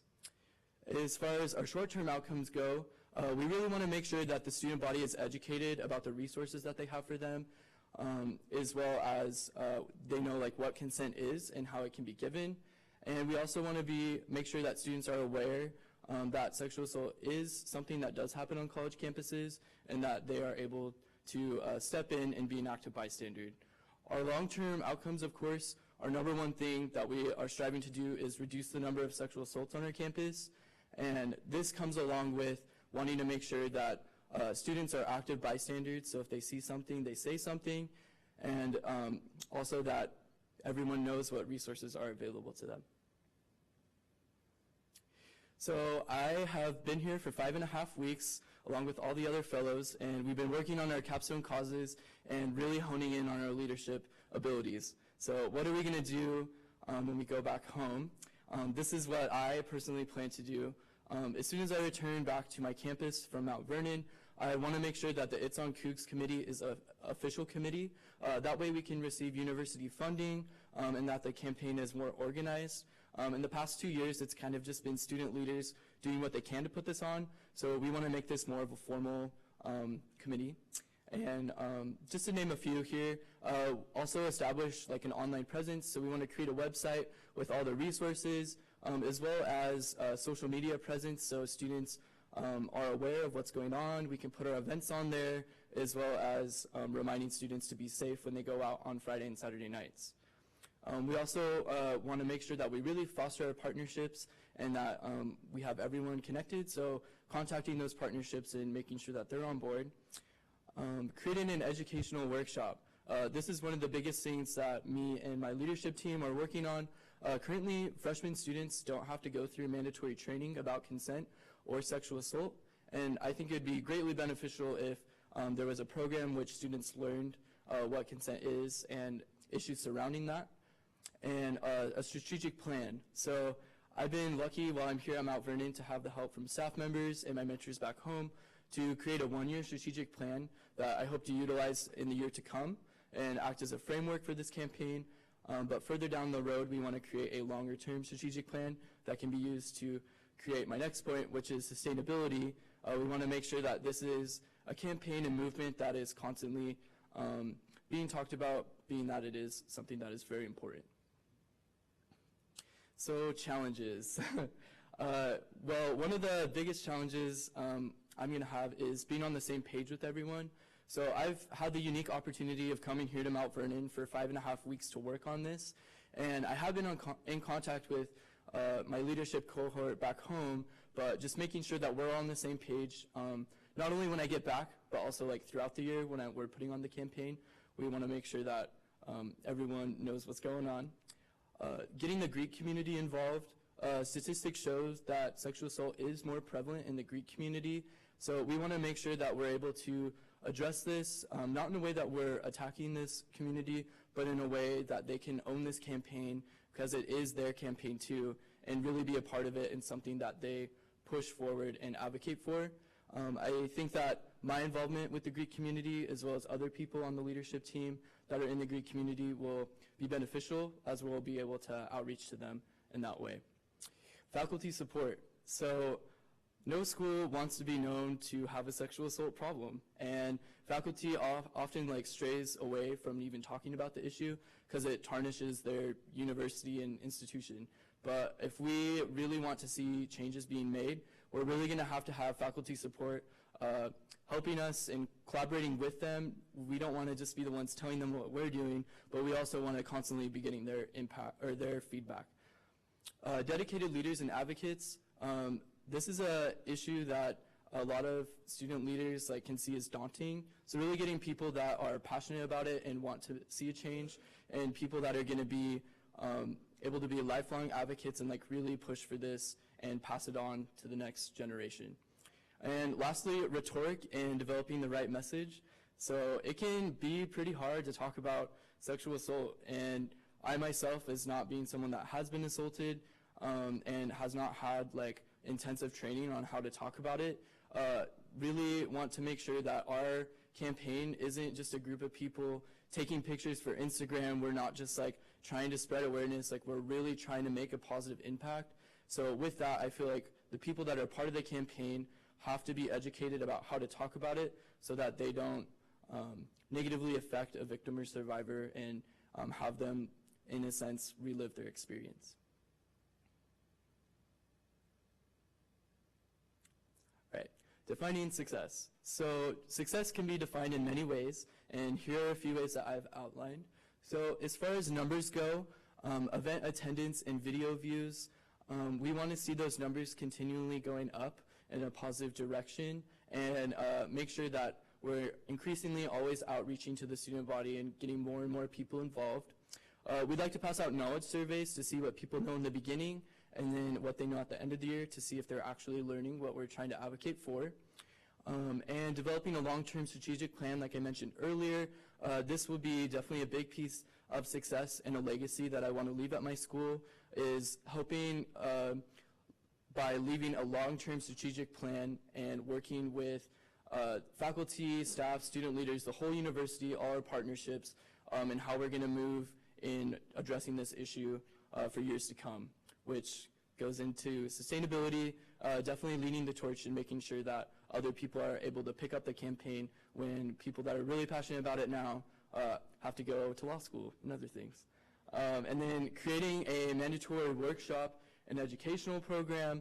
Again, I think that this is very beneficial, and in 4 years, if it's done right, that will make sure that the entire student body at my school has at least a base knowledge of what consent is and what sexual assault is. So that's something that I'm really pushing forward to have happen. And then ultimately, I'm going to see success is in our campus. We'll see success as a reduced number of sexual assaults on our campus. This is what we're really advocating for and pushing for, and we really want to see these numbers go down. So I want to end on a note by just challenging all of you that if you say something, be sure to do something. I myself define success as a sexual assault awareness prevention advocate, as having one less friend, one less brother or sister, family member that is not assaulted. And I just want to challenge all of you guys to, again, be sure that you step in if you see something that's going on that doesn't look right, because it's on us to stop sexual assault. And with that, I'll open the floor to any questions. Yeah, Doug. I really like the project. I'm a little confused, but I guess I'd like a little more clarification on, what is your relationship with the administration of the university, and particularly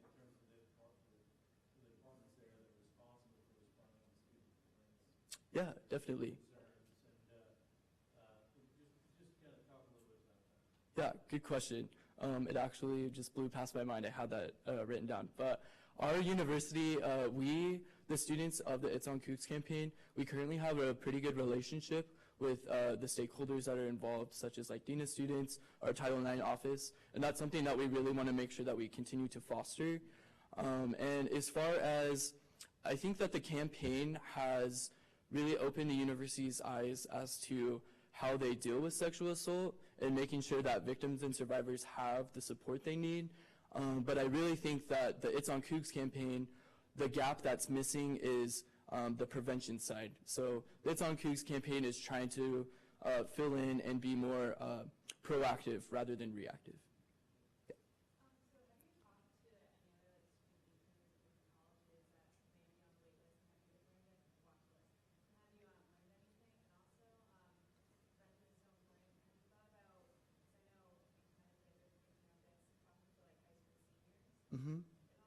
Yeah, good question.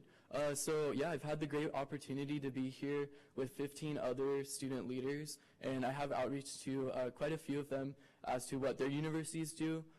We also are part of the Pac-12, so a lot of the research I have done has to do with the Pac-12.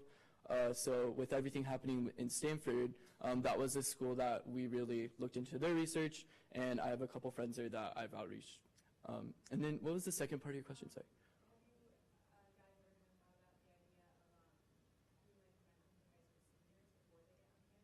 Yeah, for sure. We do have Pullman High School, which is some of the students there do go to WSU. And this is something that if I continue to work on like past my years in college, I'd like to see like mandatory and like health education classes that they talk about it. As far as I know, California is the only state that has it required so far. So being from Nevada and being part Washington, I guess now, I think that that would be something that I would definitely want to look into. Yeah, Ben.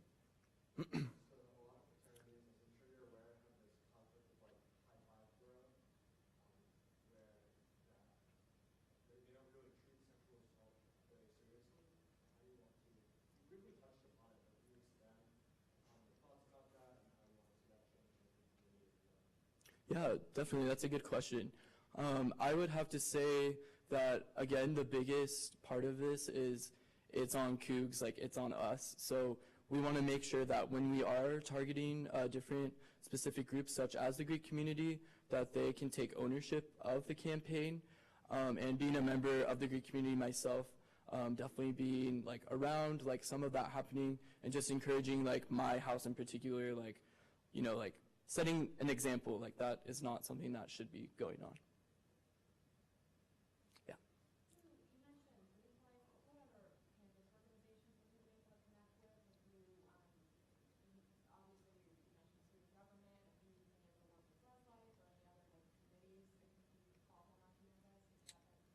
Yeah.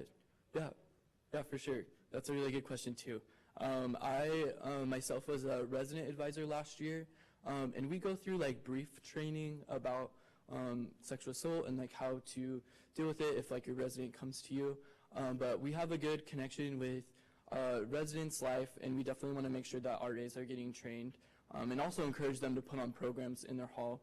And that's something that we want to do with all other organizations. So we've actually been able to go to, I think, at least over like 10 different like big RSOs on campus, registered student organizations, to come in and do a presentation like this, a workshop, and let them, you know, take the pledge and do what they can to help like end this issue. So, yeah.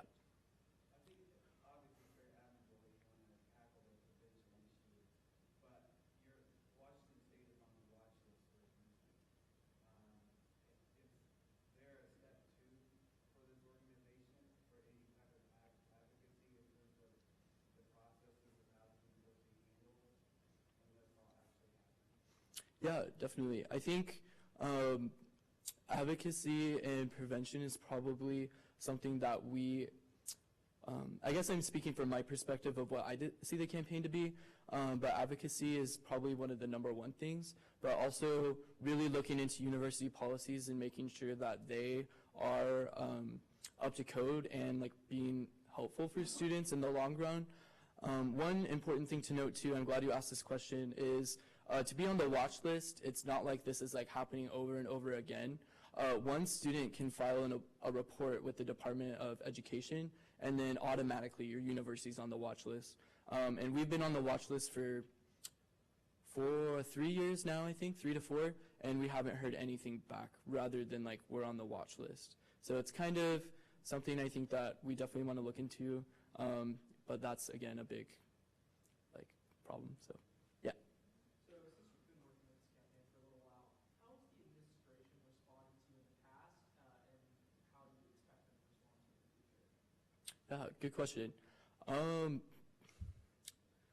I would have to say that at the start of all of this, and when the It's On Us nationwide campaign was launched, that administration, from my perspective, might have been a little hesitant, but I also had administration that encouraged us as student government to adopt this campaign, and with like my personal relationship with Megan and everything else that was going on, this is something that like I wanted to take by full force, as well as other student leaders, and they've been pretty receptible so far to what we've been doing.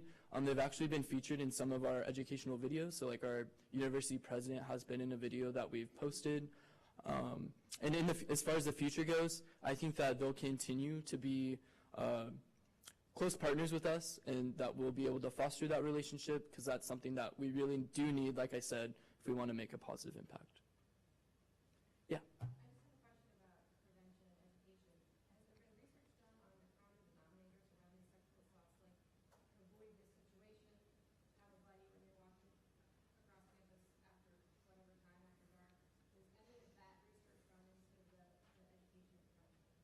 Yeah, it's the big part, but again, we don't have a specific educational program per se that is out there yet.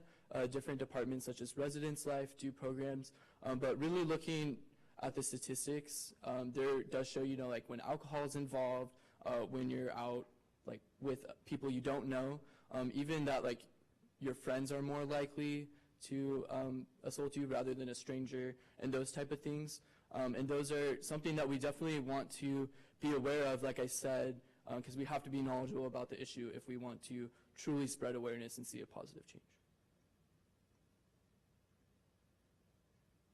Great, is there any more questions?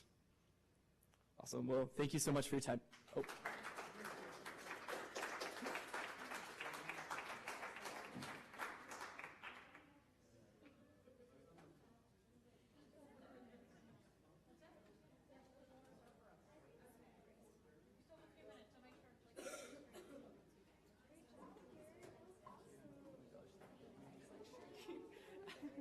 Hi. As soon as you get through the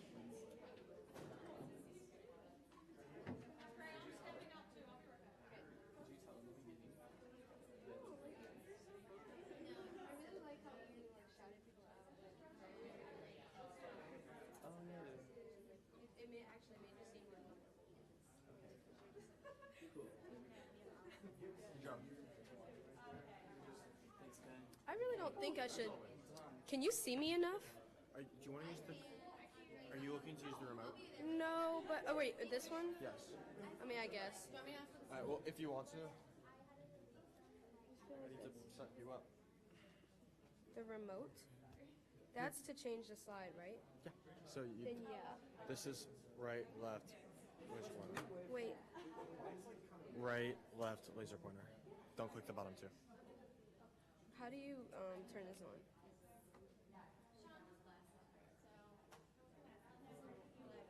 I don't think I want to stand on it, but I also...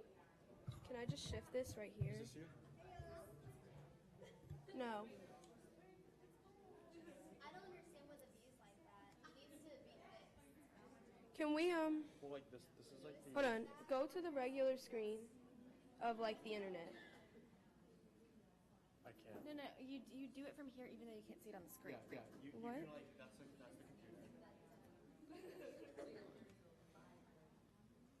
It was like impossible to get it to minimize. Okay, There we go. now, exit out, or like, sorry, minimize it? I don't, where's the minimize? You can't, I can't see it. It's like over here. I'm There's trying to find nothing it. there. No, like look at the screen. I know, it's there though. Because I can't see it. I know. They might have to fix it back there. We need help. Yeah, it's like impossible to minimize it once you see it. We need them. Like, we need them to fix this because the view is messed up. But this is my presentation. How can we get it visible on here?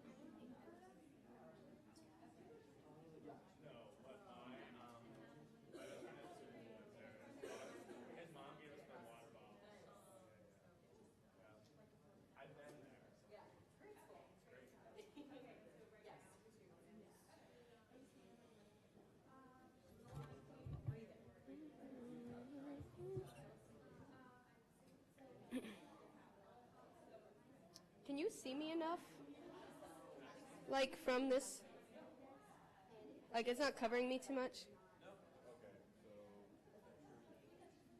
My presentation is minimized in the regular screen of like the desktop, if that makes sense.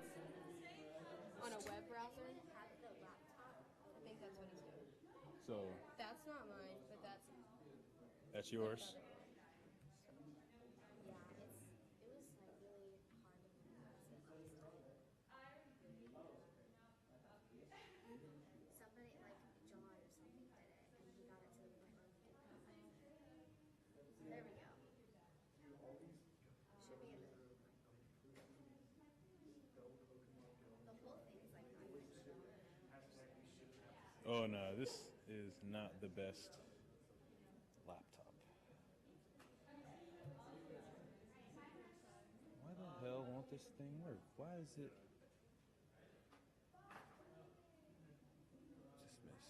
Dismiss. It's over there somewhere.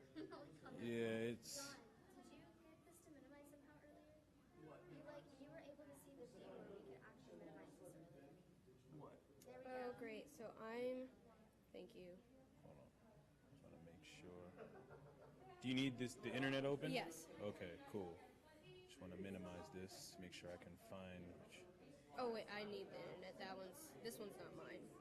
This one's not yours. No, that's hers. Mine is in a browser down there. Oh, okay. Yeah, it's in that one. It's this one. Tab, yeah. That's what my mom be saying. It takes a village to raise a child. Exactly, because it does. It does. It does.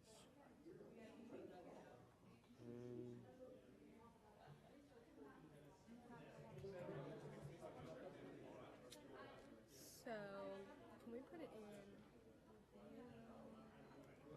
If you can, what do you want to do? View? Yeah, and then present. I just want to also make sure I know how this Oh, all you're going to do is you're going to aim it right at this. I mean, it's pretty, the radar is pretty wide, so just, infrared to infrared. If you want to test it out real quick, you can Is just. there any way to have this one, like, if I try to shoot this to that, just because I'm kind of short, I want to make sure people don't see. Yeah, it's perfect. Check. Okay. Thank you. Because I don't want to stand back there. I feel you. If you want, you can, or if you want, I can give you a lavalier mic, you can walk around. You don't have to. Well, see, I just want to be able to, like, have it for later, and they said that... But the problem, all right, so if you're presenting and you happen to walk away to show somebody something, they won't be able to hear you on the so when we give you your presentation in a video form... I can just stay here, this is fine. You sure? Yeah. People back home are hearing better from this. Yeah, okay. And the other thing. So I just won't move much, but I don't want to stand behind the podium. Yeah, okay, that's fine. That's okay. Just let You can angle this a little bit more. No, it's just mirrored right on the screen, so all she would need to do is just point and click, and she could just... Yeah, I guess I just was trying to get the arrows closer to her if she's trying to stand all the way out here. Yeah, but there's nothing like on the screen, so she would only reference it. Okay. So there's nothing. And you can see this at this angle well enough? Pretty short, so I'll have to do for this. Good afternoon, everyone. Thanks for coming back. It's 2 o'clock, and we're hearing from Andrea Barnes talking about higher education opportunities in Prince George's County. Good luck, Andrea. Hi everyone, my name is Andrea Barnes and my project is entitled It Takes a Village, Providing Higher Education Empowerment in Prince George's County, which is where I'm from. So a little bit about what I'm going to talk to you about today and just kind of give you the direction of my program. I'll start off with my story, which I tend to find most important, of course, and then talking about the community of Prince George's County, what it's like there, a little bit of background of the area, talking about the problem that I've found, all the different contributors to that problem, and then what exactly I am proposing to do, and then stressing the mission, vision, and outcomes action plan following Mount Vernon of my project, talking about the detailed timeline, and then what are some issues that I might face in that time. So my story. This is me, and I have lived in Prince George's County my entire life since I was like 3 weeks old. And from the get-go, my parents have always kind of wanted more for me than what they had. So they graduated from high school, but that was pretty much the extent of their education. So they started looking around when I was 5 years old, trying to figure out where the best schools are, how can I get the best education from the get-go. And from early on, it was pretty much established that the schools in our area were just not cutting it, even from the age of 5. So immediately, I started taking that 25 to 40-minute drive across the Woodrow Wilson Bridge going into school in Virginia from elementary school. So I'm telling you, I literally thought I lived in these two different worlds because I would come home and see a different world from where I was at school. This brings me to my high school education, which has been so incremental in this project. I ended up attending St. Stephen's and St. Agnes, which is a college preparatory private high school in Alexandria, Virginia, that serves some of the most amazing leaders and their children in the school system. I was given a personal college preparatory counselor that literally saw me probably more than he wanted to. I worked with him on a daily basis. I tried to figure out this whole college process, which despite the fact that I had this counselor to help me and a whole other board of people who were helping me, just going home, it was such a different experience. My parents didn't know what I was going through. My family, I was pretty much setting the bar for every single cousin to come, which is like no pressure at all, right? So instead of doing what a lot of students do when they don't know where they're going to school and they apply to like 3 and just wish they get in, I said, well, I'm just going to apply to like all the schools and then maybe they'll turn me down and they'll help. So I applied to 27 schools, and that was not something that I would suggest to anyone because I had 21 acceptances with a few waiting lists and no easier options of deciding what I was going to do with my life. And I ended up actually deciding on the University of North Carolina at Chapel Hill, where I currently am a public policy and sociology double major with a minor in Hispanic studies. So UNC has been so incremental to my success because I've also been able to infuse my desire for education and helping students from my background.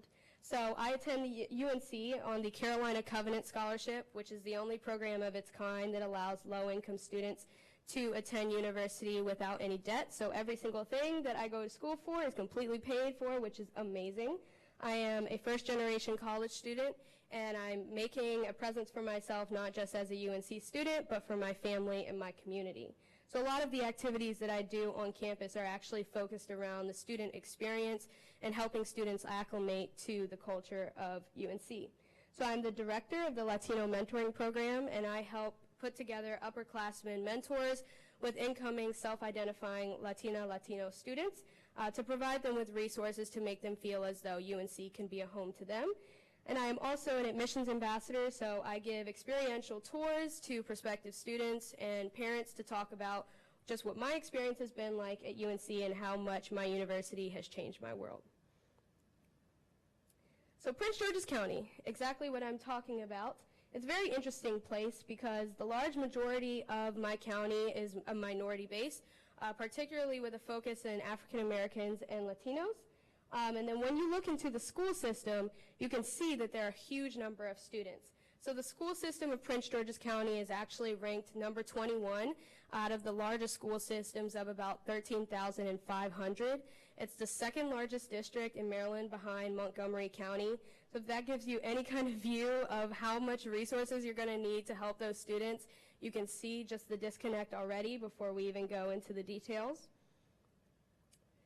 Also, something that I've kind of run into by looking into this project, that there's no clear denominating factor. There are a lot of things going on.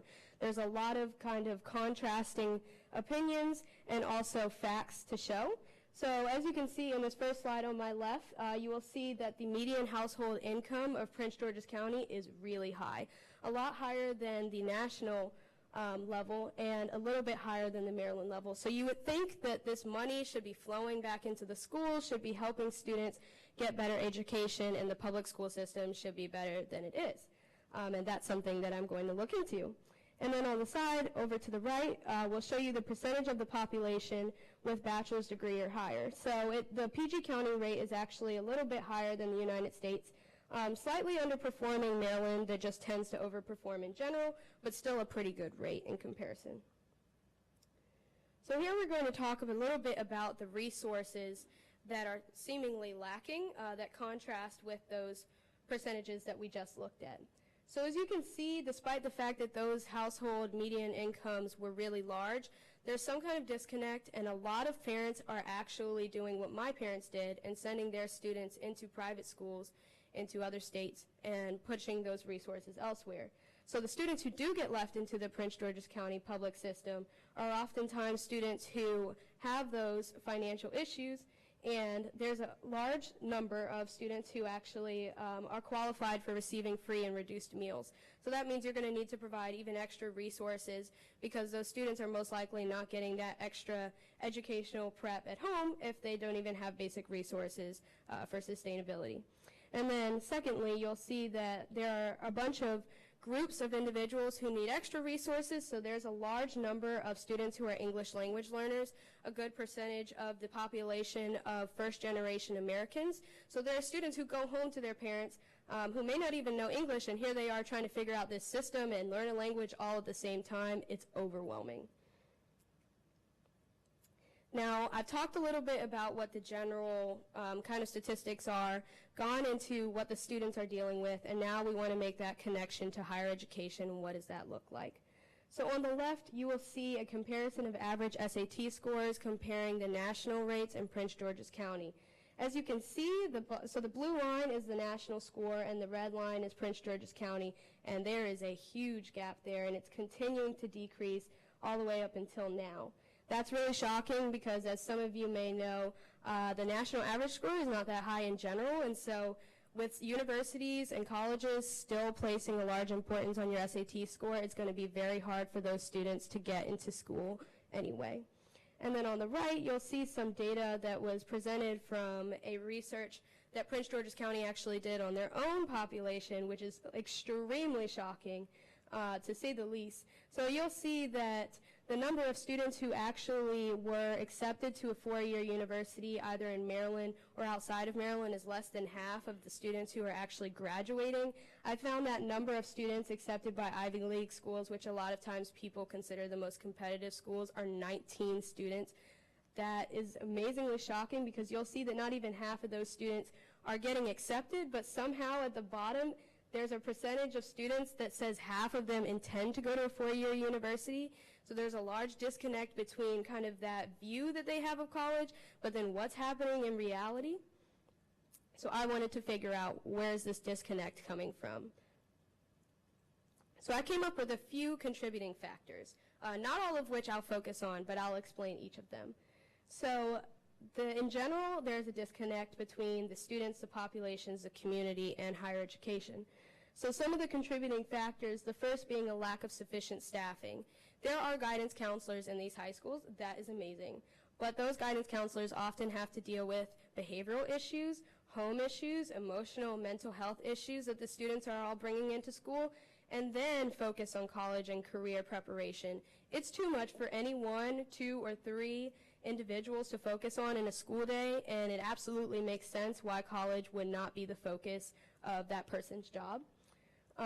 There's a hyper-focus on standardized testing, so a lot of times states are required to do a bunch of testing to make sure that they can get funding and that they look good in the eyes of the public, which is great, except for you are losing the sense of teaching those critical thinking skills and learning for the sake of knowledge, which is something that will be passed on for students to be successful in college.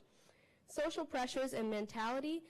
There's still that stigma that if you're doing your work, if you're studying, if you're looking at that Ivy League school, like, you are a nerd, you don't fit in, you're not cool whatsoever, and that's something that continues with the younger populations who go to school. So the last three contributors are the ones that I'll actually be tackling. So this abstract image of college. This is something that has really been continuous. It's kind of this idea of, okay, college is all the way over there, it's this destination, and I don't have a bus ticket to get there, but I see all those people over there, I just can't really connect with them. So that's an issue. Insufficient parental and guardian involvement. There are a lot of resources out there for families to attend a college night at a high school, but there's really low attendance. And so just having that disconnect between your family or your caretakers when you go home and having them not understand where you're coming from is another big aspect of the problem. And then a lack of knowledge about current resources. So I came into this project originally thinking, oh my gosh, like, I went to school in Virginia, so they have all these resources, and Maryland just sucks, right? No. So I found out that there are a lot of really great college preparatory programs and a lot of really awesome things that the schools are doing. Just simply every single person I had talked to had never heard about these things. So these latter three issues are the ones that I want to tackle with my project. How do I plan on doing that? So I plan on building a bridge between those students and those existing resources, as well as building a bridge between the parents and caretakers and the resources in order to ensure a full amount of support for those students. Hence the term, it takes a village to raise a child. The manner in which I would do this is by creating a twofold program that tackles both parts of the problem. So the first program will be initiating inspiration through narrative. So I plan on creating a cohort of college students who are from Prince George's County, who have low-income backgrounds, who are minority students, who may have English language learning backgrounds, who may be first-generation Americans, and who are pursuing amazing things in education. I want to create a cohort of students to share their narrative to high school students in order to inspire them and to get them motivated to see themselves in that place. My idea is that if you can look around in a classroom and see someone at the head of that classroom and they look like you and they've gone through a similar struggle that you may be wanting to go to, you can see yourself at that far destination. You can get that bus ticket because you actually see someone in front of you, your age, doing amazing things. And then secondly, through connecting those students, I would also like to provide workshops to the parents and caretakers to actually explain to them what it is that their student has to go through in a very detailed manner, to encourage those tableside conversations about college and to make sure there's not a disconnect between what students learn in the classroom and in these extracurricular programs, but that that's continued at home. So with talking to the students, we'd actually not only be sharing our narratives and our stories, but following that up with saying, okay, if you think that this is something that you want to pursue, here are a few programs that you can go look into, and here are some websites and some other avenues in which you can find that information that you need. Because a lot of times there's resources out there, but if you're not interested in pursuing them, you're just not going to get them at all. So going into a little bit more detail about the activities for parents and guardians and how I plan on doing this, it'll be a three-part process. Again, the workshop.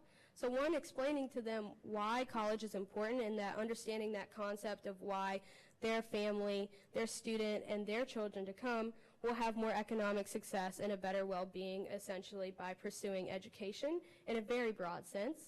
Two, taking them through the entire process of looking at what the college application process is, talking to them about testing, telling them what their student actually has to do to prepare for SATs and or ACTs, how to even afford fee waivers. So when I applied to those 27 schools, I did not pay for a single application.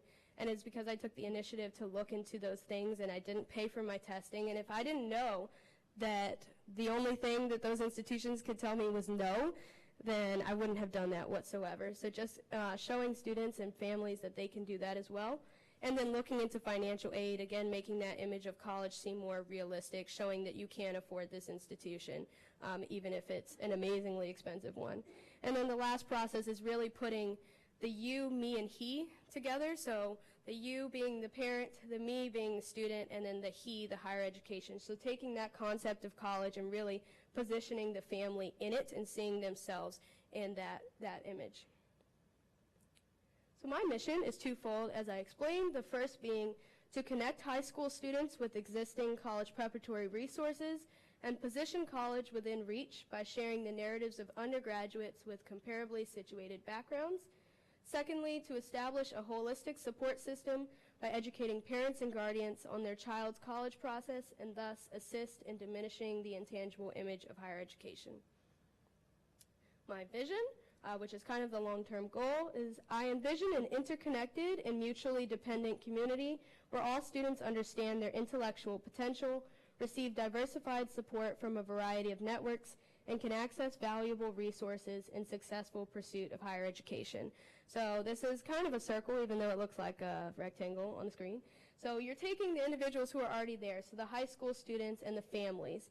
You're using those resources that are there as well, which will come with the high school, so with those guardian counselors, with those college nights that are already occurring, the college fairs, those third-party resources, which I'll touch in a next slide, and then incorporating that new group of undergraduate students to push people to have a desire to go into higher education, which will then trickle down in a type of capital effect for younger students to come.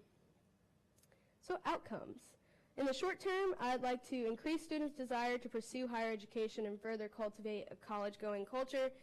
So I really appreciated kind of the experience that I had was that there was no expectation of was I going to college, but where I was going to college. And I think that that's something to be said, obviously, because not everyone will have that pursuit of going to college. They may want to pursue a career, but making that real connection between what a postgraduate plan looks like and how to even look forward to the next step if that's what they want to choose, that's something that I would like to influence. Increase students' awareness of college preparatory resources. So if they have that interest, having them actually receive those tangible programs, that tangible SAT practice book to see how to move forward is something I'd like to do as well. Enhance parents and guardians' knowledge of their students' experiences through those workshops. Raise students' confidence and greater sense of self through self-empowerment. And in the long term, similarly, having students and families feel sufficiently educated on their roles within the college process, so decrease that amount of anxiety that comes along with something that you've never experienced before. Having students feel inspired by the narratives of current college students, hopefully so that they can infiltrate their stories back into their communities. Increasing the intention to attend a four-year university by 15%, and increasing the transferable generational social capital between students and families.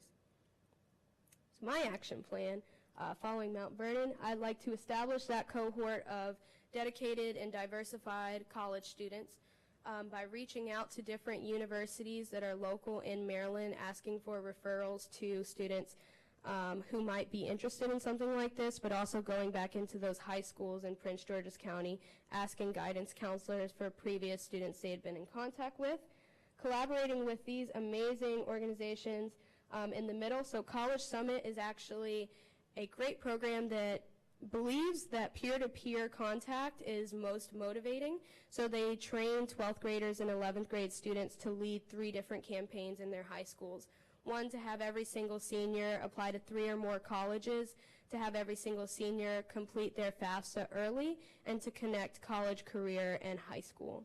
So I'd really love to get more students from the schools that I'd like to target involved in those programs. And then First Generation College Bound is a program that really helps students actually be more successful in college as well. Prince George's County Public Schools, that's just the system that I'll be working with, and then coordinating all of this into workshops. So my timeline, again, is kind of a brief overview of what I said. Right now, I really want to work on establishing that connection with the students, really reaching out to them, developing how we are going to share our narratives and how that can be most effective and most received by students. Really getting promotional materials, that's what I mean by campaigns, so that I can start to show different people what it is that we actually want to do in words, and creating those established collaborations, so really solidifying how I will work with those other programs that I am motivated by. And then fall, spring, and summer is just a progression of actually putting those narrative visits into happening and actually going to schools and providing the workshops, kind of increasing in number and assessing how they work along the way. So just a few challenges and necessities. Challenges particularly will actually be finding those students, just because a lot of times it's really hard to lose contact with someone. People change their numbers all the time, email, and it's really hard to say, okay, that student was really great in high school, like what are they doing now in college? How can I track them down? Maintaining relevance and consistency. So with college, a lot of preparatory resources are now being put online and really done by third party. How can we make sure those interpersonal connections are still relevant? Cultural competency. So as I said, English language learners come with their own different types of resources that they'll need, and how can I establish a presence in that community and make myself be credible? And then defining success, because a lot of what I define success is has to do with someone's feeling of how they interact with the concept of college and how they see themselves in that future. Some of the resources to acquire, again, like I said, finding those actual volunteers, getting those materials for the parents to provide in the workshops, one-on-one, having a space to do that in, and then, again, prepping all of the words together to promote this to someone. Thank you. Are there any questions? Yes, John.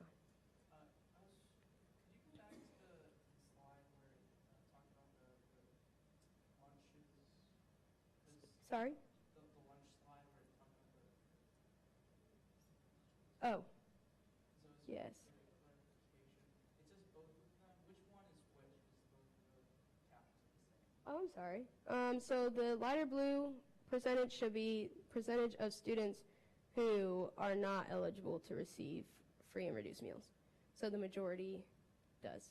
And my other question was on the next slide.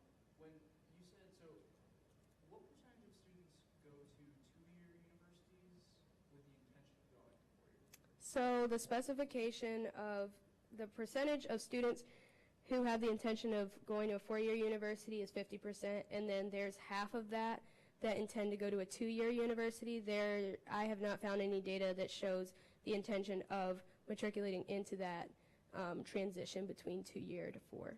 But I do know that the intention of community college is also something that's present, about half of that number. Yes? I really like this project. So I guess my question to you is, you put a lot of focus on the education of the parents aspect. So what happens if there's a student who might not necessarily have a good relationship with their parents, or they might be more looking out for themselves when they go home?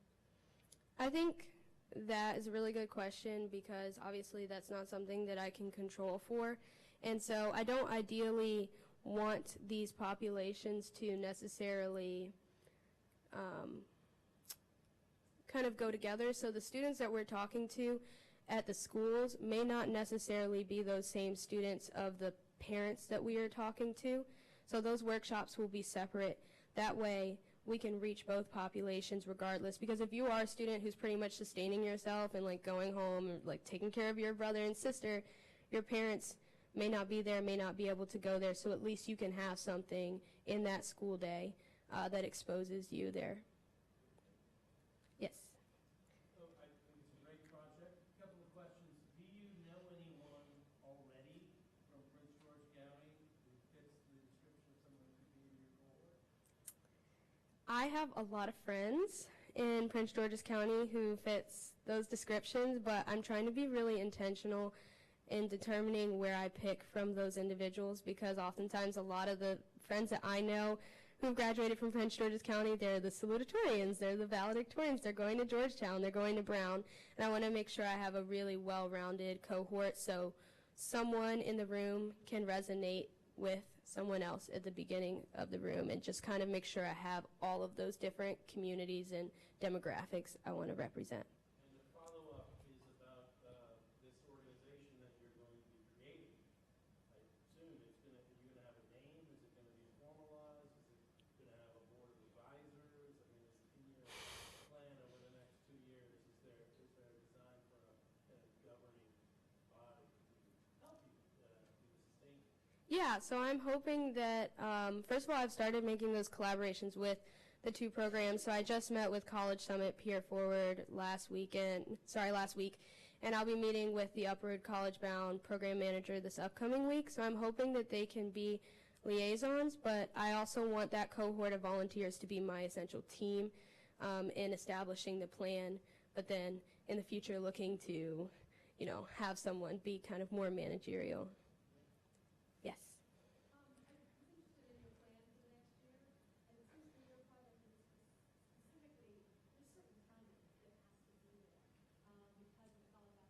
Yeah.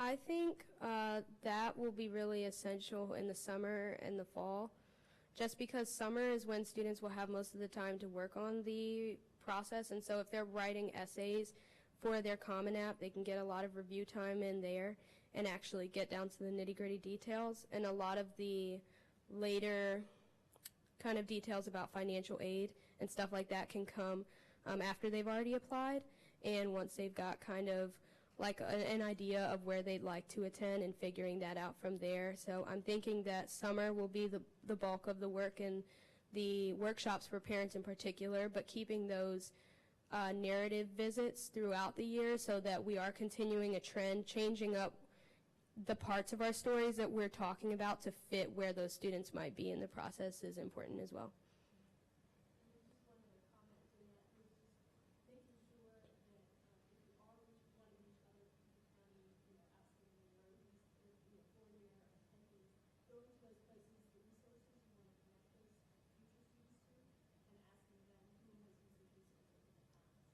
Yeah, that's important.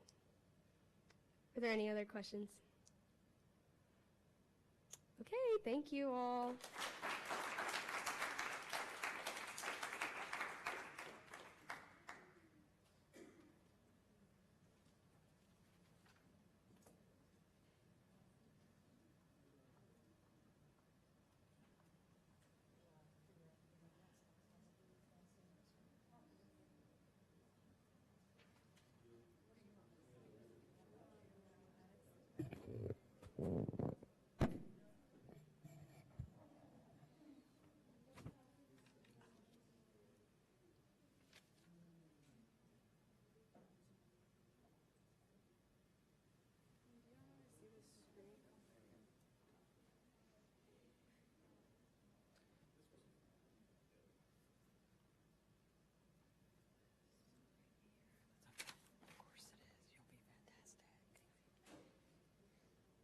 Right, hello everyone.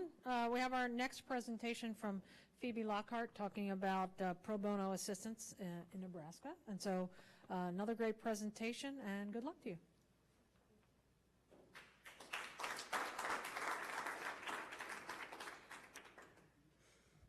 So good afternoon. My name is Phoebe Lockhart again, and I'm so grateful to have the opportunity to speak with you today and also the opportunity to develop this capstone over the last 5.5 weeks at Mount Vernon, and also with the help of my mentor, Caitlin Mumau-Briney.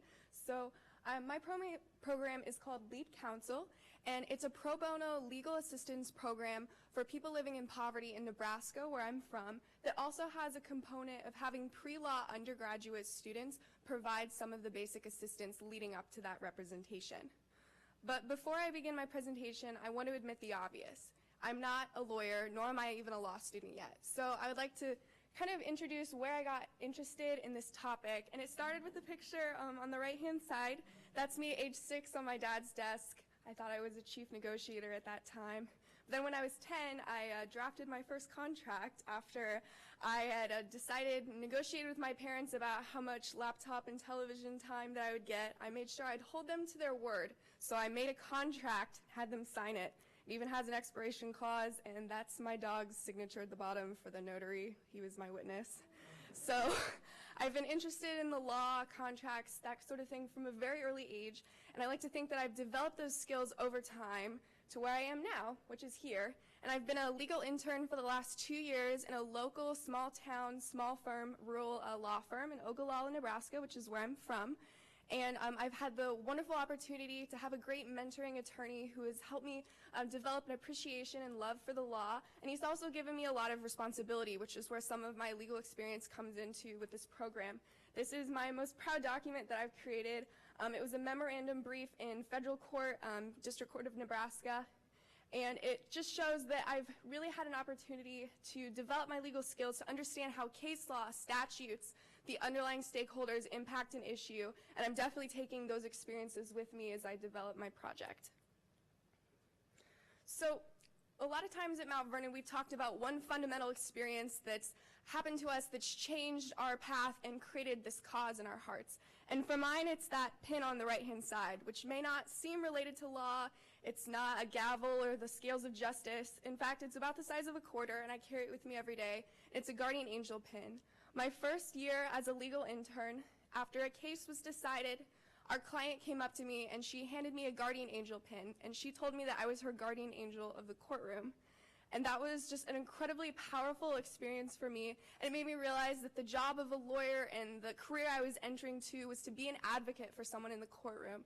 And that's kind of the mentality that I've adopted and what inspired me to create a program where students and lawyers would have the opportunity to be a sort of courthouse guardian for others. But as I told you earlier, I work at a small town, small firm with only one in-staff lawyer.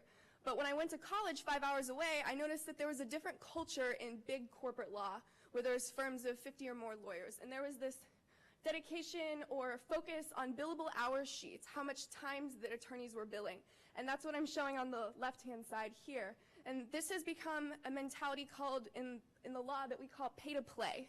So the more opportunities that lawyers have to introduce documents into the legal system, there's sort of that pay to play, because it costs lawyers to make these documents, but then the more that you file in court, the more expensive it becomes for a civil litigation case to enter the courthouse.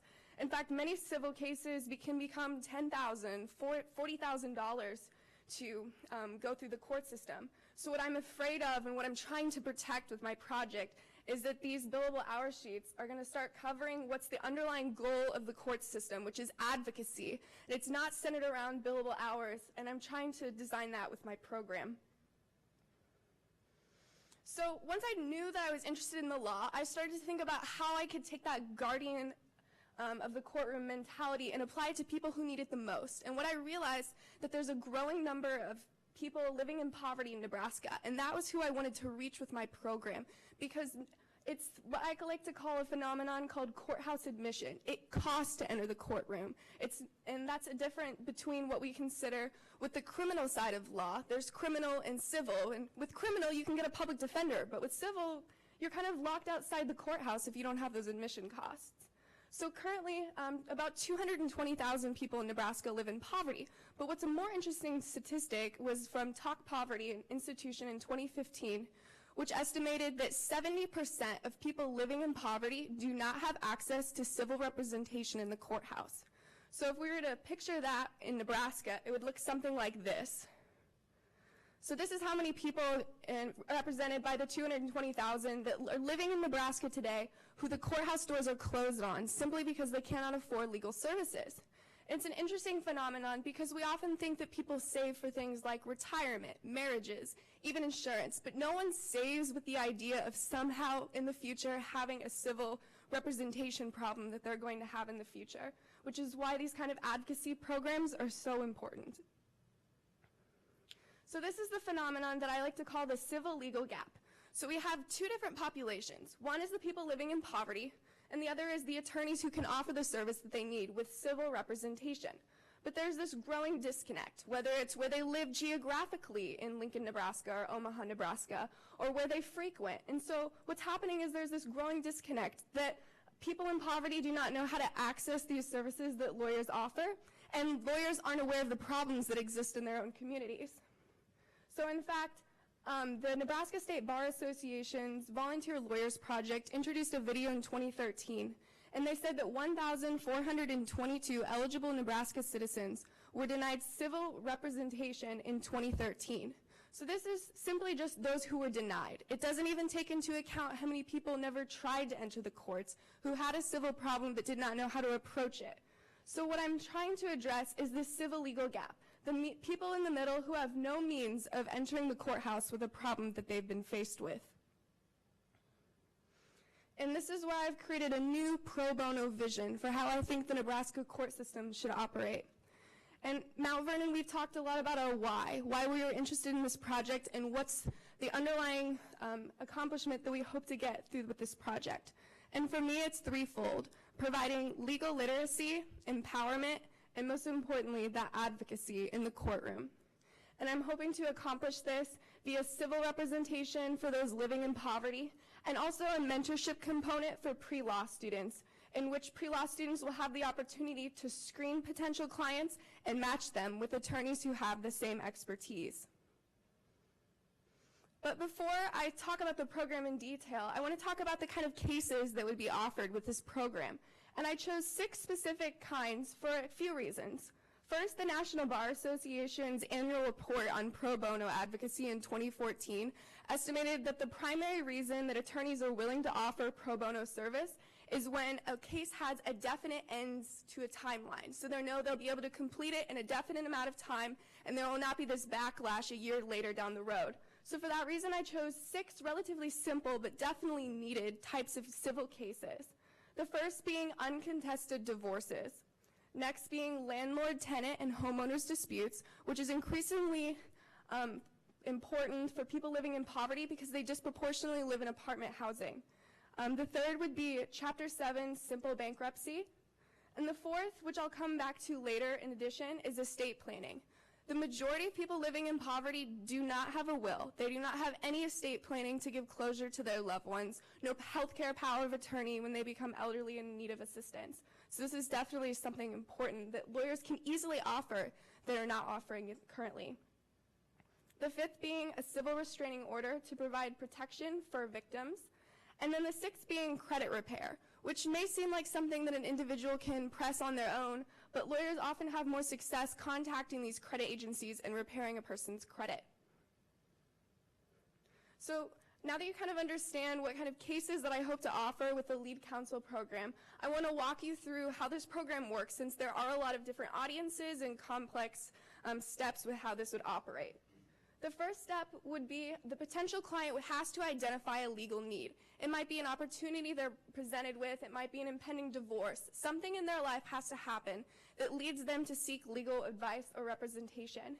And then through a variety of outreach programs, namely going to docket days in courthouses where they're already embarking on pro se, or is what we call self-representing, and also contacting nonprofit institutions that already target these individuals.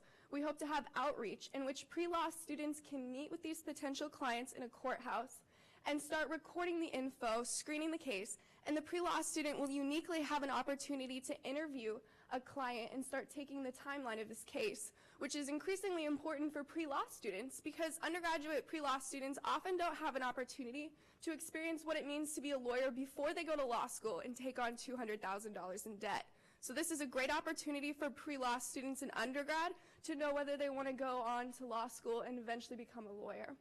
So after they record the info, meet with the client, they're going to use the current database, which is the Nebraska Lawyers Referral Service, which will hopefully have a pro bono component added to that database as well, to type in what their expertise, the current case is related to. So if it's a uncontested divorce, they would be matched with an attorney that already has that expertise and has indicated that they would be willing to offer pro bono service.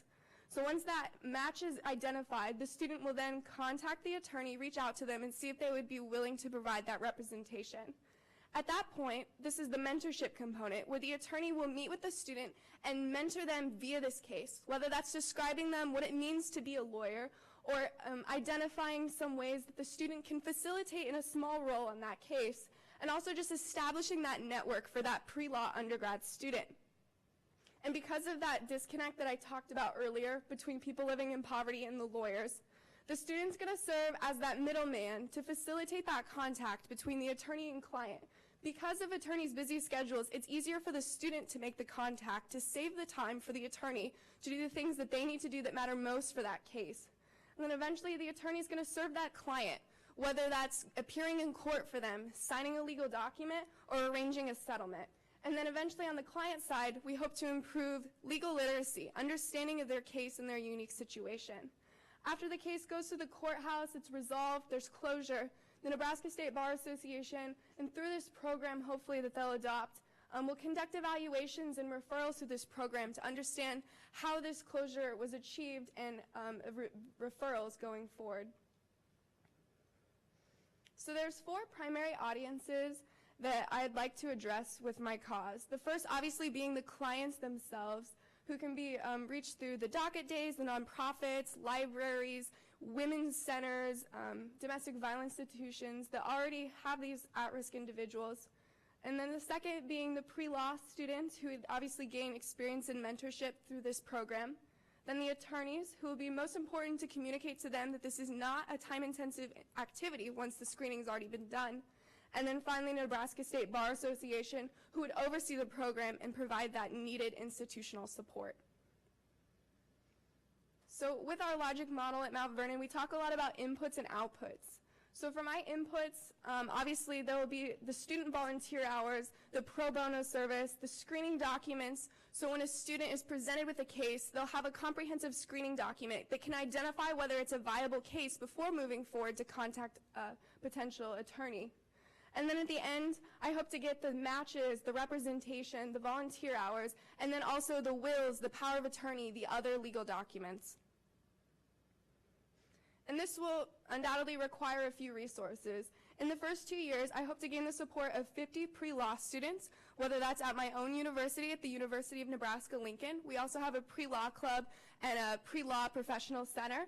And then I also hope to, either through crowdsourcing or tapping into the Nebraska State Bar Association's current resources, to gain $5,000 purely for court fees. Because what a lot of people often don't know is that it's not just the pro bono hours that they're dedicating to this cause. There's also money that has to be paid to the county clerk's office, so that's what that funding would be used for. So because of the complexity involved with my program, and also because I don't have the credibility or expertise to implement the screening forms and things like that, I have a 2-year action plan to get the program up and running. After leaving Mount Vernon in 2016, I hope to partner with those who have more knowledge on the situation than I do to gather that expert support, whether that be attorneys that are already offering pro bono service in Nebraska, law professionals, law professors, and then I hope to work with them to develop the screening forms for each of the 6 different types of cases that I've identified. And then at the end of 2016, I hope to propose lead counsel at the Nebraska State Bar Association meeting. Going forward, hoping to get approval at that stage, I would like to work with their computer science specialists to integrate the pro bono aspect into their current lawyer referral database. And then I also hope to form relationships with those nonprofits that already serve these at-risk individuals at that time. And then recognizing that pre-law students are such an integrative part of this program, I hope to begin the pilot program in August of 2017 when school starts at the University of Nebraska-Lincoln.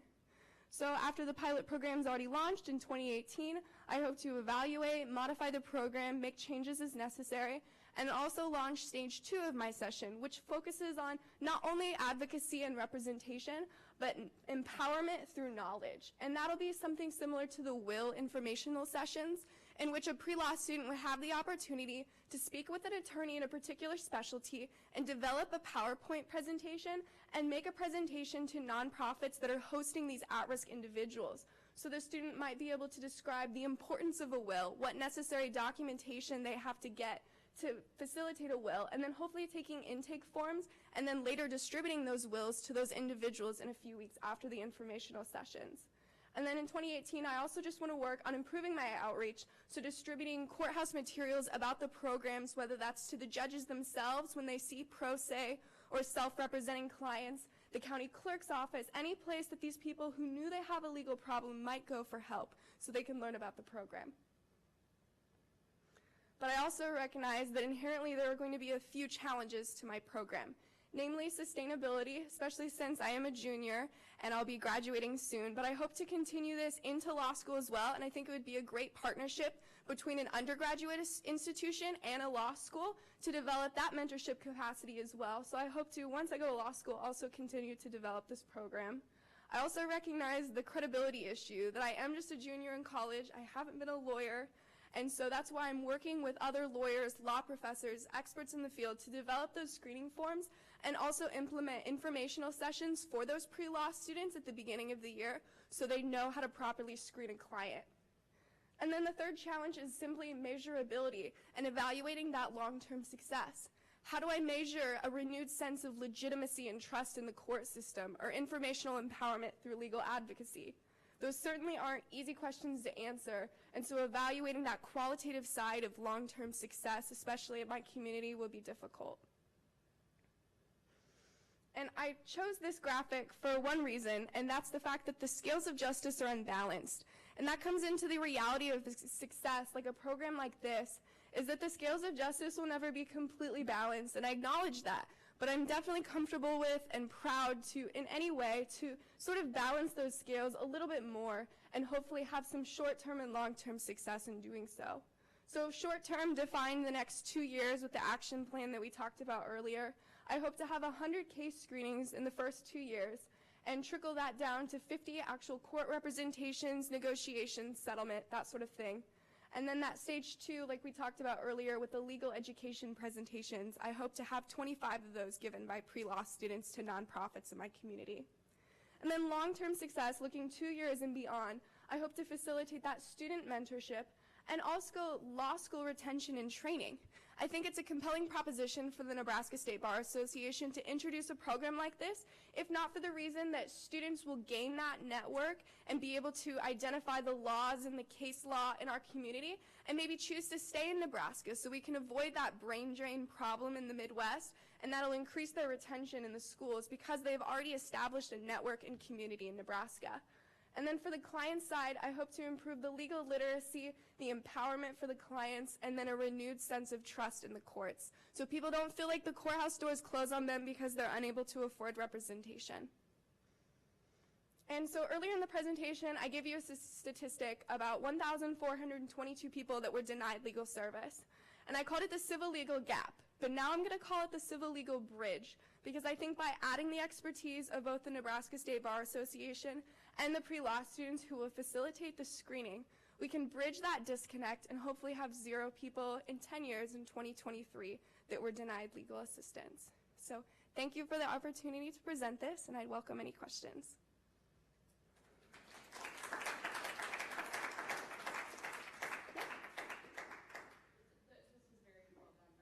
Thank you. Did you touch on, like, sort of the operating costs that would be involved in maintaining and sustaining a program like this? You talked about the fees to the county clerk's office and the pro bono assistance, of course, but, like, actually making it run is a big part of it, too. So just some thoughts on that. Yeah, so the Nebraska State Bar Association already has a volunteer lawyers project that they're already pouring institutional, operational costs into. So I would hope to propose this as like an addition or, you know, a way to improve their program and hopefully tap into those institutional resources that they already get through their bar admission subscriptions that they have for lawyers every year. But I would also be open to, when these students contact an attorney, ask if they would be willing to provide pro bono representation. Sometimes it's not a convenient time of the year for an attorney to take that client, at which time I would ask them if they would be willing to make a donation to the cause in general. So, yeah. I love the project. I love the ambition. I love the passion. Thank you. Infectious. I just want to jump up and be a lawyer. What kind of connections do you have in the Nebraska State Bar Association? Obviously, your attorney mentor is a member of the bar. So do you feel, I mean, how big of a reach is that, the chance to present this to you? Yeah, so I was actually really lucky that my mentoring attorney was actually on the executive council for the Bar Association about 5 years ago, and he actually set up a meeting, like a breakfast meeting, where I was able to just speak with the president of the Bar Association. So I do have that network as well. And then I'm also have a good relationship with a couple of law professors from Nebraska Law, since they're very close in proximity to the undergraduate college. And a few professors have indicated they would be like willing to help with proposing this. So yeah, John. So I had 2 questions. First was, you have very specific types of cases you'll take, and they're all mostly family related. But most lawyers are corporate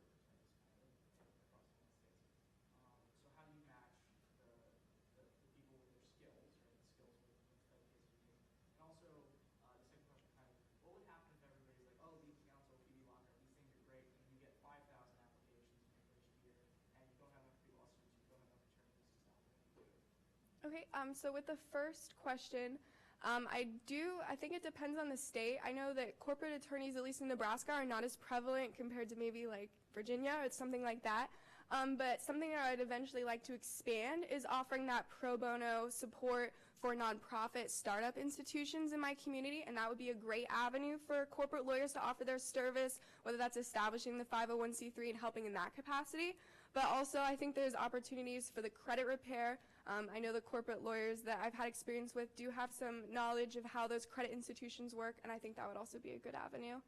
And then your second question was about like an influx of people, right? If they were, I don't anticipate that, just because there's currently such a poor outreach given to these community members, so they don't even know that these programs will exist. I would certainly be very pleased that people would aware of those services, and at that time I think it would be a good opportunity to expand. I think there's currently 2,000 or so students at the University of Nebraska that have a designation of pre-law on their transcript, so there's certainly room for growth if more students would be interested in facilitating with this project. Doug again. I have another question. It has to do with, as you're planning, thinking about the training for the pre-law students, because the quality of their work has to be there, and there's got to be ethical training involved. So where does that fit into your kind of vision for how it's going to evolve? Absolutely. I envision that that would actually start August, like when the students return, and then that would have to be led by lawyers that are already in that field. And the idea is that the screening documents would be very black and white, so it would start off with kind of what's used for entry-level associate attorneys who are interviewing clients for the first time, and firms want to make sure that those interviews are conducted properly. So it would be similar to that. I've also had the opportunity to get some screening documents from like legal services, legal aid, those kind of nonprofits that have already had kind of the tested, tried and true questions. But there's also, there would have to be some definitely long-term training sessions where we talk about the ethics of helping someone, attorney-client privilege, that it's not their right to disclose this information, and how to effectively communicate the timeline of the case and also not offer legal advice themselves, right, because they're not lawyers as well. So that would definitely have to be very strict in terms of rules, just because of the nature of the sensitivity of the problem. Great. Any other questions? Okay, thank you so much.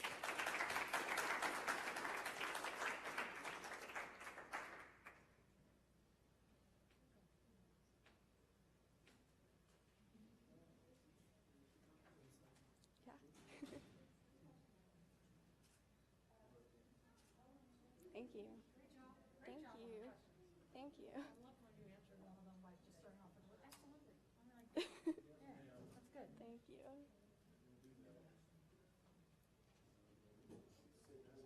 Thank you. Good luck.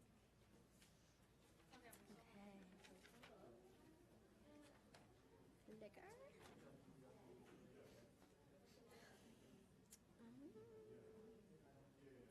Do I have to do that on here? Yeah, how do we? I don't know. I don't think any of these connected with that. That's the problem. Yeah, I honestly don't know.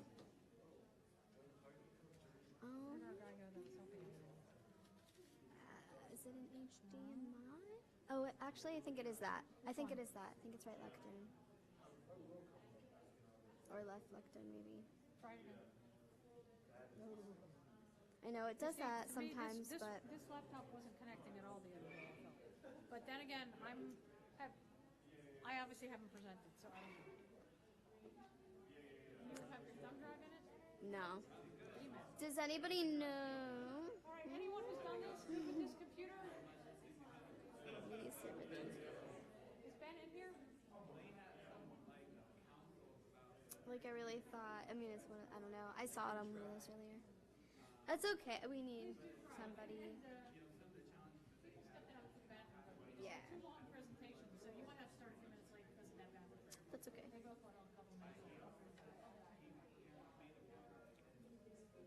I really thought it was one of those. It does that sometimes.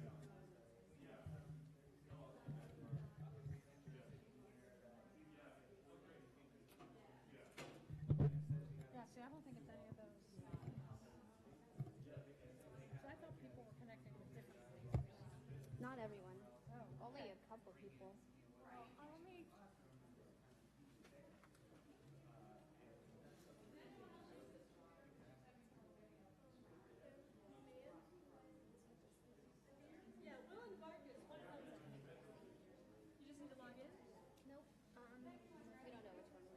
This is the.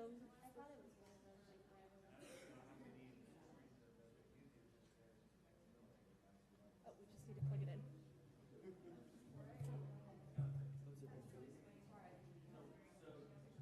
Was Will back there? He's not, but other people yesterday, people posted that their email massive or use their flash drive on that one.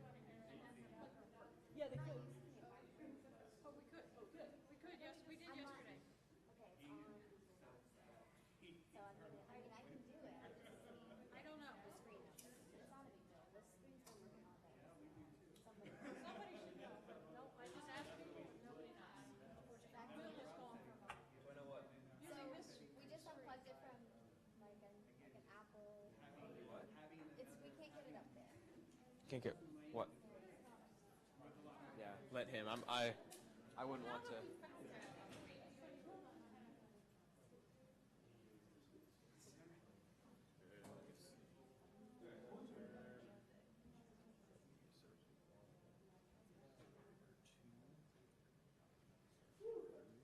Yeah, we went through all of them. I think since it's up here, I mean, it would disappear very fast.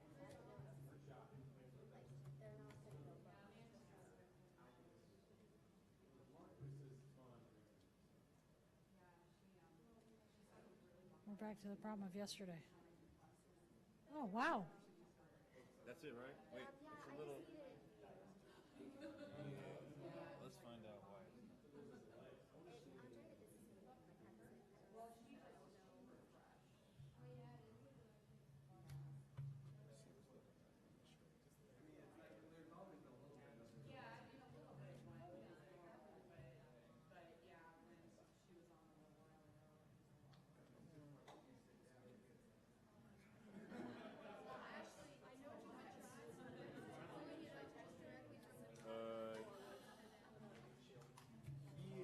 Just left. How do you, hold on, how are you, all right, try that. Which way are you going to try I don't it? even know how to minimize this now, honestly. Oh. Yeah.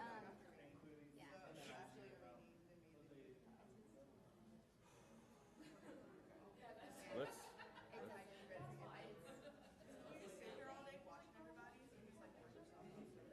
try this.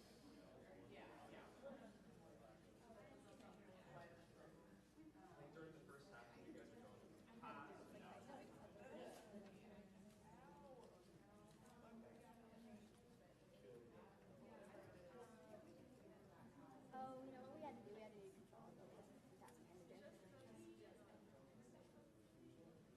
Where's the lead? Oh, here it is. Task manager, PowerPoint. Oh, that's not it. That's somebody Not it? else's. That's Yeah, somebody mine else's? is Firefox. Oh, yours is So Firefox. I'm just going to log on to Google Drive. Okay. Well, I think it's. So we just need to. so you want to do that to Google Drive? No. Yeah, here. I think I can do it. So we just need to end Firefox. Okay. And then I'll just pull it out. Okay. Thank you. All right. Oh, I guess then we need to get it on there. Do I just plug in a thing after that? You might, well, let's see. Let's make sure it works.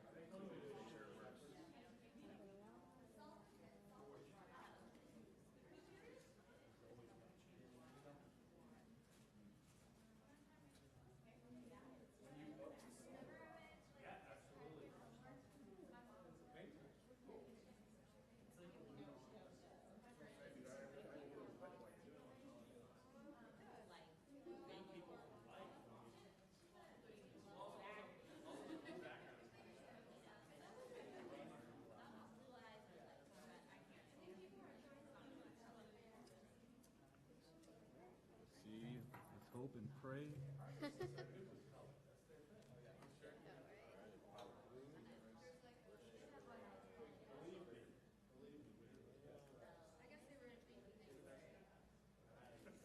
There you go. Do a raised one so people in the back can see.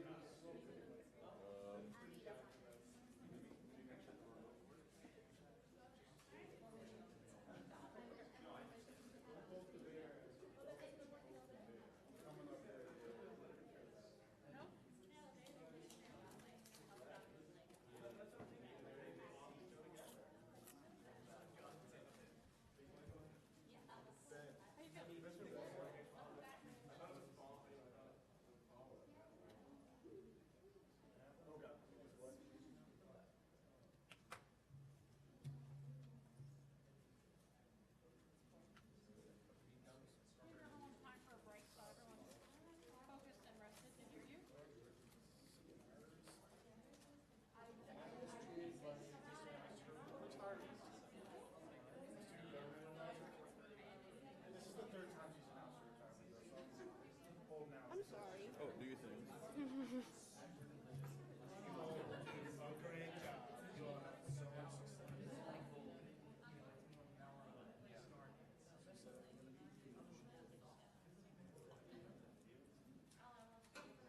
And we go to file, right? Oh.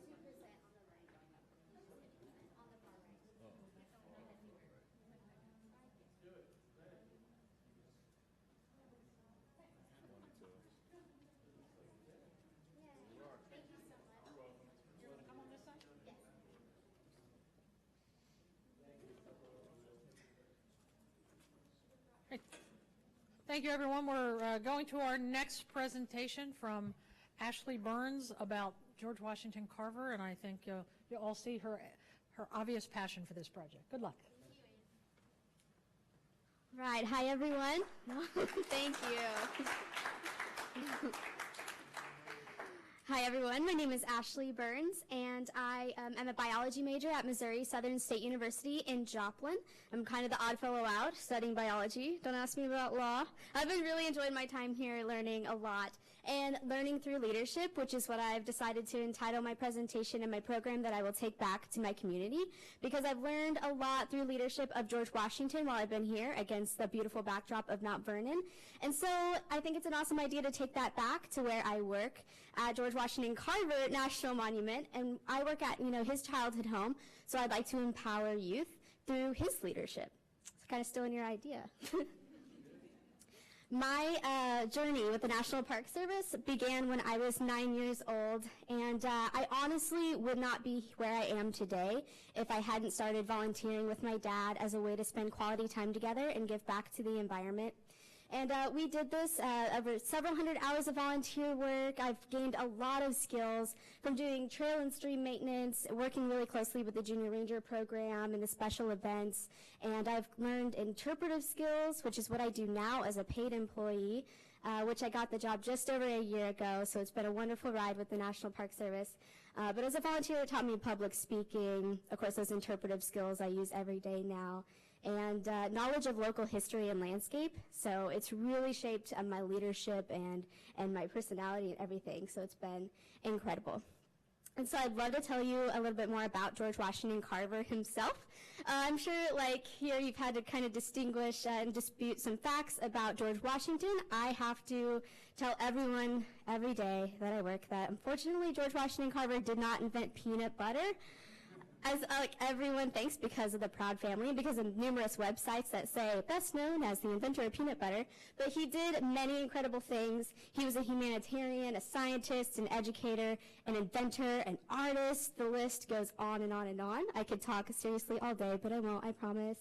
And also, of course, he was known as the plant doctor and the peanut man for his many inventions. And so the park that I work at, and as many of you hopefully have heard of the 2016 centennial of the National Park Service and our Find Your Park campaign, I have truly found my park at George Washington Carver National Monument, which is one of the 412 national park units across the country. And so this park is very worthy of being designated as a national monument because it's very unique, like the other 411. But this one is very historically significant because it's the first national park unit dedicated to anyone other than a United States president, as well as the first national park unit dedicated to honor an African American. Many people don't know that or realize that. It's tucked away in rural Diamond, Missouri, but it's truly a gem. So our 240-acre park, there we see about 40,000 visitors a year, and we're just one little unit of the National Park Service that contributes, I think, a great story, and that's why I'm here to, of course, go on to a career in the National Park Service, and I'd love to stay at George Washington Carver forever because I love his story, but I will branch out and do other things, but this place has inspired me. So when I became an employee in 2015, I gained a totally new perspective on the National Park Service, of course. It's immense, like I was saying, 412 national park units covering over 84 million acres of land, and there are national parks in every single state and Puerto Rico. We see about 293 million visitors per year, National Park Service wide, and of course, like I said, about the 40,000 just George Washington Carver brings in the Midwest region. That 293 million is fantastic since the population of the United States is around 320 million, so that's really cool. But National Park Service-wide, of course, working there, I've seen, we've identified a problem with diversity. There are, people and groups of people that we're not reaching that we really want to be reaching. And of course, like you guys understand at Mount Vernon, trying to create new ways to engage diverse groups and youth is very important, and we're just always reaching to be better. And of course, each park is a resource for education and history, and the National Park Service mission is to preserve and protect these historical, cultural, and natural resources and places for the future enjoyment, education, and inspiration of this and future generations. And so the problems with the National Park Service that we're facing, and what has definitely inspired my capstone and why I'm here today, is an article called "Why Are Our Parks So White?" From the New York Times. And when I read this, I was surprised. It says that 78% of national park visitors are white. So that leaves 22% being the minorities that visit national parks, while 37% make up the population. So we are wanting to bridge that gap between those populations to see more people and attract more people in the National Park Service. There are many reasons for this that we've identified, and I'm not going to solve the diversity problem overnight. So, I've come up with something to tackle just at my park and start, locally, which is very important. But of course, it won't be solved overnight. So something that really inspired me, actually with a talk with Sean Thomas weeks ago, that feels like months ago, right, guys? But that really resonated with me, something he said, and that was sometimes when we're dealing with societal issues, the best thing we can do is make things a little bit better for everyone. So I realized I'm not going to come here and fix everything in the whole National Park Service, but I'd like to create a program that will really help, starting locally at my park, and hopefully we'll see over time these barriers being broken down and the National Park Service becoming a more welcoming and inclusive organization. So also in this Why Are Our Parks So White article, there were facts about the perception of unsafe environments and poor service National Park Service-wide. So non-white, non-visitors, so minorities that had never even been in the National Park Service were 3 times more likely to say that the national parks were unsafe and provided poor service, and they never visited the national park. So this is a problem that we have, this perception. There are many reasons for it. Not even 100 years ago, and still truly today, it's not the most inclusive and accepting place statistically. So definitely want to work to change that as our country is, ever becoming increasingly more diverse. And so in 2014, from this article, it says that 80% of National Park Service employees were white. And we see that not only in the National Park Service, but among most environmental agencies. So it's not just our organization in particular, but of course that's what I'd love to focus on. And also many national parks are studying this problem through heritage tourism, and we're kind of tracking and talking to these different groups that we're not reaching about why, and why they aren't interested in coming to the national parks, or why they can't get out there. And so we've identified several problems, the unwelcoming atmosphere I talked about. We're working on inclusion and outreach, and we need to make the National Park Service more relevant to everyday Americans, because not only, like we talked about earlier in several other projects where diversity is a hot topic, diversifying your audience and people in the programs that I teach to, it offers a different perspective to have a diverse audience. So we're having, different perspectives during dialogue, and not just one opinion is being shared because the whole group looks exactly the same. So diversity is very important, and it contributes a whole lot to national parks. And also another big factor is, of course, with an 80% white and an 80% male Congress, of course they're supporting the national parks right now, but when Congress, hopefully in the future becomes more diversified, if the National Park Service isn't relevant to Congress, we're not going to be funded. And that's, of course, a huge issue in turn, not only to the National Park Service, I want a job next year and the year after that and for many years to come, but also in terms of the national economy, the National Park Service actually is really important. The Midwest region alone, which there are 6 regions in the National Park Service, but my park happens to be in the Midwest region. The Midwest region alone contributes $2 billion annually to the national economy. And so for every $1 of the federal government's money that is given to the national parks for a budget, the national parks revenue in return returns $10. So we actually are making, a good amount of revenue for the national economy. Without these attractions, if these places were to be taken away, which hopefully not, we've been around for 100 years, I want to be around for 100 more. But if they were to be taken away, that would have a massive impact on the economy, I believe, and statistics show. So this year, as I mentioned, with the National Park Service Centennial of 2016, it's very important for us to be working towards my goal and towards the whole National Park Service mission and upholding that mission. And I included this quote by John Muir, who was a huge national parks advocate before we were even established. And it says, "Everybody needs beauty as well as bread, places to play in and pray in, where nature may heal and give strength to body and soul alike." I love that quote. It just kind of shows they're important places that can really inspire, and they've inspired my life, and I believe that they can inspire others. So what can I do? Definitely start locally with my park, because I'm just one person, and over time I want to break down these barriers and be a leader in my career in the National Park Service, but of course that's not going to happen tomorrow or the next day. It's going to take many years. But actually in a capstone working lunch that we had, where we had a capstone discussion session, one of my fellows, Kyle, gave me the wonderful idea, which became my whole project of my capstone. Why don't you develop a leadership model based on George Washington Carver's values and virtues? And I loved it and ran with that, so thank you, Kyle. And all that collaboration has been wonderful. And also coupled with, the talk we had with Sean, it made so much sense, so I ran with it, as I do many things. So creating more programming, I knew that was something I was going to need to do, but came up with the idea here, so it was amazing. And focusing on youth for now, because there are a lot of, course, prejudices that we have, and so when you start with youth and you teach them that national parks are safe and they are a great place to go and they are a great educational resource, then hopefully, kids will raise their kids to love the national parks and become, volunteers for the national parks. But not only that, with volunteers in their communities in general, but these places specifically do provide a fantastic place where anyone can volunteer. Like when I was 9 years old, they let a little kid come in and volunteer, so that was great.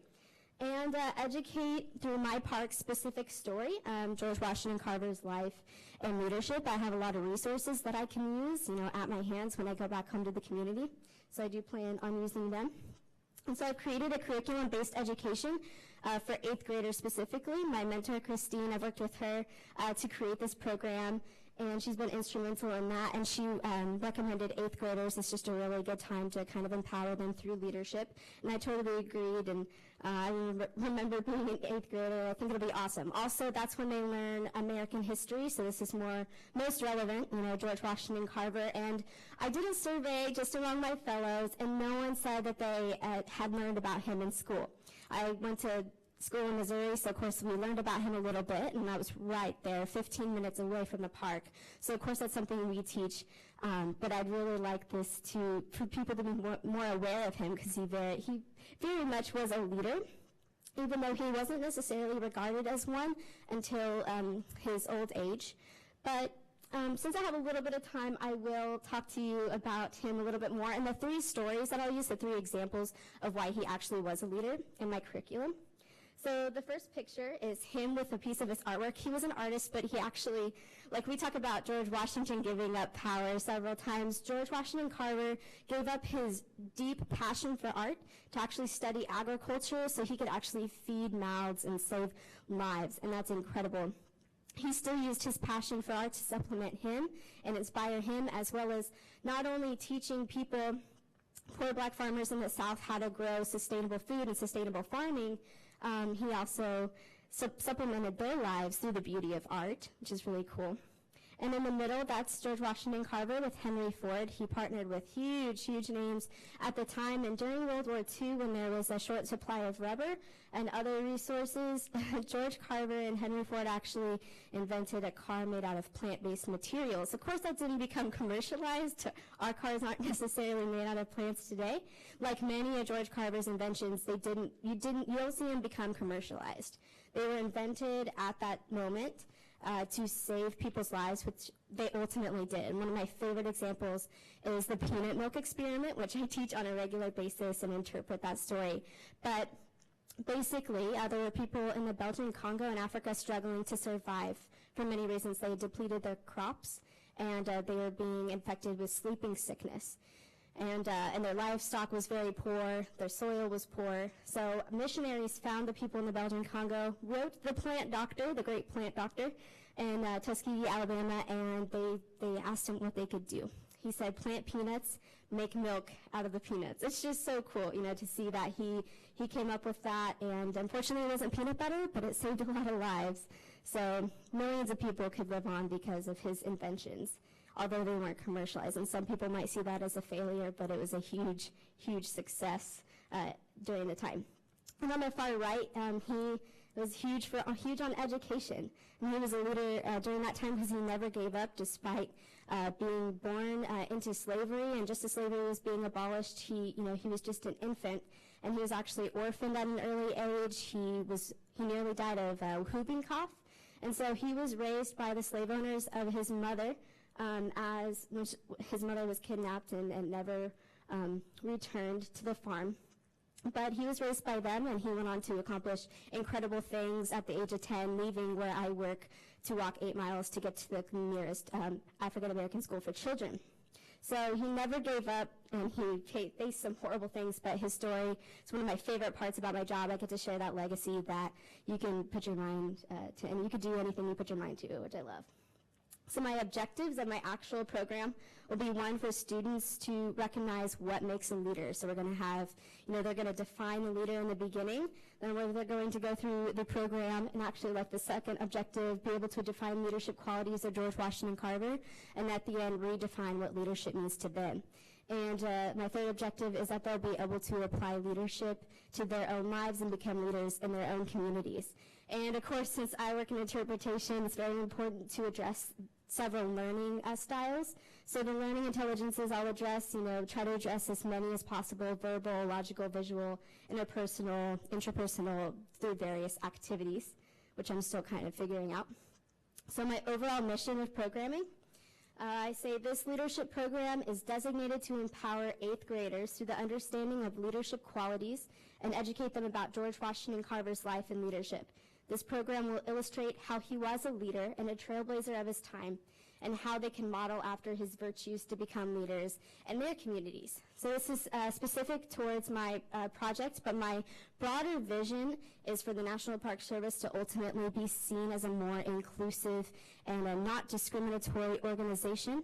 And my more narrow vision, I guess, and my goal is to see these kids in their communities be empowered, and to see them become more involved in their schools, and hopefully encourage higher academic achievement through that. So my program curriculum will involve universal concepts, some interpy stuff, like I like to call it. Just hitting on a few major ones. Of course, leadership being a universal concept. In every group, there's some sort of a leader, and so that's something that most people can understand. And of course, the idea of sacrifice, him sacrificing something he was really passionate about, but also still including that in his work, but doing something that he knew he could do that was more meaningful. And identity is also a huge one. And in the 8th grade, I'm sure we all can say we struggle with identity a little bit. So empowering those kids with their identity is also very important. And some leadership characteristics of George Washington Carver himself. I know we've talked about George Washington's leadership characteristics a lot and identified why they're important. So I'm going to identify Carver's leadership characteristics so that they have something tangible that they see, even if that's not their strength, we have identified leaders and see, why they're successful and kind of defining that. So, his motivation and strategy, and that George Carver was a mentor to other people, and just his different principles. We have a lot of fantastic resources, like I mentioned earlier. Carver's letters, we have a letter at our park that corresponds between Albert Einstein and Carver, so he truly was a leader of his time. He's just not so well known. And also, he wrote 8 cardinal virtues. He had writings and quotes himself that were very inspirational and original that we can use to empower these kids. And so some sample activities that I'm still working on. Of course, I talked about the before and after definitions of leadership. There are a lot of study questions that I've learned from this fantastic book called Fruits of Creation, a look at global sustainability through the lens of George Washington Carver, where they take his practices from the early 1900s and relate them to the struggles we're going through today with the environment. And of course, a lot of introspection about success and failure. Something we've learned here is that, leaders have flaws, but they're still leaders and they've done incredible things. So is a leader the action in that moment, or everything they've done, their principles leading up to that, kind of what defines the leader? A lot of questioning and answering and dialogue, which I think is that key in getting people to kind of understand each other and really talk about things that are bothering them or that they wonder about, and learning through that. And setting individual goals. One of the ideas that my mentor came up with is we can have a postcard, in 8th grade, and have these individuals set goals for themselves. And then we can kind of track and see, and that can kind of be a short-term outcome of, let's have them set a goal like we often did in high school and junior high. But we also want to partner with them and kind of track them, check up on them, see how they're doing, kind of give them ideas on how they can achieve their goal, and then see them achieve that goal. Like send us back the postcard to the park, write 2 or 3 sentences about how you achieve that short-term goal. Something as small as, I want to go out and volunteer for an hour, to I want to, create a club at my school. So anything like that. And then important aspect of my project is to have, I'm going to go into the classroom first. I'm not expecting them to come out to the park. It's very difficult for even schools that are an hour away. They might not ever get access to come to my park. But follow up with a visit to the site. Partner with the school. Make sure that the 8th grade class can come back to the site and see what they've been taught about in real life and be inspired by the awesome park we have. And so some outcomes, short term, I can get immediate feedback from the classroom right there. Are the kids engaged? Are they listening to me? Are they asking questions, raising their hands? Maybe a quiz, I don't know, nobody likes quizzes, but students have learned, and have they learned about George Carver? And what do they know? And of course, long-term, staying in contact with the teacher in the classroom, where are they in 9th and 10th grade? What have they done? How have you seen kind of their involvement in school? And are the families coming out to the park after they've learned about it? Are they more likely to become involved with our park or outside volunteering? And so some things that still need to be done. When I get back, kind of my action plan, I need to contact local schools. I see my program, hopefully before their Christmas break, entering the classroom and actually being able to complete this program in a classroom. But of course, I still need to contact, the people who are in charge of the curriculum to make sure it can fit in and where it would best fit in during their course of American history. And finish formally developing the formal interpretive program. We have a lot of paperwork. It's the government. It's fun. And pitching my idea to my supervisor and superintendent. I'll do that hopefully as immediately as I can when I get back to work the day after we get home. And of course, the other interpretive rangers who will hopefully take this program, and I'm not the only one doing it, but they're giving this program to schools too, because I'm very part-time. I work 1 day a week. And that is usually Saturday, so that is actually a challenge.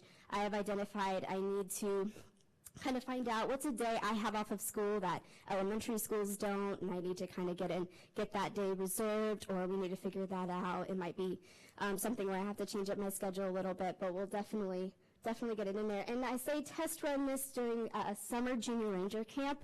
We have kids that are already going to be coming, like a classroom full of about 8 to 12-year-olds. And so I'll have that.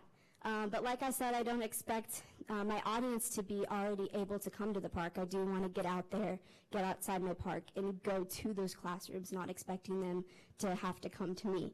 But I'd like to test run how it's received through the junior rangers. They're fantastic little hamsters, test gerbils. So I definitely plan to get this program into the classroom before the end of this semester. And I would just, defining success. Sorry, it didn't look like it changed.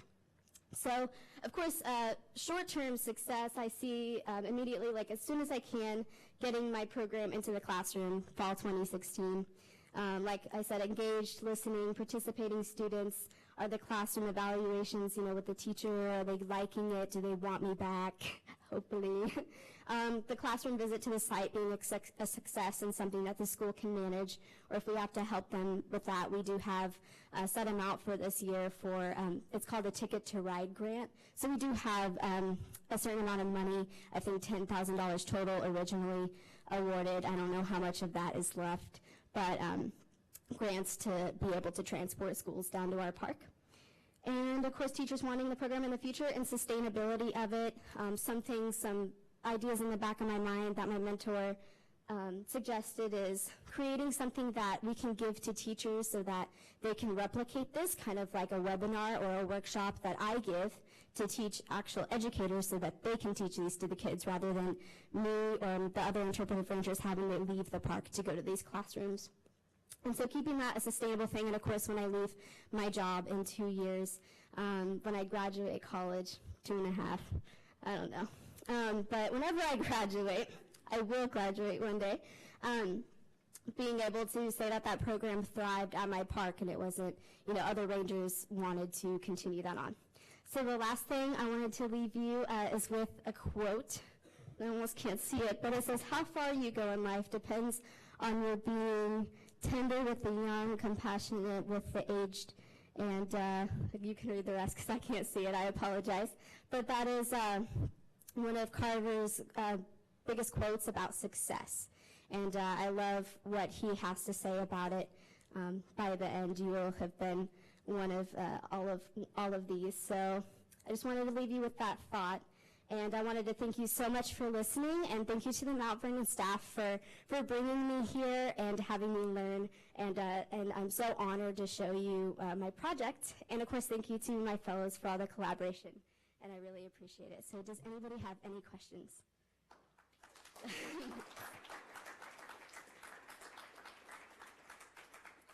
Ben. Mm-hmm. Mm-hmm. That's a really good question, and I had some leadership definitions. I'd say a leader on the spot. A leader is someone who is willing to collaborate, but also take charge and stand up for what they believe in, but also be willing to take into account the feelings and the thoughts of others. And there's several great leadership definitions that I had that I was going to bring into the classroom originally. Yeah, I'd say that collaboration is a big one. Thanks. Yes, Allison.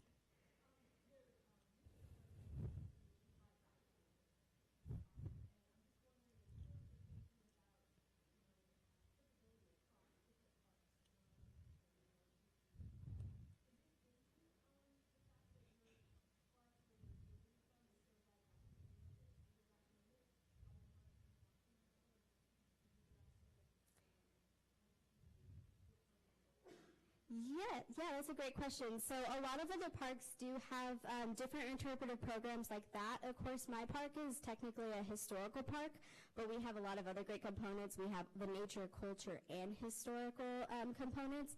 So I believe that several parks already have programs like this. My particular park, parks that they more cater to what their park is about. But my park didn't have something like that. So when I heard that idea, I thought that'd be fantastic because it is something that is unique and fantastic for classrooms. But this idea in general, if other parks, hear about it and really like the idea, hopefully they could develop their own based on kind of the same idea to empower youth to be leaders in their communities, but they would just kind of have to make it original and more relevant to their park. Yes, Doug.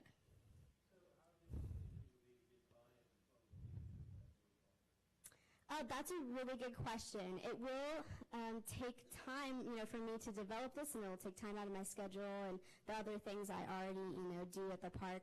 I think they'll love it if they're watching this. I think they'll absolutely love it and receive it really well. I haven't talked to them a whole lot. I've talked to one of my coworkers, and she loves the idea. It's just kind of another thing on our plate, though, that if we're gonna take this on, and if other people are gonna do it besides me, it is time out of their busy schedules too, and I don't expect them to, immediately.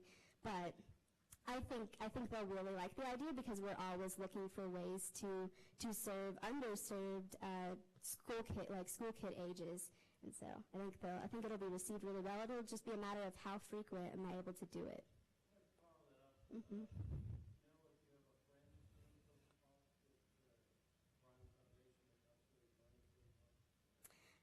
We are associated really closely with the Carver Birthplace Association, so they're actually doing a historical project right now on the schoolhouse I talked about, the first school George Washington Carver attended.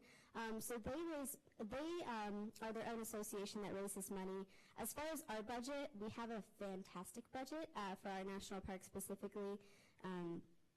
The whole National Park Service, I think our budget is $3 billion, so we actually get a really good amount. And we are a fee-free park, so kind of allocating that budget is very unique. As far as outside contributors, we just have a donation box, and of course, with being the federal government, we can't, really have huge partnerships that give us a lot of money to do a specific thing. But it is something to look into as far as, looking into bringing this into schools and kind of being, I don't want it to be separate from the National Park Service, so that's why it's kind of hard, and we have to be careful about, raising funds outside. Any other questions? All right, well, thank you guys so much.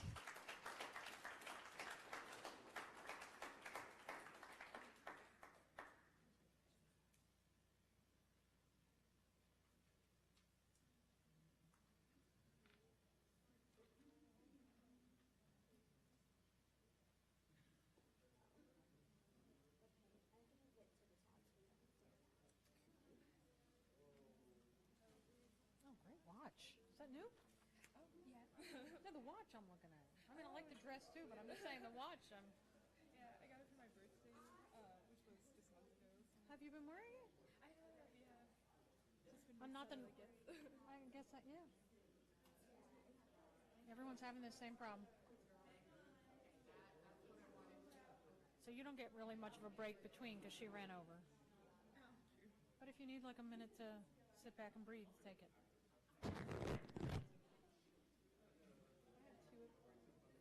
Oh, you.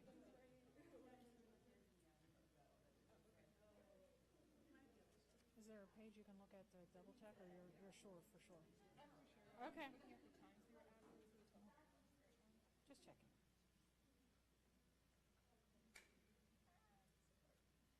I know.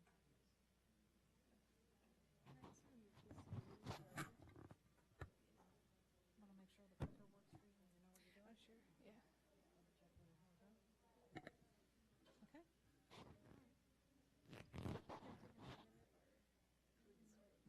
People are eating. I know, I have to make them stop eating. Good luck. All right, everyone.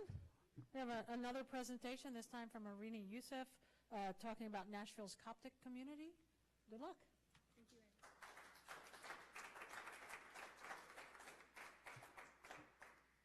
Good afternoon, everyone. So as Anne said, I'll be talking about Nashville's Coptic community, and I'll be presenting From Obscurity to Clarity, a plan to increase access to higher education for Nashville's Coptic community.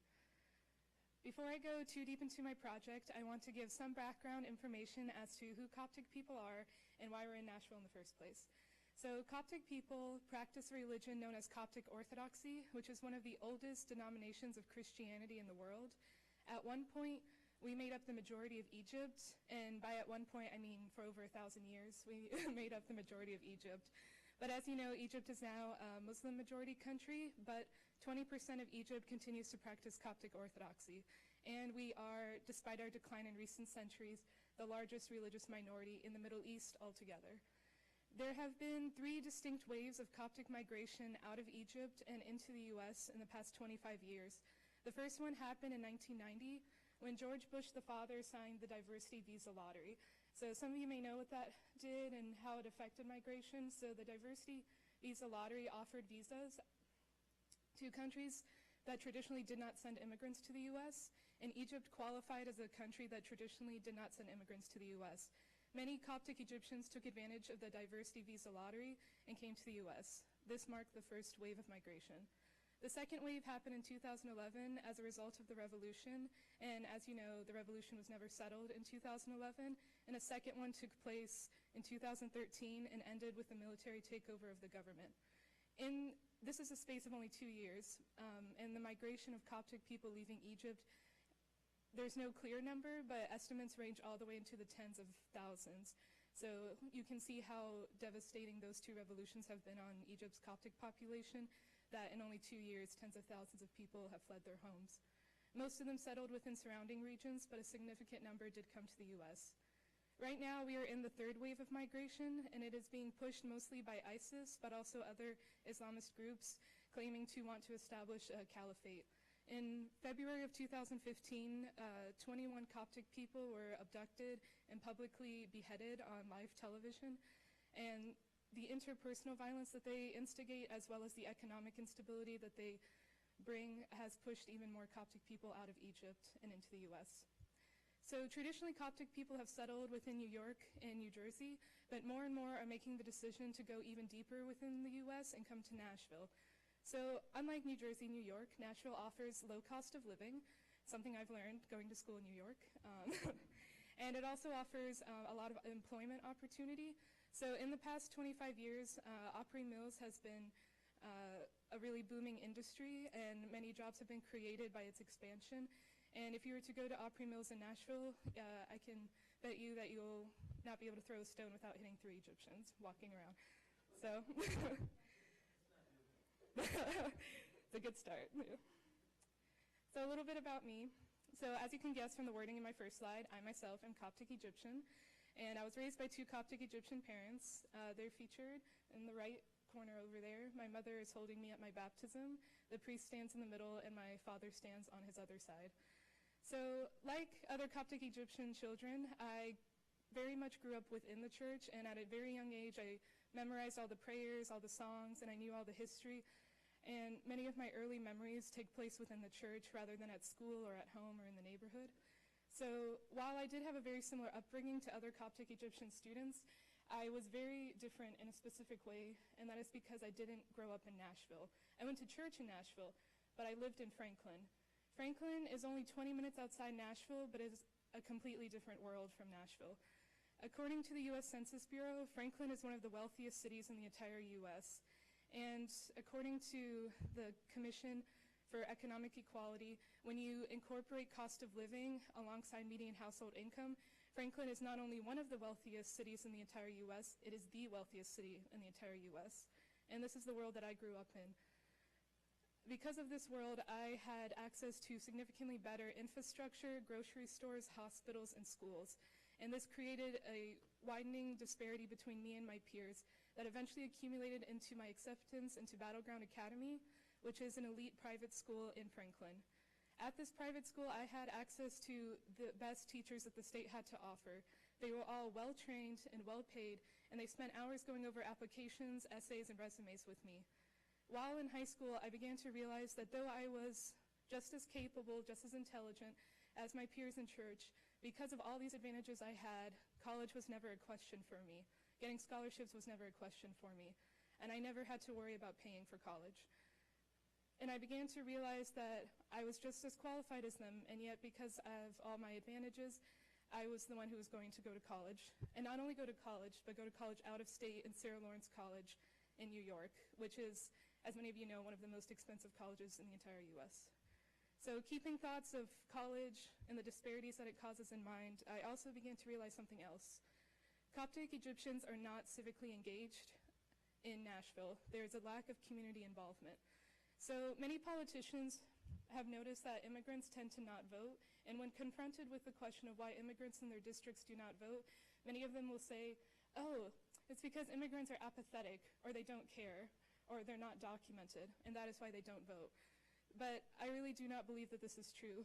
I believe when it comes to community involvement, significant amounts of time, money, and a sense of belonging is necessary to feel able to be involved in the community, which is something lacking in immigrant communities, including the Coptic one. So I want to qualify all of this by saying that within the church itself, Coptic Egyptians are very involved. They do donate to the church, they do vote on church proceedings, and they do spend a lot of volunteering time at the church. But when thinking about the wider Nashville community, they're almost completely invisible. And there's currently 12,000 Coptic Egyptians living in Nashville. So for that disappearance to take place, shows you what kind of lack of community involvement is taking place.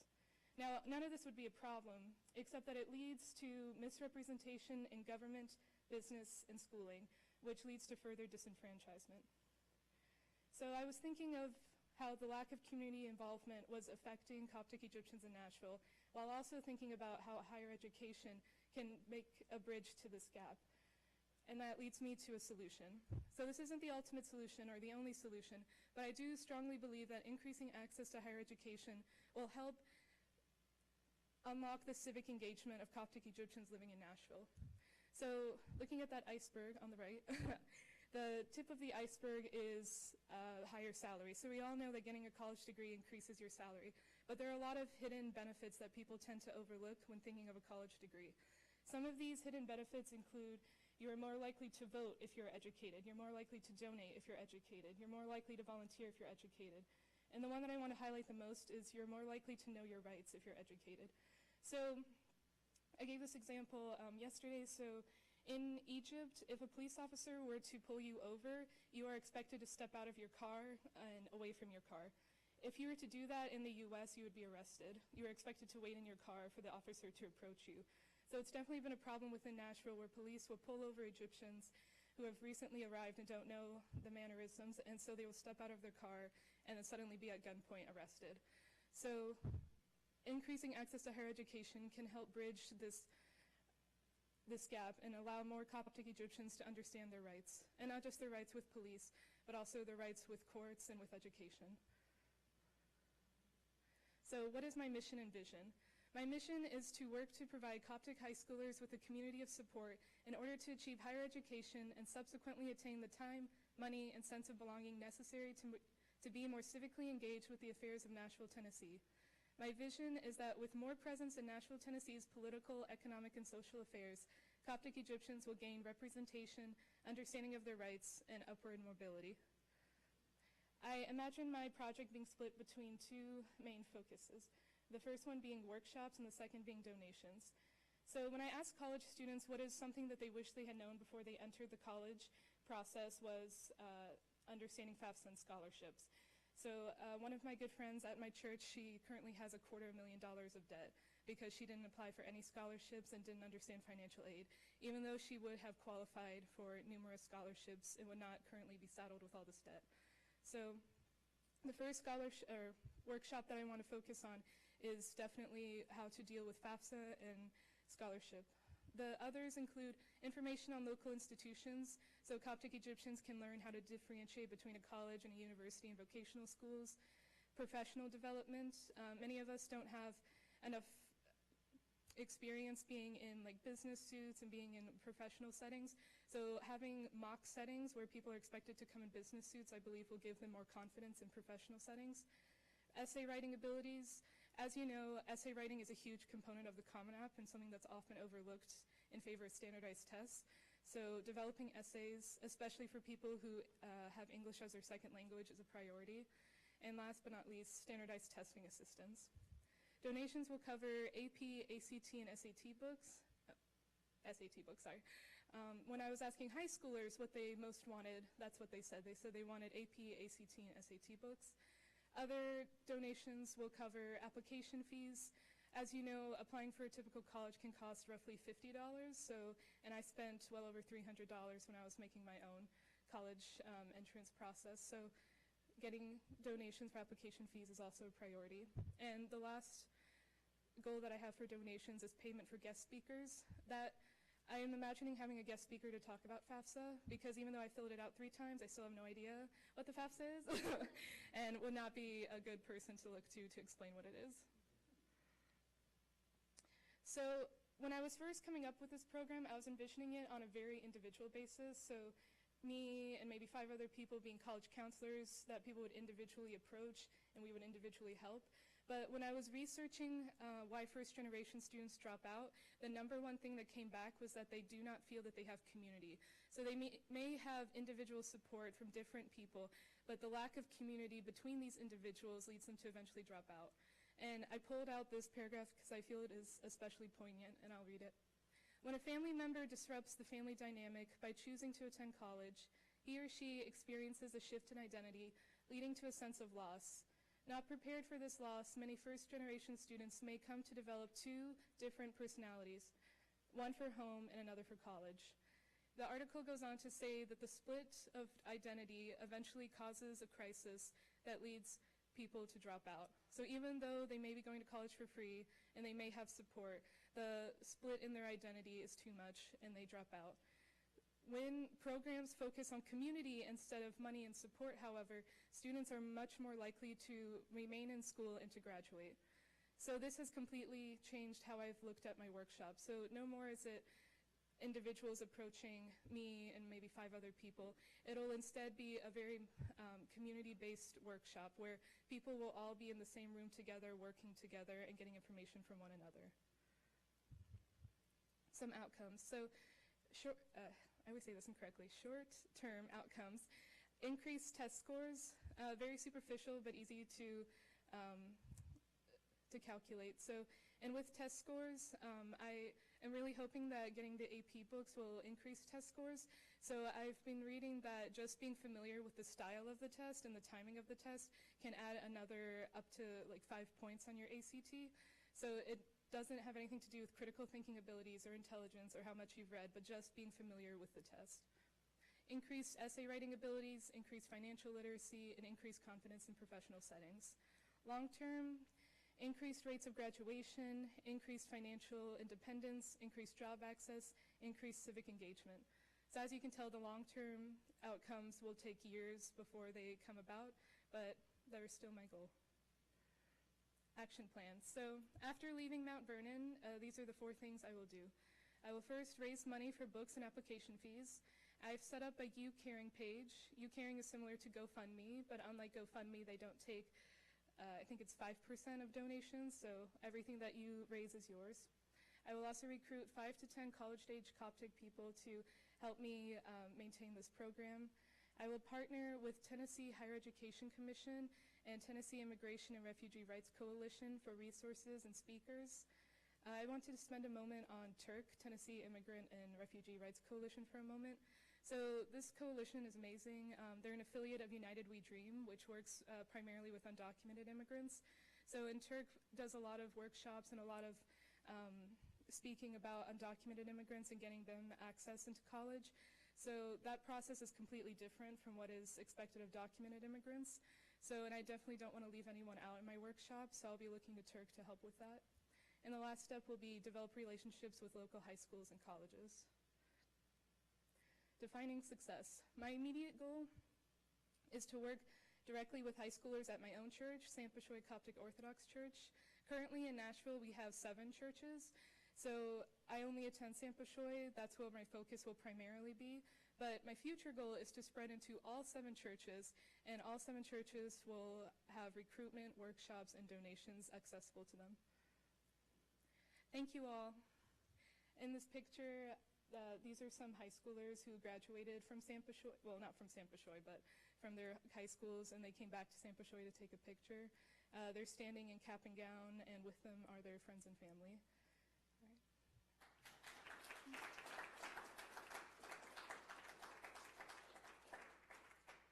Any questions? Yeah. Allison?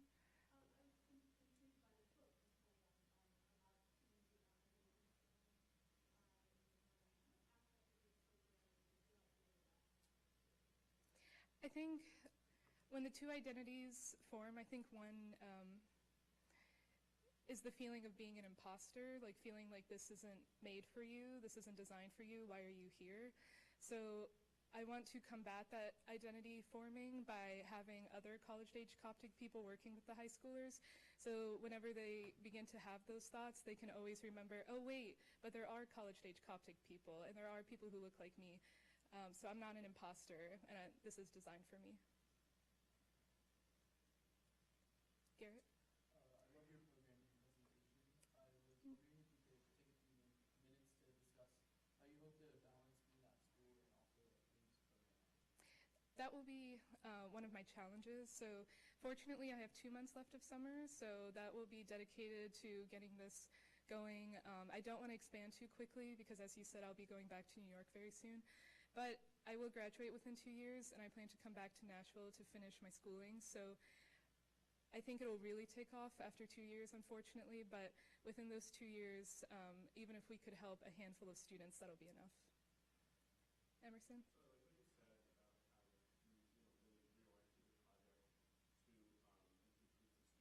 Mm-hmm.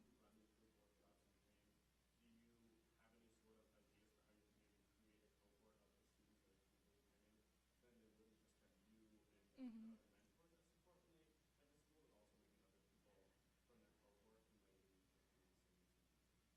Yeah, I've been doing some research into horizontal leadership over vertical leadership, which is what you're tapping into. So the idea of like us being eventually replaced by the high schoolers we helped. I really hope that that can be in place, and I think a lot of it will take training of the high schoolers once they're in college of like what's expected of them, like you have to give back as well, etc. But once again, that'll take years before it can be like fully established, but it is something I'm keeping in mind. Any more questions? Is there leadership of the church that's behind your efforts and will be able to help you navigate through the early beginnings of the program?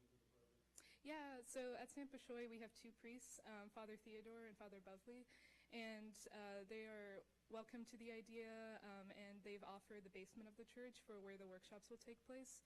So yeah, they're on board. What is the governance of the Coptic Church like? Do you have a patriarch? We do.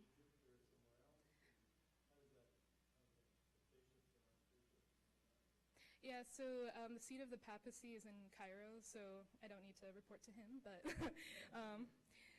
we do have an hierarchy, so we have the patriarch and we also have bishops, but I'll be primarily working with priests. We have a bishop for the southeast of the U.S., so that includes all the states in the southeast, so he's not always in Nashville, but I don't believe I will have to talk to him too much. I'm going to focus mostly with the priests. Oh, I see. Yeah, he's there. Yeah. Mm-hmm.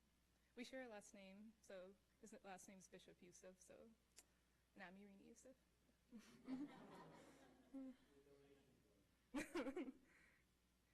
Any more questions? All right, thank you all.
Okay, you can do that now, and then I'll open mine. Thank you so much. No problem.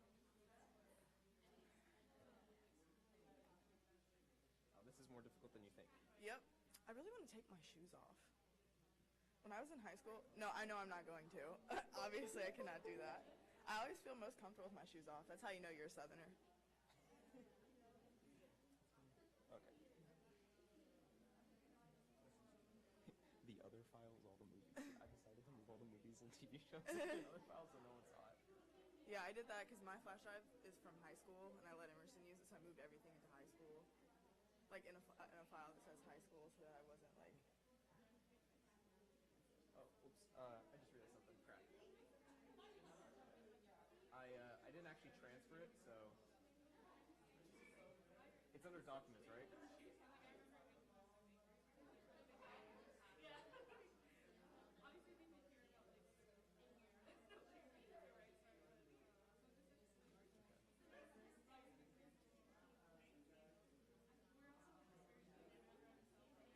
Got it. Okay. Totally good.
thought you meant my actual story. I was like, wait, what do you know about me?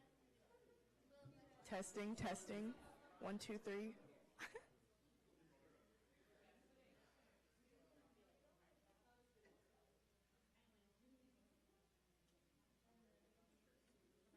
Yeah, I changed the font color, Anne. Is it easier to read?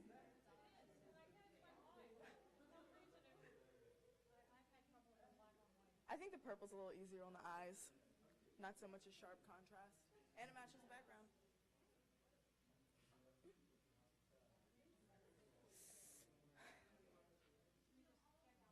Yeah, we're missing Janessa and Claire, and then we'll be ready to go. Wait, let me... Okay, word.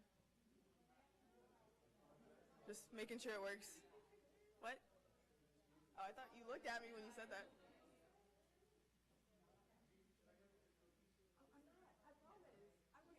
I was kidding. I'm not going to do that to you.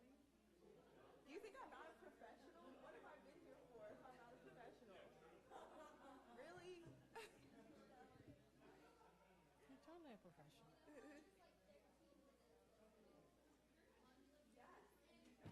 know, she did go.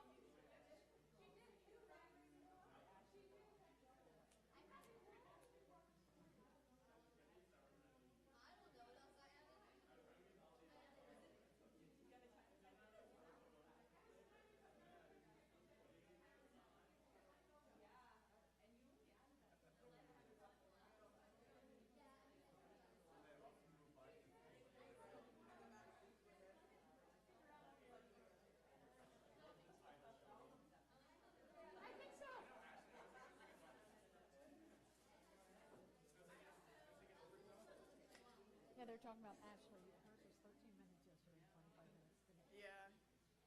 Mine's going to be a little because I added the stuff y'all said, but I didn't take anything out.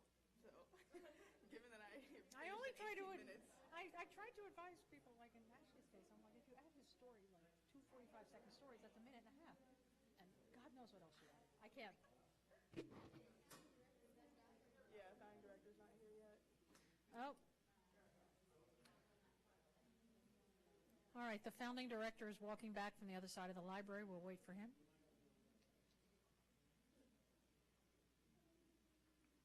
Glad you noticed. Yeah, it'd be awkward if you walked in while I was talking, because then I would stop and be like, How you feeling? good. Good. I've just been going back and forth all day because you just have to wait. So sometimes I'm like, my heart's beating fast. Right now I feel fine. Good. It's tough waiting all day like this. Yeah, especially when you watching other people so closely in your head, it makes you like get ideas. You're like, I wish I did this or I did that. Yeah. And you know, I wouldn't say everyone's is different. I would say Ben's was the most different looking. Everyone else followed mostly the same kind of idea. But yeah, you see something, you're like, I could have done that.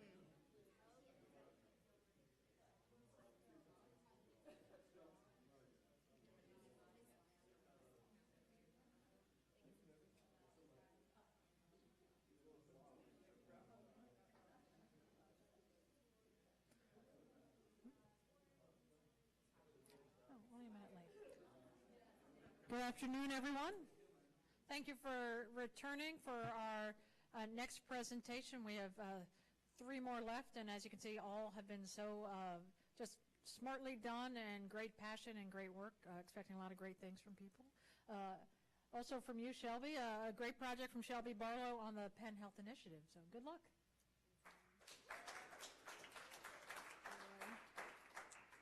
Hi, everybody. So we're coming up on the home stretch, so stay with me. Now we get to talk about sex. So I'm not actually going to talk about sex. I'm going to talk about Penn Health Initiative, which is a group of Penn students that provides health education to middle schoolers in West Philadelphia. So to start, I'm going to talk a little bit about my background. I included a picture of where I'm from, so that way I can prove once and for all that Mississippi does have a coastline, and I do live on it. There it is. Right next to that is a picture of me, one of my favorite pictures from my childhood, with my younger sister. I think it does a great job of just showcasing my personality. I have always been a very confident child. And then also my sister is definitely one of the most important people in my life. You can see that we're dressed similarly, and unlike unlike a lot of big sisters, I loved that about us. I loved that she emulated everything that I did. I really thought of us as a team, and to this day I think being a big sister is definitely the most important leadership position I've ever had, and I have it for a lifetime, so I take it very seriously, and it's very integral to my identity. Growing up with Stephanie and kind of having a mother-daughter relationship made me realize my love for mentorship and just interacting with kids, watching them grow, being present for their milestones. And so moving from my childhood, I now go to the University of Pennsylvania, where I'm studying political science. And when I say that I go to the UPenn, people often ask me, like, how did you get from Mississippi to UPenn? I'm actually the only person in the sophomore class at Penn, or junior class actually, the only person in junior class at Penn from the state of Mississippi. So I'm all alone up there. And I ended up going to Penn through a program called QuestBridge. And QuestBridge completely changed the trajectory of my life. Because before I knew about QuestBridge, I was just going to go to community college, stay close to home, keep working, because I do have a lot of responsibilities at home. And I didn't realize that a place like Penn was accessible for someone like me. And so the point of QuestBridge is to connect low-income and or first-generation students with elite institutions. You have to achieve academically, obviously, to be admitted to the institutions. When you apply through QuestBridge, you're not guaranteed admission, but if you are admitted as a Quest Scholar, you're guaranteed very generous financial aid. So now I'm halfway done with my degree at Penn, and it looks like I'm going to graduate debt-free, which is huge not only for me, but also for my family. Everyone says all the time that when I get married, I can't change my last name because I'm the first Barlow to do anything worthwhile. So, no pressure. So anyway, moving on to what Penn Health Initiative actually is. Penn Health Initiative was established because in Philadelphia there is no longer any kind of basic health curriculum. Philadelphia is currently the poorest city in the nation with a deep poverty rate of about 22%. And the school district of Philadelphia has gone through financial crisis after financial crisis.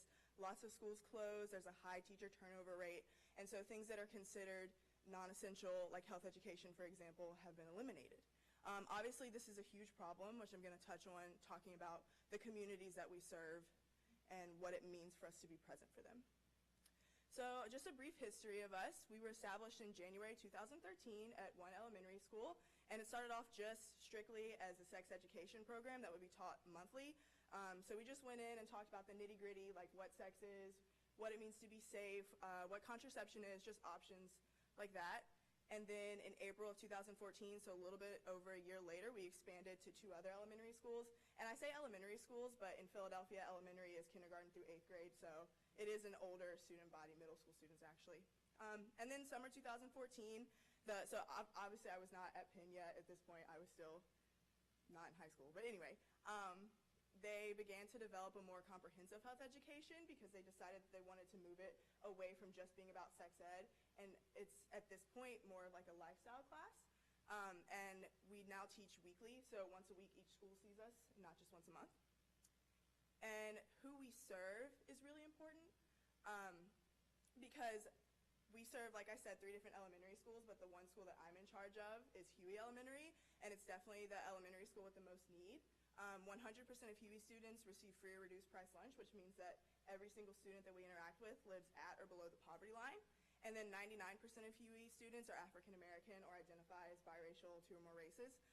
So white, Hispanic, and Asian students make up barely 1% of the population at Huey.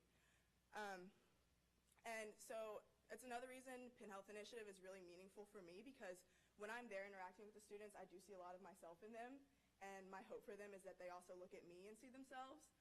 Because like obviously I'm at a place in life right now where I kind of like my background kind of showcases that even given a lot of obstacles, you always have choices. And that's kind of what Penn Health Initiative aims to do. It's not just about sex education. When I talk about Penn Health Initiative, people have asked me like, oh, how did you get passionate about this?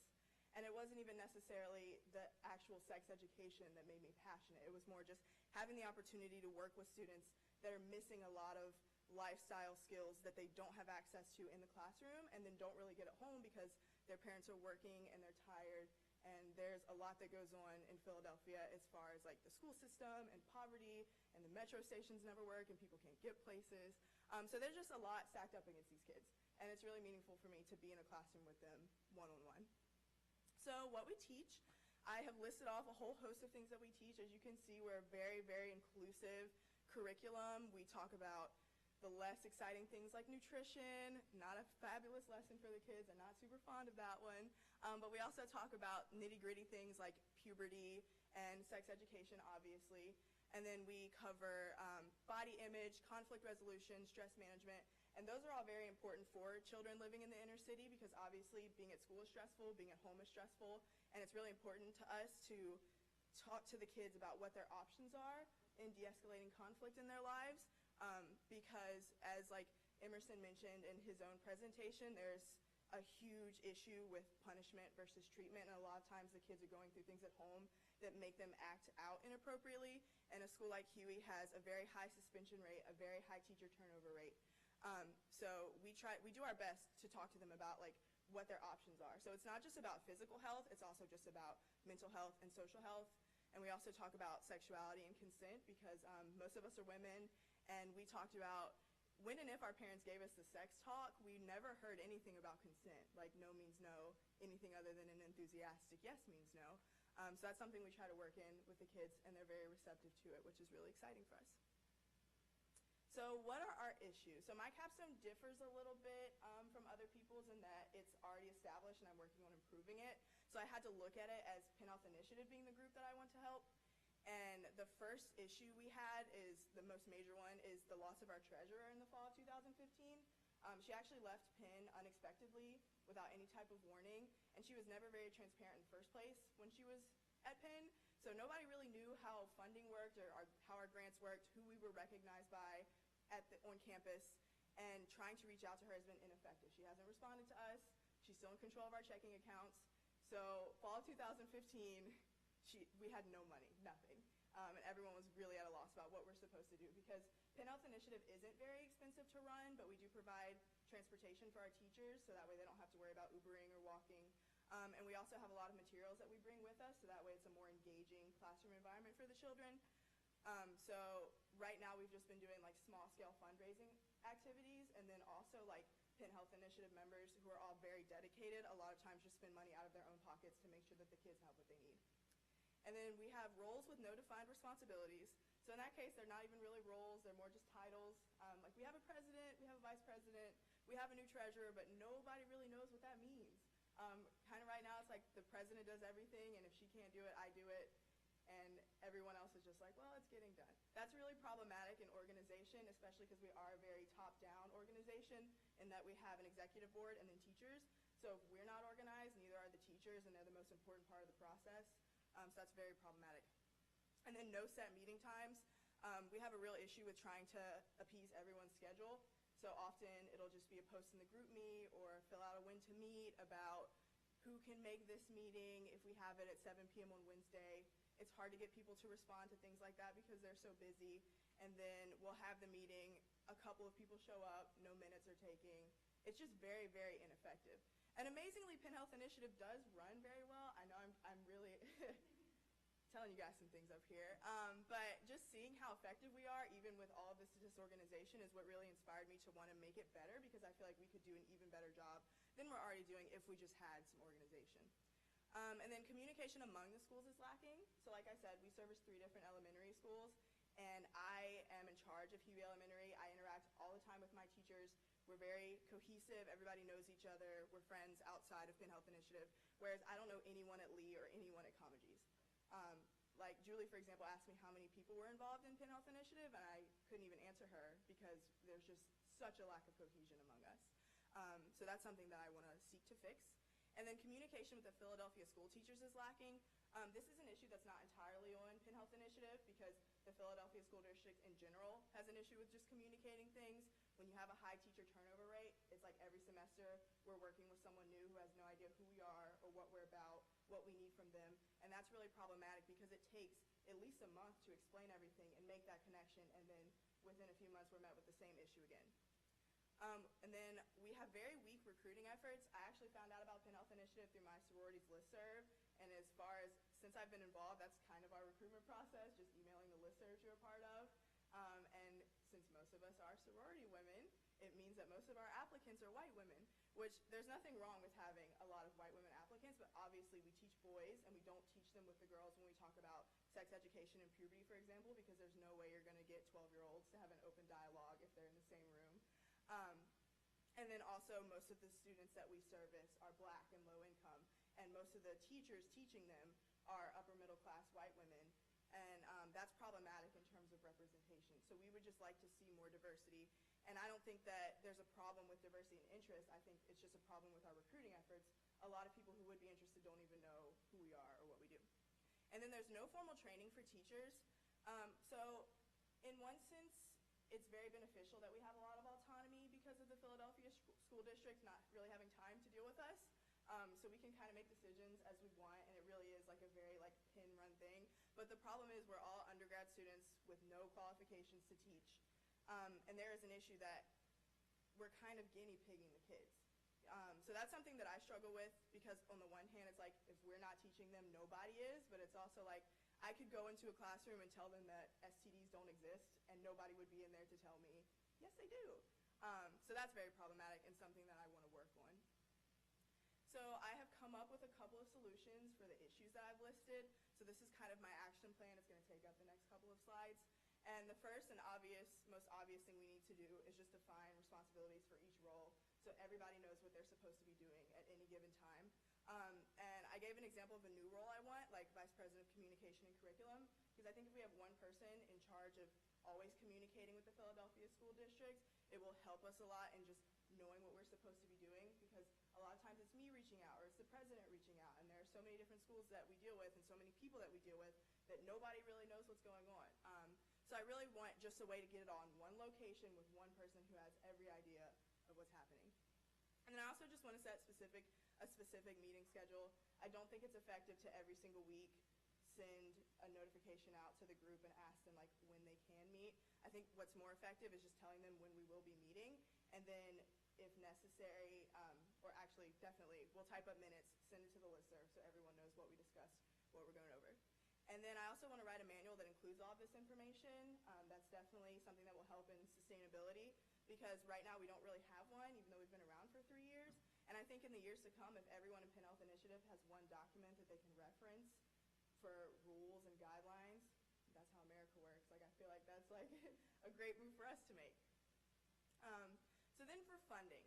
So like I said, we're not a very expensive organization, but it does still cost money to run Penn Health Initiative. And through doing a little research, I figured out that we're recognized by our Civic House on campus, and I reached out to someone who works at the Civic House to ask her what the grant process is, how we go about funding, and I found out that they're completely redoing the program this year, so they actually don't have resources to grant funding, but she told me that if I sought Student Activities Council recognition, so moved away from, we could still be recognized by Civic House, but then also just be recognized by the student organization on campus, then we would be able to receive an annual grant through them. So that's definitely something we'll be seeking to do as soon as we get back to campus. And we've been in contact throughout the summer, and she's helped me a lot with figuring out just the money problem, which is our biggest issue, so I'm very excited about that. And then also just small-scale fundraising activities carried out by members of Penn Health Initiative. Those have been fairly effective. We usually do bake sales outside of a bar on campus on Thursday nights, and the longer it goes, the more lucrative it becomes. So those have been great. And I also want to move to some fundraising activities on a Saturday or something that include the kids. I think it would be great to, bring them to Penn's campus so they can see what colleges, where we're from, and then also it shows the community, the kids that we're trying to service. It really puts a face to the problem and takes it out of abstraction. And then also reaching out to local businesses for sponsorship. I've already reached out to 2 local businesses that I know people personally, and they're completely supportive of making a pledge. And I asked for a small pledge because, like I said, it's not very expensive to run.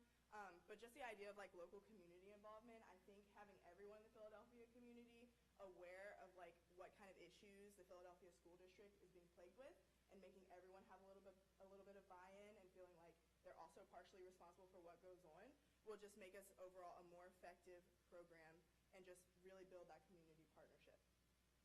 And then so for brand management recruitment, like I said, we have very weak recruitment efforts. Not a lot of people know who we are. I really want to do a booth at our new student orientation and activity fair. I think this is something we should have been doing. Like I said, we didn't have a person who thought that it was their responsibility to make this happen. So that's something the president and I are already working on, securing our booth on Penn's campus, and that way when all of the freshmen are coming through and like some of the upperclassmen, they know exactly who we are. And we will be wearing these great Comfort Colors tank tops that I designed by sticking the logo on there. And then I also want to host information sessions that are advertised with flyers and dorm storming. For those of you who aren't familiar with what dorm storming is, it just means printing out kind of like an index-sized card that says like, come to Penn Health Initiative, we have pizza. And then you stick it under every single freshman dorm door so they know. That's how at Penn, that's how a lot of freshmen figure out what they're going to do, to where they're going to go to visit information sessions is dorm storming. So that's something I definitely want to take advantage of. Then I also want to establish a website and a social media presence. We actually have a Facebook page that just hasn't even been active in like the past year because once again, we don't have a person that's in charge of that. So I've also just established a new role that's just Vice President of Brand Management and Recruitment who would be responsible for doing this. And I want to establish like an actual website because I think that what we do is website worthy, and I think there are a lot of people who would be interested in this if they just knew that it existed. And then t-shirts at the bottom, like I just mentioned. So here's my timeline. It's very tentative, and I didn't go too in-depth because Penn Health Initiative is a group effort, and I'm not the president of the organization. So I have to have everybody's support on this. And while the president has been very forthcoming in her support, it's still a lot of people, you know, when it's just on paper, it sounds like it's a great idea and everybody's going to be happy to work with that. But actually implementing it when you have students who have varying schedules and not a lot of time to devote in the first place is definitely going to be a challenge for us, I think. So this is what I've worked out for now. I think all of these are attainable, but I'm definitely going to be working with her in the future to really figure out exactly what we want to do and when we want to do it.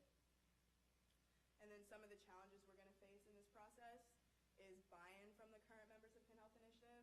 While all of our volunteers are extraordinarily dedicated to the point of spending their own money to make sure that we remain an active organization, the laxness of Penn Health Initiative in the past few years has kind of been what makes it very attractive.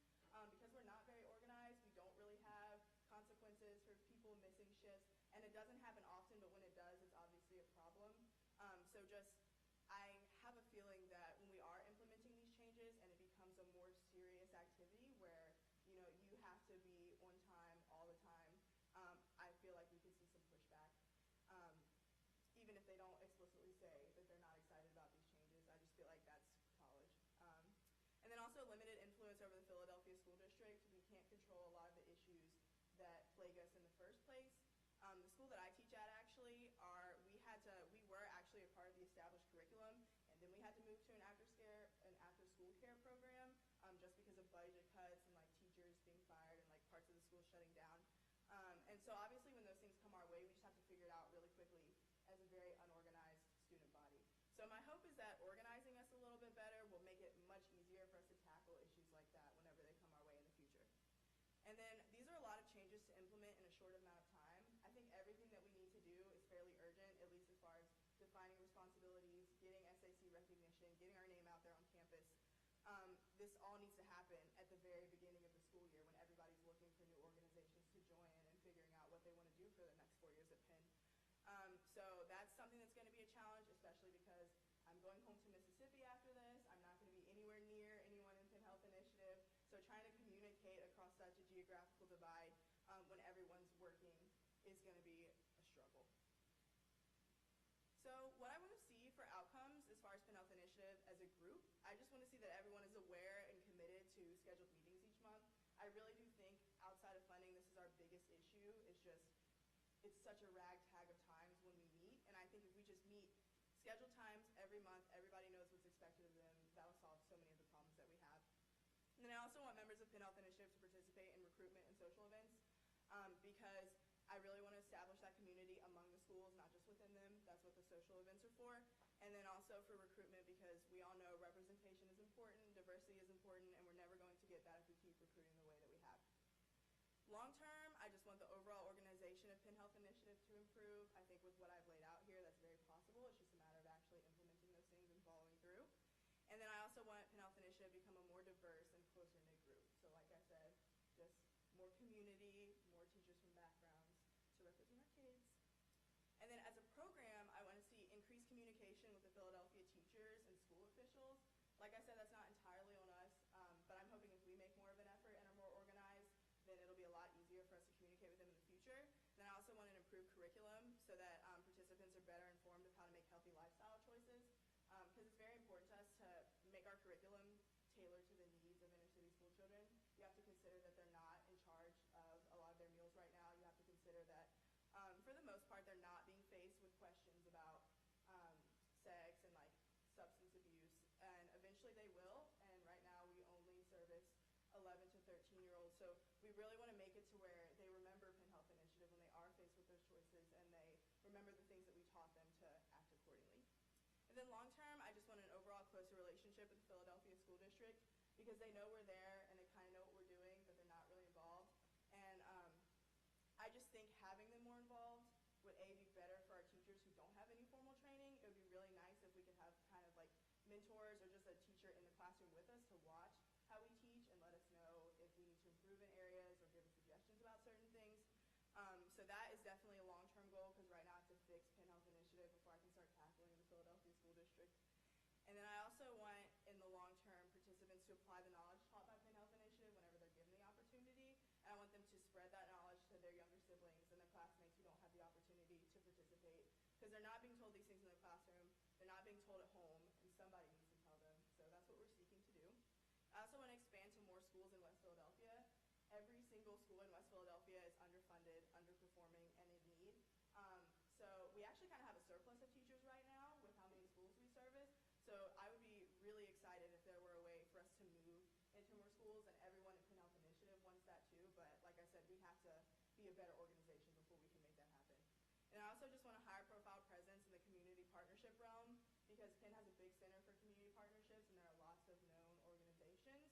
We're not really one of them, and that's our own fault, so I'm just trying to move towards that. So with a more high profile presence, it'll be a lot easier for us to get funding, recruit more diversity in members, etc. So defining success. My immediate goals are just to implement everything that I've talked about here today. That's obviously the entire point of my capstone, is just making this happen. And then in the future, essentially what I'm saying is, like, I just want to expand the program as long as it is at the best possible it can be before we expand. I think we have potential to do so much for the West Philadelphia community, and right now we're wasting it just by being very unorganized. So that's all I have for you guys, and I will take some questions now.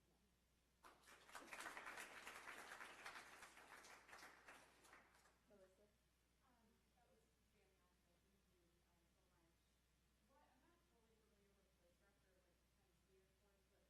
Are you?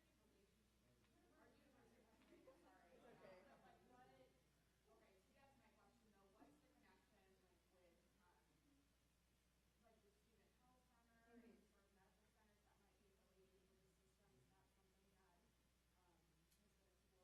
That's something we're trying to look into, because right now, because we're recognized by the Civic House on campus, that's kind of just been good enough for everyone throughout the years. But I really want to move into a closer partnership with the medical centers on campus, just because, like I said, our teachers are untrained, and we make the curriculum ourselves. And most people are pre-med, but they're still just undergrads. So it'd be really nice if we had like someone who actually does this for a living to help us in our efforts. Yes, next to Melissa. Yes.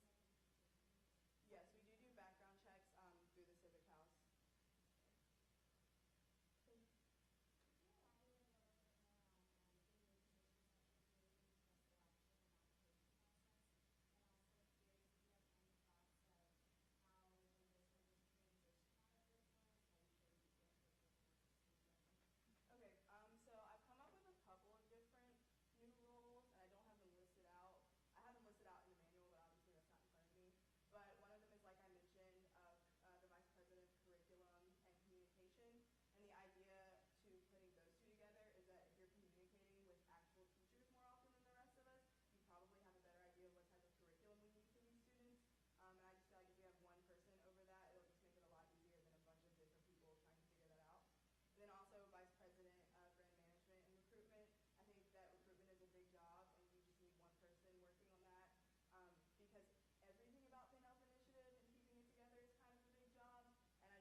these are things that still have to be discussed with the rest of Penn Health Initiative and my president. So they're all just tentative, but I think it's a good starting place at least. And then, what was your second question? Oh, sustainability. So like I said, we kind of have a surplus of teachers, and the teachers all work very closely with us, even though they're not a part of the executive board. So a lot of the teachers are aware of like what the other positions are, and many of them are interested in moving up. It's just we haven't really had opportunities for that yet, because our president was a junior this past year. She'll be president next year when she's a senior. So it's really just a matter of like people going on. There's definitely demonstrated interest, and the program has been around for 3 years already and has managed to hang on this long, even with all the problems that I described. So I don't really see sustainability being an issue. I just see sustainability of what I want to implement being an issue, because I think everyone's seeing that we still are effective with how unorganized we are is kind of an incentive for people to still be unorganized, because college is college and they have a lot of things on their plate. So how do you become president of this organization? You get a phone call from this other president. There you go. I'm actually not really certain, because like I said, we haven't had any. So I moved up from it. I taught my freshman year, and I'm a site leader for Huey, so I don't actually teach anymore. I'm basically like the president of the Huey teachers. And I'm like, I feel like everyone at this point like wants me to be president, so it shouldn't be that hard for me to get up there if that's something that I'm interested in. But I'm not actually totally sure about how the process works, and that's something that I want to work on and put into our manual, so in the years to come, everybody's fully aware of like how you move up in the organization if you want to.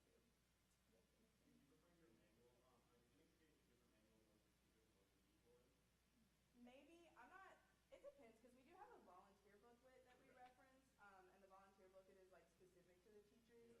So I think I could really just like supplement that with information for the executive board, because I want everyone to be aware of what goes on and what's required, especially if you want people to move from teaching positions. I don't think it makes sense to separate the manuals, because I feel like teachers would just focus on their manual and never have any idea like what the other positions entail. So I think just keeping them together works better for overall cohesion. To your point about that process, when you go through the process, you have a sanctioned teaching organization. A lot of that might be a part of that as well. Like you will be told, like your process has to be like this in order to be sanctioned. So a lot of that might get cleaned up as part of that process.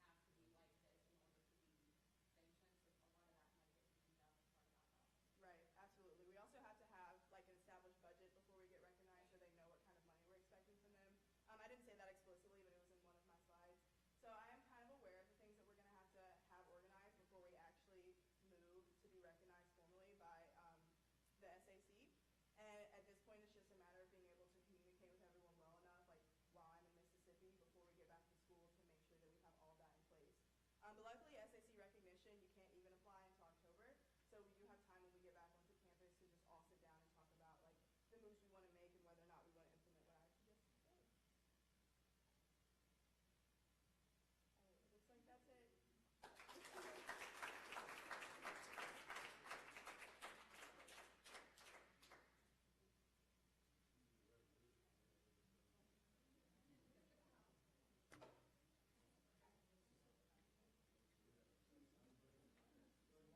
How long was that? Was it long?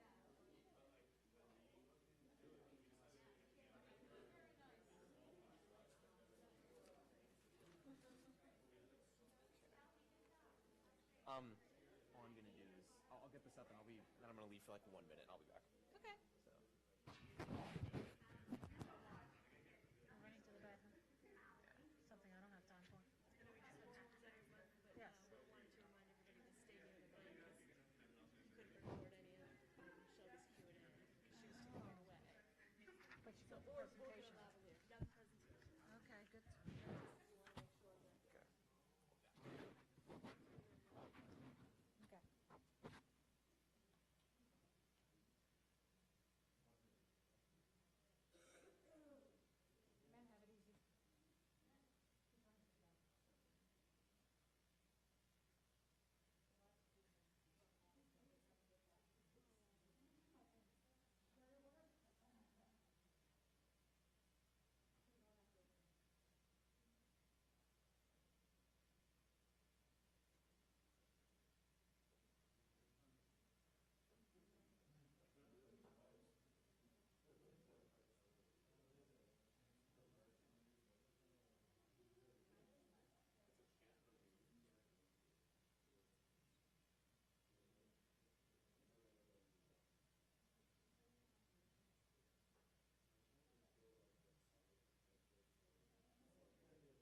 so many names that I had to, there's so many names that I had to practice. As you can see, like, boom, boom. It's, oof. I'm trying to get that to this one. Oh, we're waiting for Sean and Julie. Want to go up to your title page? Oh, what? Wait, who did that? No, I don't. I have no idea.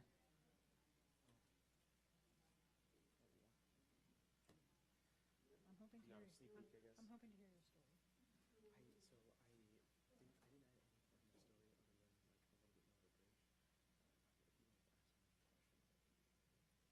of a bridge. Before we begin, we were waiting for two other staff members to come back in. So we'll just wait one more minute. Maybe one other.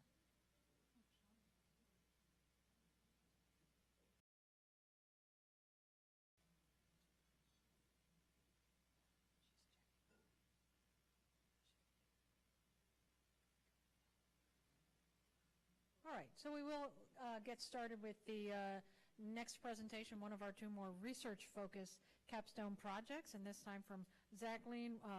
His capstone project has to do with apostates. Good luck, Zach.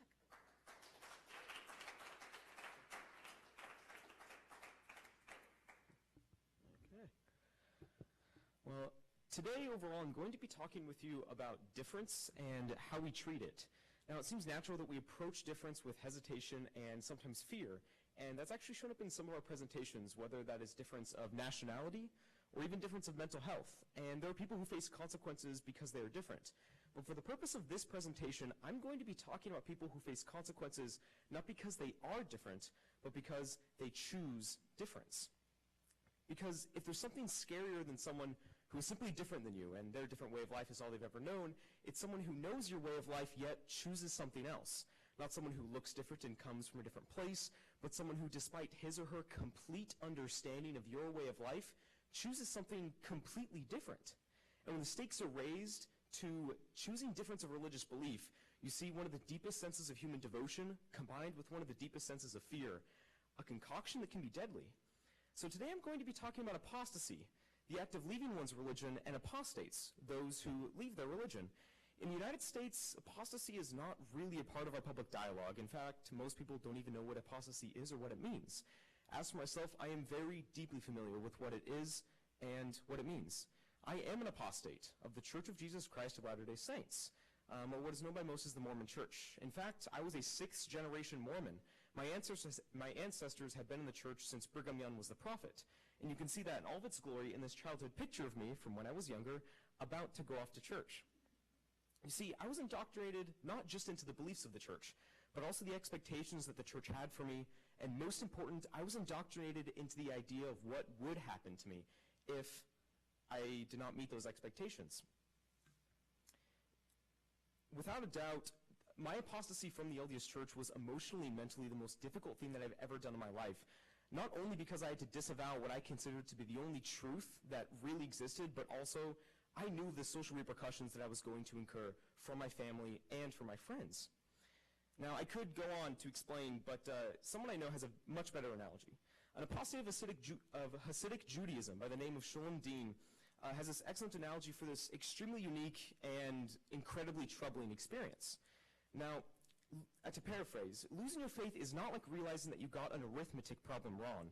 It's more like realizing that your entire mathematical system as you know it is flawed, that every single calculation that you've ever made in your entire life was wrong. Your bank balance is off.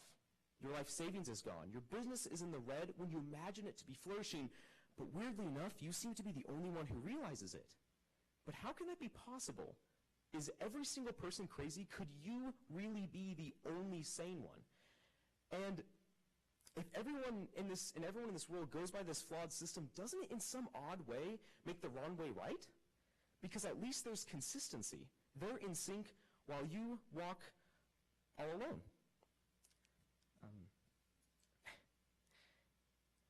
Sorry, just a second. And you know that you were right and that you can demonstrate that mathematical proof if given the chance, but unfortunately, they will not give you that chance. In fact, as my presentation will explain, some are so unwilling to give you that chance that they are willing to use state power to lash you, to imprison you, and in the worst of cases, to kill you. Unbeknownst to most people, there are 20 countries in the world that criminalize apostasy, all of them Islamic, and there are 8 countries that explicitly identify apostasy as a capital offense. And though capital punishment has become more rare, lashings, imprisonment, loss of citizenship, loss of marriage, and loss of inheritance are all repercussions that people face from the governments alone. Extrajudicial punishments, such as social exile and killings, also persist. And this comes from the sentiment of Islamic law, which is based on certain verses in the Quran, as well as what are called hadiths, which are the words and sayings of the Prophet Muhammad. So this disdain for apostates, as well as the desire to punish them, it's not just found in radicals, but also your government leaders, your local religious leaders, and sometimes your random citizens. In 2013, Pew Research Center on Religion and Public Life collected data in Islamic countries on the support for making Sharia law the law of the land, as well as the favorability for establishing a death penalty for apostates, and the results were alarming. Now on the left, the graph shows the support for making Sharia law the law of the land, and on the right is the graph showing the favorability for the death penalty for apostates. Now let's look to a specific example. We're going to look at Egypt. Now in Egypt, 74% of Muslims favor making Islamic law, or Sharia law, the official law of their country. And on the right, among Muslims who say Sharia should be the law of the land, 86% of those Egyptians favor the death penalty for converts. That means approximately 63% of all Muslim Egyptians support the death penalty for apostates under Sharia law. But there's reason to believe that we should be more than 63% worried. And that's because this does not include those who don't support Sharia law but would support extrajudicial killings. It doesn't support those who want Sharia law but would prefer other punishments such as loss of inheritance, imprisonment, or lashings. Additionally, this research did not include 7 of the 8 countries that explicitly identify apostasy as a capital offense. Afghanistan was the only country from that research that was represented, and not surprising, Afghanistan had the highest support for the death penalty for apostates, with 75% of all Afghani Muslims supporting the death penalty for apostates under Sharia law. Finally, this research does not address blasphemy laws. Blasphemy laws are laws that hinder freedom of expression with regards to criticism of religion, religious texts, religious practices, and beliefs. And blasphemy laws are actually much more common than apostasy laws. These punishments are typically less severe, but they sometimes can be just as severe. And I want to quickly tell the story of Salman Taseer. Salman Taseer is the former governor of the largest province in Pakistan, and before then he was a well-respected businessman in the country. Now, Salman Taseer in 2011 came out in opposition to Pakistan's blasphemy law, an extremely unpopular opinion that led to him receiving many death threats. And it wasn't a few months later that Salman Taseer's own security guard, Mumtaz Qadri, opened fire on him at a local market, hitting him 26 times and killing him. Now this event, as well as subsequent events, led to massive protests around the country. But unfortunately, those protests are not what you think that they were. It was the conviction of Qadri, not the assassination of Taseer, that led to those protests. On February 29, 2016, Mumtaz Qadri was hanged for the murder of Governor Salman Taseer. This is a photo of the assassin Mumtaz Qadri's funeral in Pakistan, with over 100,000 Pakistani Muslims attending his funeral in support, throwing flowers on the van that carried his body. In attendance also was arguably Pakistan's most influential religious leader, and soon thereafter, a mosque in the capital of Pakistan was named after Qadri. This is the sentiment of apostasy and blasphemy laws that I've been researching, that I've been focusing on, and that I've been trying to combat. So in summary, apostates in Islamic countries face consequences from the government and the society, ranging from the dehumanizing to the fatal. And opposition, assuming it still lives, has an extremely difficult time having any impact whatsoever. And with this foundation, I want to go into the motivations, intentions, and plans behind my own capstone. Now, my primary motivation is, of course, to protect and empower apostates in Islamic countries. And I'm very fortunate in that I'm not the only one who has this motivation. Other apostates of many religions, especially those in the ex-Muslim community that I'm close to, as well as numerous secular humanist organizations, and sometimes some Christian organizations, joining this effort, and that gives me hope. And with this motivation, I intend on overcoming 2 main obstacles. The first is the public's lack of knowledge and awareness of what apostasy actually is. So now, be honest. Before talking to me or hearing from me, whether it was today or 6 weeks ago, how many of you knew what apostasy was? Raise your hand. Okay, so we got several hands. Now, out of the ones who have their hands up, how many of you knew that apostasy laws existed? Okay, couple hands. Unfortunately, those aren't good odds if I want to raise public awareness, raise funds, or make partnerships to combat this issue. The other obstacle that I have to overcome is actually lack of research within academia, because there is a serious lack of research into the repercussions that apostates face. We don't have academia coming out with what could be catchy statistics, I guess, for the public to get concerned and incite that concern to get involved. So I guess my overall intention is to raise understanding and concern of apostates in academic and public spheres. And I have two umbrella plans in order to fulfill this intention. Now, the first is simply advance and improve research. And the first portion of that is qualitative research, which is what I've been doing for the past year and what I've been focusing on over this fellowship in the last 6 weeks. Over the past year, I've conducted a comparative analysis on the 20 countries that maintain blasphemy laws, as well as a comparative analysis between the status quo and alternatives to the status quo. When I originally wrote my policy paper on the repercussions that apostates face, I had to provide 3 alternatives that sought to solve the issue. And while I've been here during the 6 weeks, I've been able to evaluate the viability of some of those alternatives. Some of them I've been able to gain more support, and others I've had to lay by the wayside. And more important, with my mentor and with his colleagues, I've been able to learn about alternatives that I had never even thought of before, which is very nice. Unfortunately, there's a large room for improvement in quantitative research, both in my own research as well as general academia, because there is little or no research that exists on the rate of apostasy in these countries, especially how it relates to the laws that exist in those specific countries. There's little or no research on the rate at which governments prosecute apostates after they've been identified. And finally, there's little or no research on the frequency of extrajudicial killings within these countries afterwards. Now, my last area of research that I want to do is something that I started doing a couple months ago. But essentially, I want to complete a case study on Tunisia. And Tunisia is actually a very unique country because it abolished its quite fierce apostasy law just a couple of years ago during its Jasmine Revolution. And it is right now is the only country that explicitly outlaws the extrajudicial killings of apostates. And the impact that that law has on the sentiment of apostates will become more clear in the upcoming years, and I want to be in the forefront of that research. Now, in conjunction with the research, I do have a public awareness campaign that I'm calling We Are Apostates, and I have purchased the domain name for weareapostates.com. And I have initial goals as well as future goals. The initial goal is simply to just raise the general understanding of apostasy as well as the obstacles that apostates have to overcome. And the way I want to do that is to share the stories of apostates from around the world from various religions, reaching out to my ex-Muslim, ex-Mormon, ex-Jehovah's Witness, and ex-Scientologist friends so they can share their stories in a fashion similar to Humans of New York. And hopefully those stories, and I can tell you I've heard many of them, those stories will incite that concern. They have that potential. And then eventually what I want We Are Apostates to do is to transition into a public campaign that has social activism in order to actually combat apostasy laws. Now, when it comes to the short or long-term goals of this, I think that they're fairly clear. The short-term goals of my capstone are simply to publish my qualitative research that I've been doing over the past year and gain that credibility. Second, I want to build and promote weareapostates.com. And finally, I want to begin my case study on Tunisia.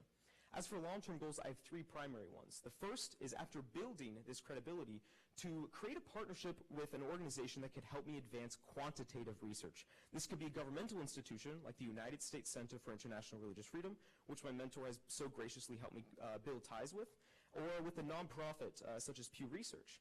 The second goal is to transition We Are Apostates into that website with the emphasis of social activism to combat apostasy laws. But finally, I want to include that campaign to also combat blasphemy laws, which can be much more problematic because Islamic countries are not the only countries that maintain blasphemy laws. In fact, there are 9 countries in the European Union, including Germany and Greece, that maintain blasphemy laws, ostensibly in order to decrease social hostilities of religion. So combating blasphemy laws could in turn lose allies in the fight to combat apostasy laws. Now, it's very clear that I have some extremely lofty goals with this capstone, but I promise you, more lofty is my vision. Apostates are possibly the most hated group in possibly the most violent and volatile region of the world.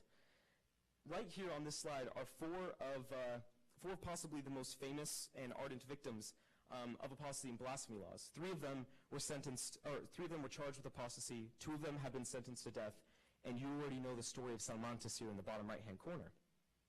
Now, I envision a future where a coalition of peoples, organizations, and countries can apply pressure in order to abolish apostasy and blasphemy laws. Abolishing apostasy laws means that difference may just be able to exist. And abolishing blasphemy laws means that difference may just be able to speak freely. Now, the idealist in me sees apostates as people being very familiar with the religion and the culture, and I believe that they can begin a dialogue on reform in that religion and in that culture and set the stage for an expansion on human rights that Western countries and organizations are simply not capable of doing. Now, that's a lot of faith to put in apostates of all people, but I can personally attest to the unparalleled resilience that these people have, the people that I've come to know and love and call my family. Mentally, these people have gone to hell and back, and I believe they are the key to advancing human rights in the region. And I'll be measuring my success through all of these small steps that I have mentioned on this long journey of choosing to make a difference. Thank you very much.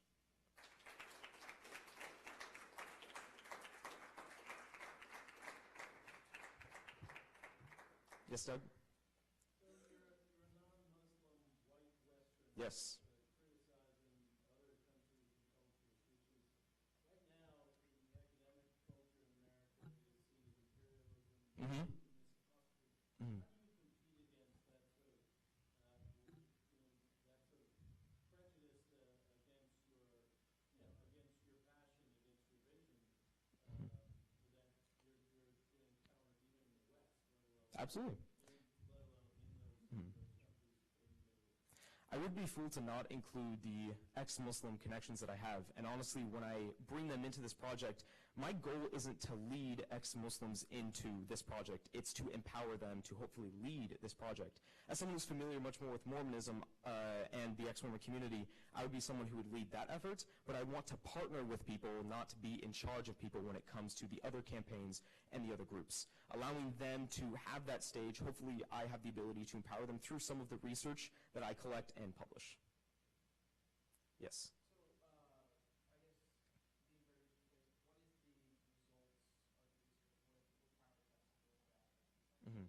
Well, when it comes to going through each of the individual, essentially like the laws that exist in some of these countries and locating what the actual process is for dealing with apostates. You have countries that it's very straightforward what they do. For example, Saudi Arabia or Iran, it's very straightforward. When you go to a country like Egypt, the cases for apostasy last a few years, and it honestly almost never ends with capital punishment. It almost always ends with loss of marriage and loss of inheritance. So learning, having that comparative analysis between the texts of the country, as well as comparing that to the testimonies that exist of apostates there to figure out what actually exists. When it comes to a comparative analysis of the approaches to the issue, it's mostly been some broader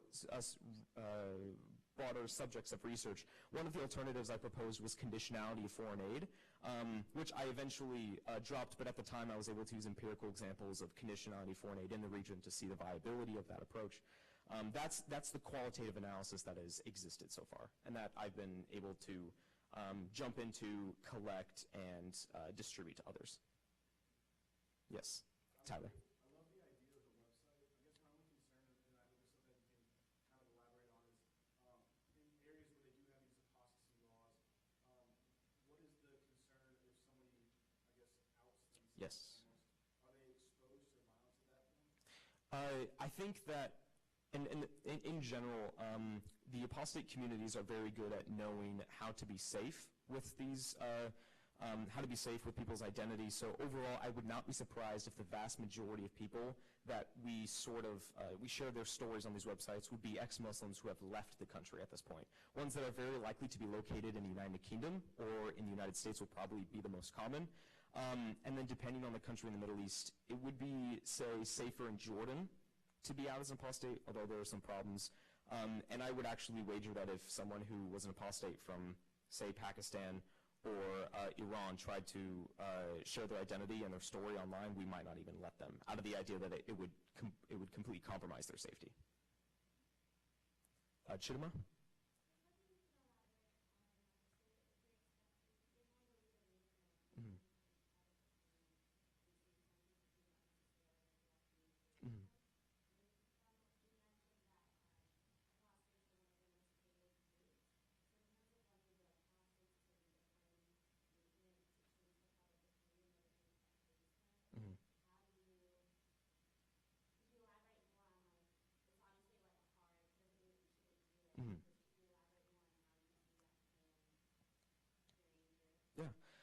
So I guess when it comes to the goal now, the goal now for how to go through that process isn't so much to have people start tolerating apostasy, but more make sure that these people are safe to begin with.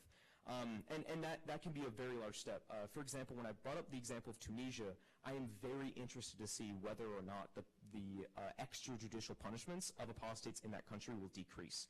Because if it does, then that means that maybe for now we can just focus on hopefully abolishing the laws, and maybe then that'll create a domino effect in order to slowly decrease that sentiment towards apostates. There's also there's a lot of time involved. And one of the alternatives that actually I was opened up to through my mentor and his colleagues was the idea of sort of promoting Islamic law scholars in these countries who are saying that apostasy should not be capital offense. So Pakistan, for example, does not have an apostasy law. It has a blasphemy law that it uses sometimes as an apostasy law, but the reason it doesn't have that law to begin with is because there are several local religious leaders in the country that have said that apostasy itself is not a death sentence. It should be something that they agree with other punishments, but it should not be a death sentence. So hopefully finding a way to promote that slightly more tolerant ideology in any way possible would be great. And unfortunately, there isn't a leader of that minority opinion that's kind of rising up to lead that charge. But making sure that we have our eye out for them so that when that does happen, we make sure that we're there to help. Ben.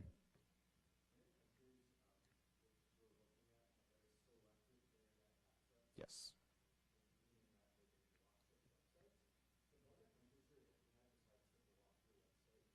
I expect it.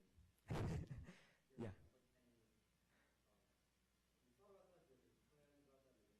Mm. Mm.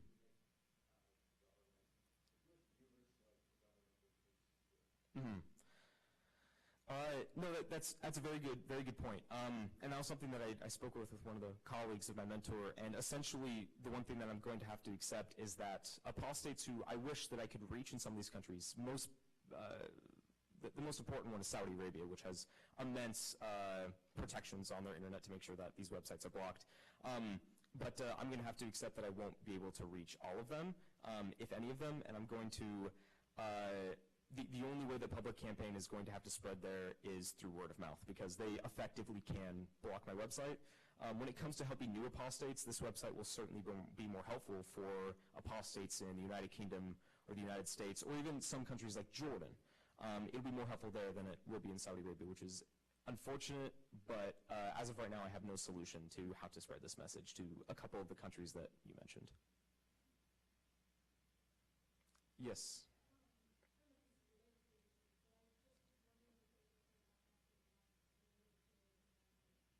Oh, yes. Yes. No, that's a very good question. So depending on the country, there are actually some countries that being an apostate can be worse as a woman, or it's easier to actually become an apostate. One very famous example, I'm spacing on the name right now, but she was in Afghanistan, and she was simply just accused of defaming the Quran. And there was unfortunately a massive riot that broke out, and she was unfortunately killed by this just massive group. So what you can find with women is that most often it's easier, like if a man had done that, he very likely would have still gone through a process. But at the exact same time, there are some countries like Saudi Arabia and Iran, I can't think of the last time that they actually carried out capital punishment against women.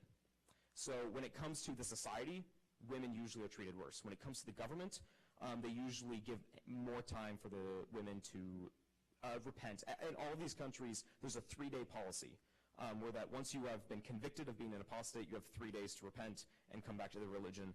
And the people that you see who are killed are either they refused to do it, or even if they did it, they weren't believed. Awesome. Well, thank you very much. Yeah.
Remember,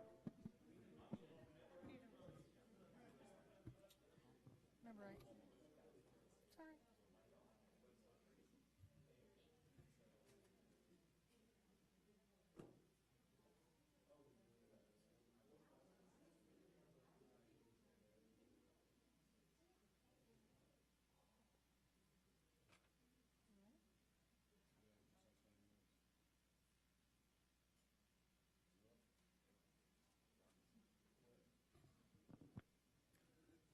All right, good afternoon, everyone.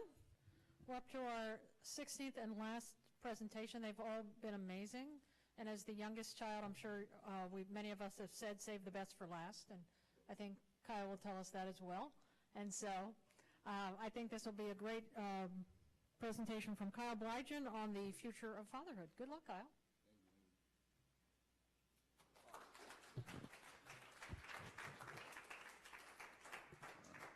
All right, so before I begin, I want to thank the Mount Vernon Foundation for allowing us to be here for this amazing fellowship. I want to thank Julie for orchestrating a beautiful program, and I want to thank my fellows for just being awesome in general. So without further ado, let's begin. So today I'm going to be talking about the future of fatherhood and what fatherhood means in America. So, who am I? All right. My name is Kyle Blythe. I'm a rising junior just like everybody else. I am hoping to pursue a joint degree in Master's in Public Administration and MBA as soon as I get out. I am a son to 2 parents, and I am a brother to 1 sibling. But enough about me. Let's talk about my family. You can see on the screen, that was me when I was about, I think, that was me when I was about 6 years old. That's my little brother. He's 6 years younger than me. That's Richard Blythe, and that's Lisa Blythe, my 2 parents.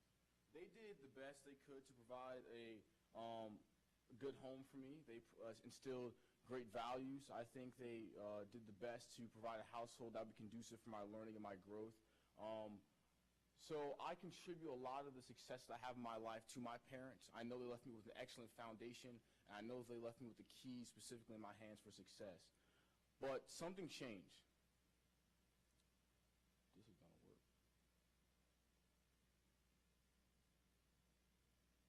The dynamics of my family changed in 2015. The summer between my senior year in high school and my freshman year in college, my father passed away. And it was something that an 18-year-old child should never have to experience. It was late summer afternoon. I walked upstairs after my father had retired to his quarters, and I knocked on the door and yelled inside. As opposed to hearing back the hearty, "Hey, Kyle, come in," the atmosphere was chill and the room was cold. When I proceeded to walk into the master bedroom, I found my father laying dead on the bed. That was an experience for me that marked my life probably for the rest of my life. And at that moment, I recognized something that my peers have been experiencing for years and decades. I knew then that I lost a mentor, I lost my closest confidant, I lost a leader, I lost a fellow entrepreneur. Most importantly, I lost my father. And for those reasons, I recognize that my younger brother, who now is 14 years old, is now not going to have a father attend his graduation, not going to have a father in the stands cheering him on his varsity basketball games. So I endeavored to create a family foundation that would focus on fatherlessness and ensure that family will remain the cornerstone of society long after I'm gone on this earth. So today we're going to have a candid dialogue about fatherhood and the future of fatherhood in the United States of America. This presentation will be broken up into 4 parts: the importance of fathers, the state of fatherhood in America, the impacts of fatherlessness, and the Blythe Family Foundation solution. First, the importance of fatherhood. How many of you grew up today and you knew you had a father in your household? How many of you can say that your father left a decently positive impact in your life? Psychologists, sociologists all agree that fathers play a very important role in their children's lives.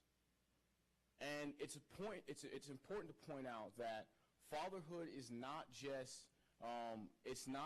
prevalent when a child wakes up and realizes his father's gone. If a child is growing up in a household he never had a father, he is now also experiencing the loss and the effects of fatherlessness. So let's look at the tangible benefits of fatherhood: education, development, and well-being. First, education. All right. The benefits of fathers, you can see have a lasting impact on their children from birth. Infants that grow up with stable fathers have higher competency rates. They have a higher problem-solving capacity. They have higher IQs. Individuals that grow up with involved fathers in their households produce higher GPAs, reach higher levels of academic achievement, and have a greater sense of education appreciation, meaning that they stay in their education institutions and they have higher rates of attendance. Second, development. Individuals that grow up with positive role models, specifically fathers in their households, demonstrate a higher level of social competence, more beneficial peer relations, a more benevolent stature, more tolerant of diversity in the communities. They are socially adjustable to a variety of circumstances, and they have relationship success both maritally and institutionally with their parents. Now let's look at the overall well-being, and for me, this is what stood out. Individuals that grow up with involved fathers in the household have higher rates of life satisfaction, greater senses of emotional vitality, a better sense of mental health, more adequate self-control, higher levels of self-esteem, and they feel more socially accepted when they leave their households on a day-to-day basis. But now let's look at the current state of fatherhood in America, and we're going to find out why those tangible and immaterial benefits that we saw in the previous slides are currently plaguing our youth in America, and why so many individuals are led astray because fathers are not in their households. 24 million. 24 million children currently are growing up in America without a father in their household. How many of you attended the Nationals game? Baseball game, right? 458 of those stadiums couldn't even hold that many children. We're talking about 24 million individuals currently living today without fathers in their households. That's 1 in 3 children in America today. This is something that's not talked about. This is something that's not being produced on the television screens. But if you're looking at an epidemic, if you're looking at something that's plaguing our generation, specifically at millennials, it has to be fatherlessness. It's something that affects 1 out of every 3 of us. Now, who specifically by the numbers is affected by fatherhood, with fatherlessness? Off the bat, because of my proximity and my relationship to the subject, this statistic jumped off to me. 70.9% of the average African American child being born today is going to grow up in a single parent, fatherless household. The national average is 40.3%. 53% of Hispanics, 29.2% of Hispanics are going to grow up in a fatherless household, and non-Hispanic whites are going to, 52% non-Hispanic whites are going to grow up in a fatherless household. So if we look at these statistics, we're going to see this is dire, right? How can you have this many individuals populating the earth on a day-to-day basis, more individuals currently being born, but fathers not being present and involved in their children's lives? We're going to look at the extent of fatherlessness and what its causes are and impacts are on the millennial generation.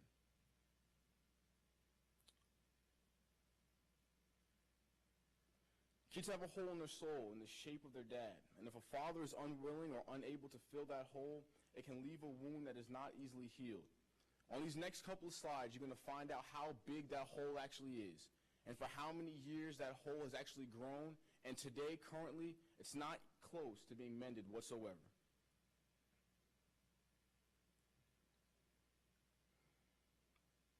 63% of all youth that commit suicide come from fatherless homes. 71% of all pregnant teenagers come from fatherless homes. 90% of all homeless and runaway children come from fatherless homes. 70% of all juveniles in state institutions come from fatherless homes. 85% of all youth who exhibit behavioral disorders come from fatherless homes. 80% of all rapists motivated by displaced anger come from fatherless homes. 71% of all high school dropouts are products of fatherless homes. 75% of all adolescents in chemical abuse centers are products of fatherless homes. And currently, 85% of all youth sitting in prison are products of fatherless households. Now, let me show you something else is like a very staggering statistic. In 2010, the census put out a statistic that blew my mind. 90% of the parents that were in federal prison in 2010 were fathers. Those households that they should have been in, they weren't there. And now we can see the impacts of their absence. As a matter of fact, fatherlessness is a danger to our society. As you can see on the graphic to the right of the screen, when fathers are not present in their households, violence increases in their community. We are currently living in the most socially progressive, most socially accepting age that America has ever seen. The Census Bureau and Pew Research have produced a body of research that show that today millennials are currently living in a time that progressives and liberals would love. We are accepting of more lifestyles, more religions, more lifestyles, more ways of living than ever before. But the sad thing is, the family and the filial unit is being neglected, and nobody's addressing it. 24 million, more than 24 million children are living right now, and they don't have anyone to call their father. When they call out, nobody responds to them. And the sad thing is, they're going to reciprocate that same cycle of fatherlessness because nobody told them how to be fathered, and nobody showed them how to be a parent. And you know, one of the challenges I'm going to have when I go through the rest of these slides and show you the Blythe Family Foundation solution is not convincing the older generation. It's not convincing my grandparents' generation. It's convincing the millennials. Because Pew Research produced a body of research about 3 days ago, and it said that our generation and our lives, 52% of millennials believe it's better to be a good parent, while 38% of us say it's better to actually be married. Now, I find it interesting that more of us want to be parents but not married, meaning we don't have the social or the financial well-being to support children anyway, which would also show why the pregnancy rates and the fatherless rates for millennials are higher than any other generation. So I propose a solution, a new solution to address an age-old problem. It's the Blythe Family Foundation. With boasting the motto, Family First, the Blythe Family Foundation's mission strives to improve the lives of children and establish a positive culture of fatherhood by providing practical, research-based resources needed to support families and for generations to come. The vision, we envision nothing less than repairing the American household, consequently reestablishing the household as the cornerstone of communities, cities, and ultimately the nation. The first initiative of the Blythe Family Foundation will be the Horse Foundation, will be the Horse Initiative. Now, I'll explain how I came to this title. When my father passed away, I looked at my younger brother and I said, Cameron, what's the one thing you wish you could talk to Dad about? What's the one activity you wish you could see him do with you? And he looked me in the eyes and he said, Kyle, he said, in the morning I asked Dad to play horse with me. Now it's the end of the day and my father's no longer here. So, the first initiative is going to be the Horse Foundation, helping others raise sons excellently. It's going to be a new approach to mentorship. It's a dynamic form of needs-based mentorship when we partner with already existing mentors and partner them with the communities that need them the most. Currently, the mentorship models that exist, such as 100 Black Men, Big Brothers, Big Sisters, you sign up if you want to be a mentor, and then children that need to be mentored sign up, and it's basically a basic pairing.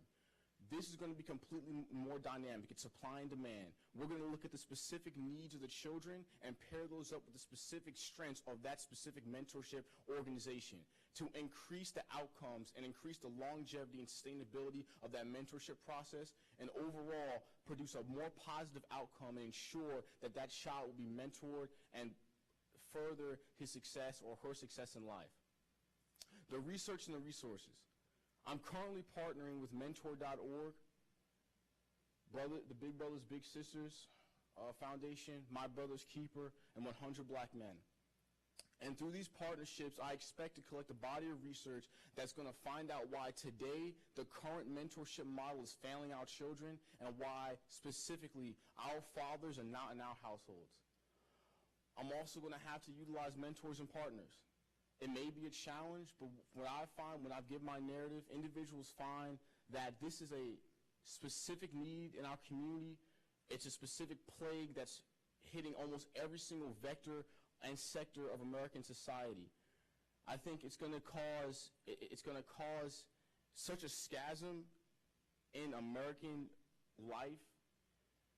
In 50 years, the census said that 1 out of every 2 American families will be led by a single parent, and that single parent will not be a father. The other half will either be an adopted child, right, or an adopted child, or fathered by a runaway.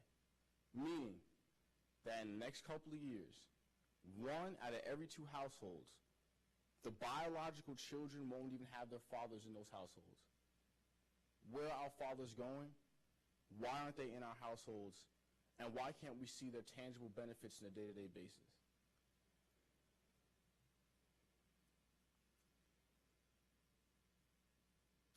Let me go through my results and my goals.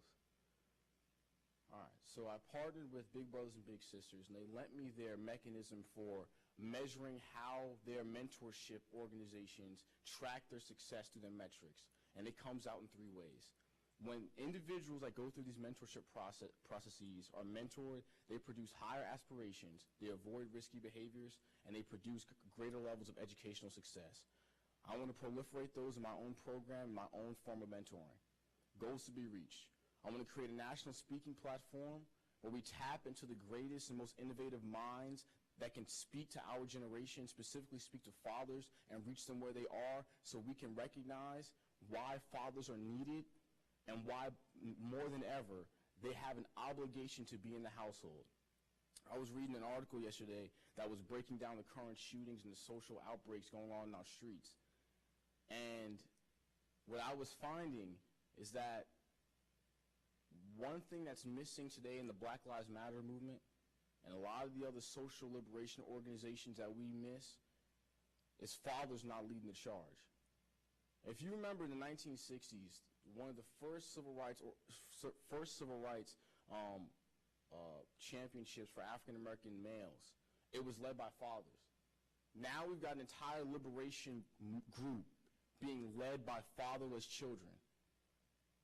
Individuals in the street combating a systemic problem, but they have no home, no filial guidance. And we wonder why there's such a disparate relationship with authority and breakdown in our streets. Where are individuals supposed to go if they don't have any cornerstone for authority and no relationships in the household? Second, we want to create a competitive mentor base that can compete with mentor bases that currently exist with My Brother's Keeper and Big Brothers Big Sisters. If we can see the weaknesses in the pre-existing mentorship platforms, we want to create another mentorship platform that will recruit new mentors that can be the mentors of this next generation. 3, provide family counseling services in the future. The same way the YMCA is a cornerstone in almost every single urban inner city today, so does the Blythe Family Foundation endeavors to be the exact same. It endeavors to be the one-stop shop for counseling and social services in those communities, specifically because the family foundations that are currently serving today are not doing the family justice, and not fighting for them and advocating for them in the ways they need to be advocated for. 4, sustainability through strategic partnerships. Through strategically partnering with fatherhood organizations and nationally recognized institutions like the National Center for Fatherhood, we can bring fathers and nationally recognized speakers into our school systems to ensure that individuals are going through this correct classes and fathers are being trained on how to lead their families successfully and lead their families into the next shift of the 21st century. Here's my timeline.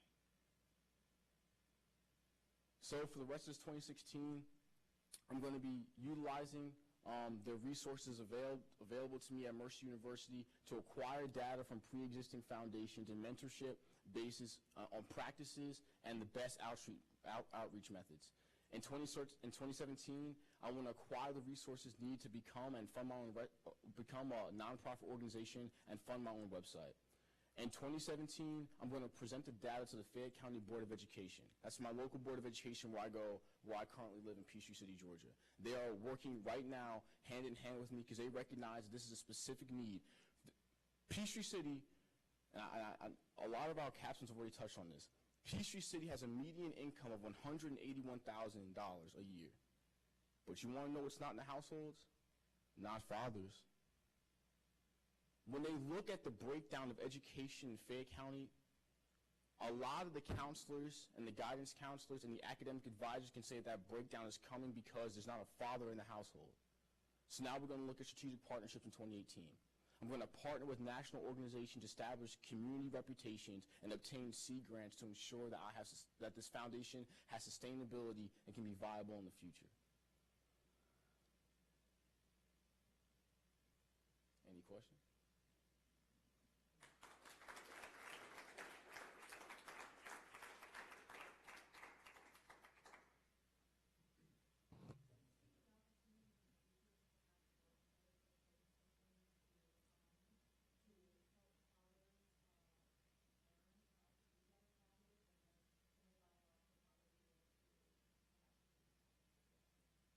Yes, so through my contact with the National Center for Fatherhood, they do a decent amount of preventative work to make sure that fathers aren't going to prison. But then for the individuals that find themselves in the system, they sponsor classes where they go into the prisons and teach individuals when they do get out of the jail, go back to your households and become the fathers you were supposed to be in the first place. So I do see myself having a future going and speaking with fathers that are currently incarcerated. Yeah, I do see that. Yes, there are. Yeah. Janessa? Yeah. Yeah. Yeah, I've already partnered with her. I brought her on board the first week she was here. I told her about my cause and she signed up. So she's going to be one of my partners, and hopefully I can get her on the board when we create the nonprofit organization. Garrett? Really good presentation, first and foremost. One thing I was interested to hear from you is if you have anything in the future that you'd like to do as far as like being proactive about fathers leaving the household in the first place. So is there anything in place or anything that you hope to do in the future that makes sure that fathers actually do stay in their house and don't leave? Yeah. Basically community outreach is something that's not actually being looked at today. If you just go into the communities where these individuals are living and leaving their families, and you have group discussions and community rallies, a lot of times these fathers will show up with their families in a large showing of force, bring their families out, and they will sit down with them and have an open dialogue with you. The National Center for Fatherhood has a beautiful record of success by going into communities and urban communities where there's a high rate of fatherlessness, hosting these forums, and fathers show out because I'm gonna be honest with you, I know the statistics are like appalling, but I don't know any father that says he wants to fail. So if there's resources out there for them, they'll take it. And I think it's a matter of pairing the resources with the individuals that need them. Ashley?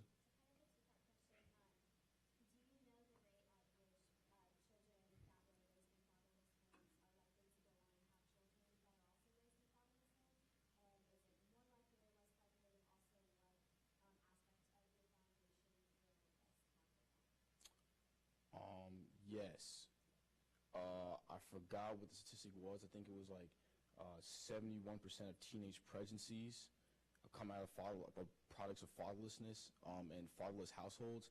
Those are children born by teenagers that don't have fathers.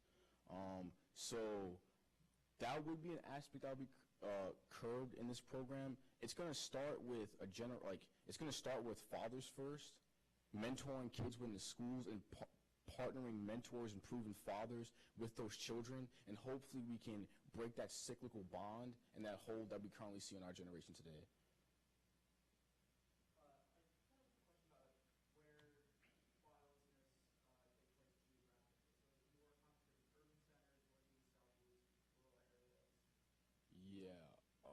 It's actually nationwide. I did one of the reasons I wanted to create a family foundation was because I did a capstone prior to this on the root cause of fatherlessness, and I actually found out that it's just a social breakdown between one individual and the family. And because of that social breakdown, that leads to systemic distresses, and that's something that's found throughout the entire nation. Now, there's higher rates of in urban communities. And because of those higher rates in urban communities, you also see a large pull on the criminal justice system disproportionately harming those individuals, and those rate of recidivism being increased. But I think that, a lot of individuals will be quick to blame, like, disproportionate systems, but a lot of this can be fixed just by individuals doing the right thing. Like, you should be able to lead your family. There's no reason for you to leave 24 million individuals on the street and living in households today without their fathers. You know?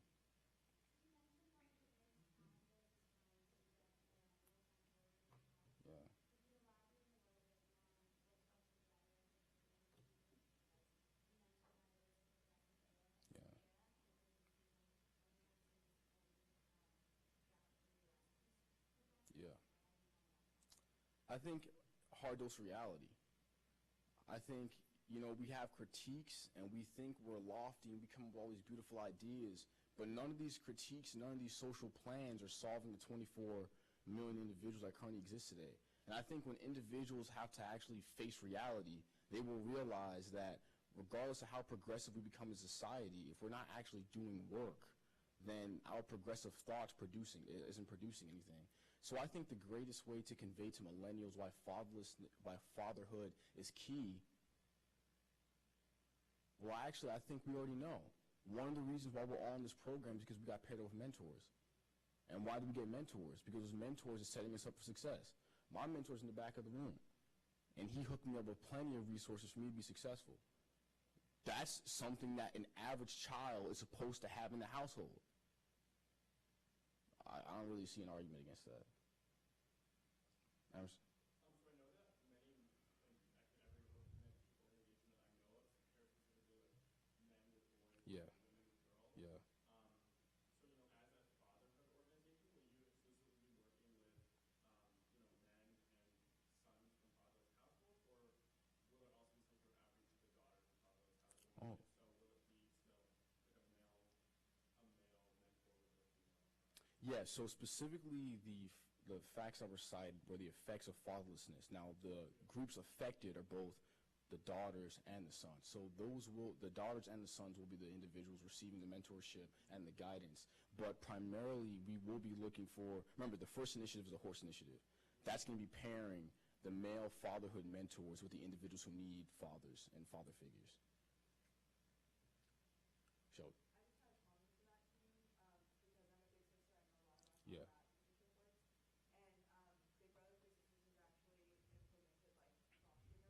Mm-hmm.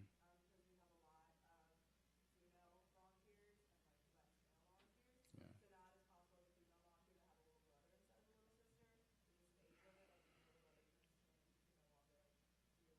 Mm-hmm.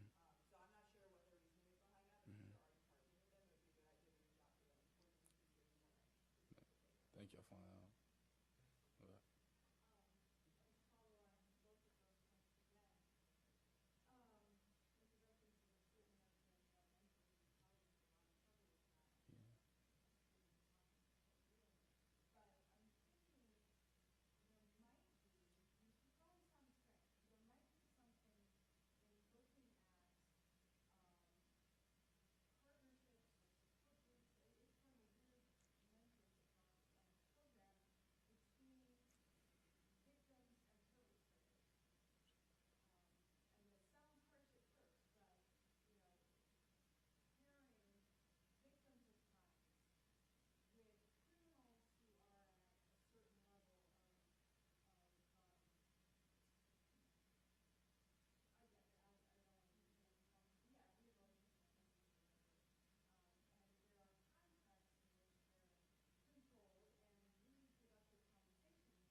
You talk more from the criminal justice aspect.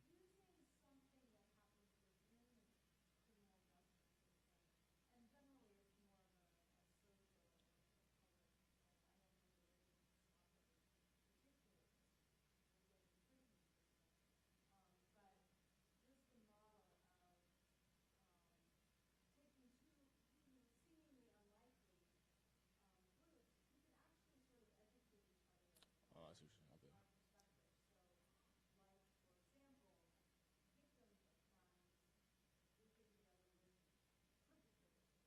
Okay.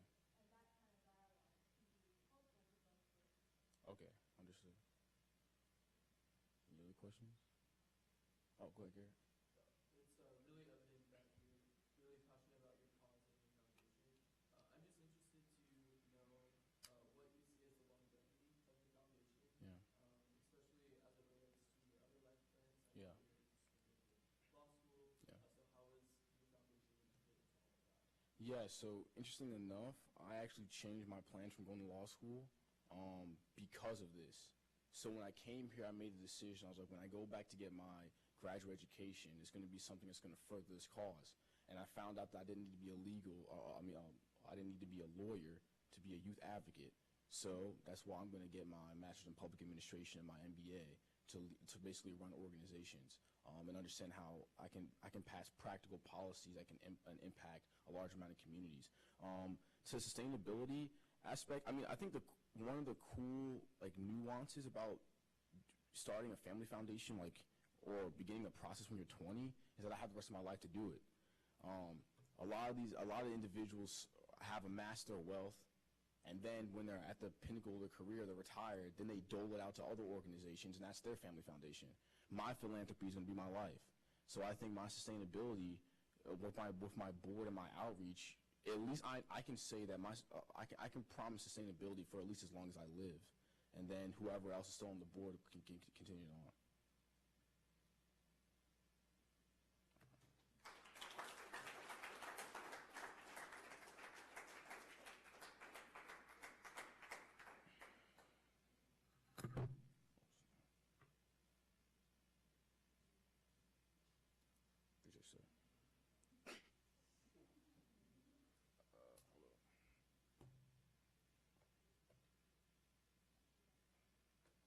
Well, first off, I think everybody should give each other a round of applause for a great day of presentations.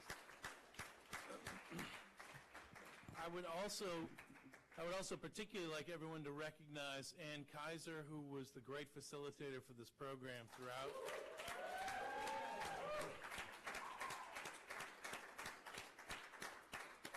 Also, of course, Julie Olmsey, who is the program manager throughout the program, has been fantastic as well.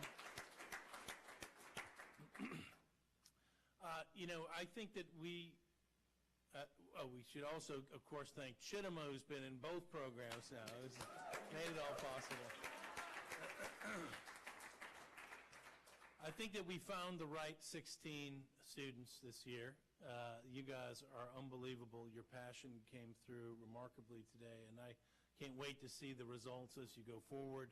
I want you always to think of Mount Vernon as a place that can help you.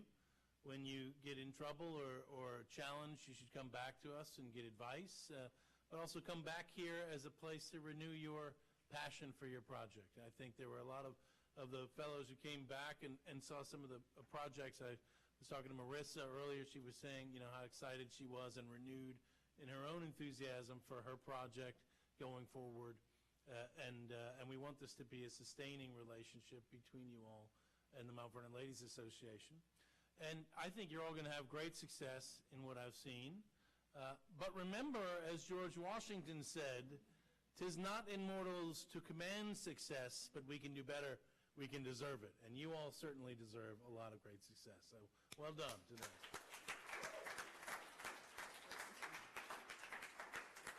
Now we're going to adjourn to the piazza and have a reception.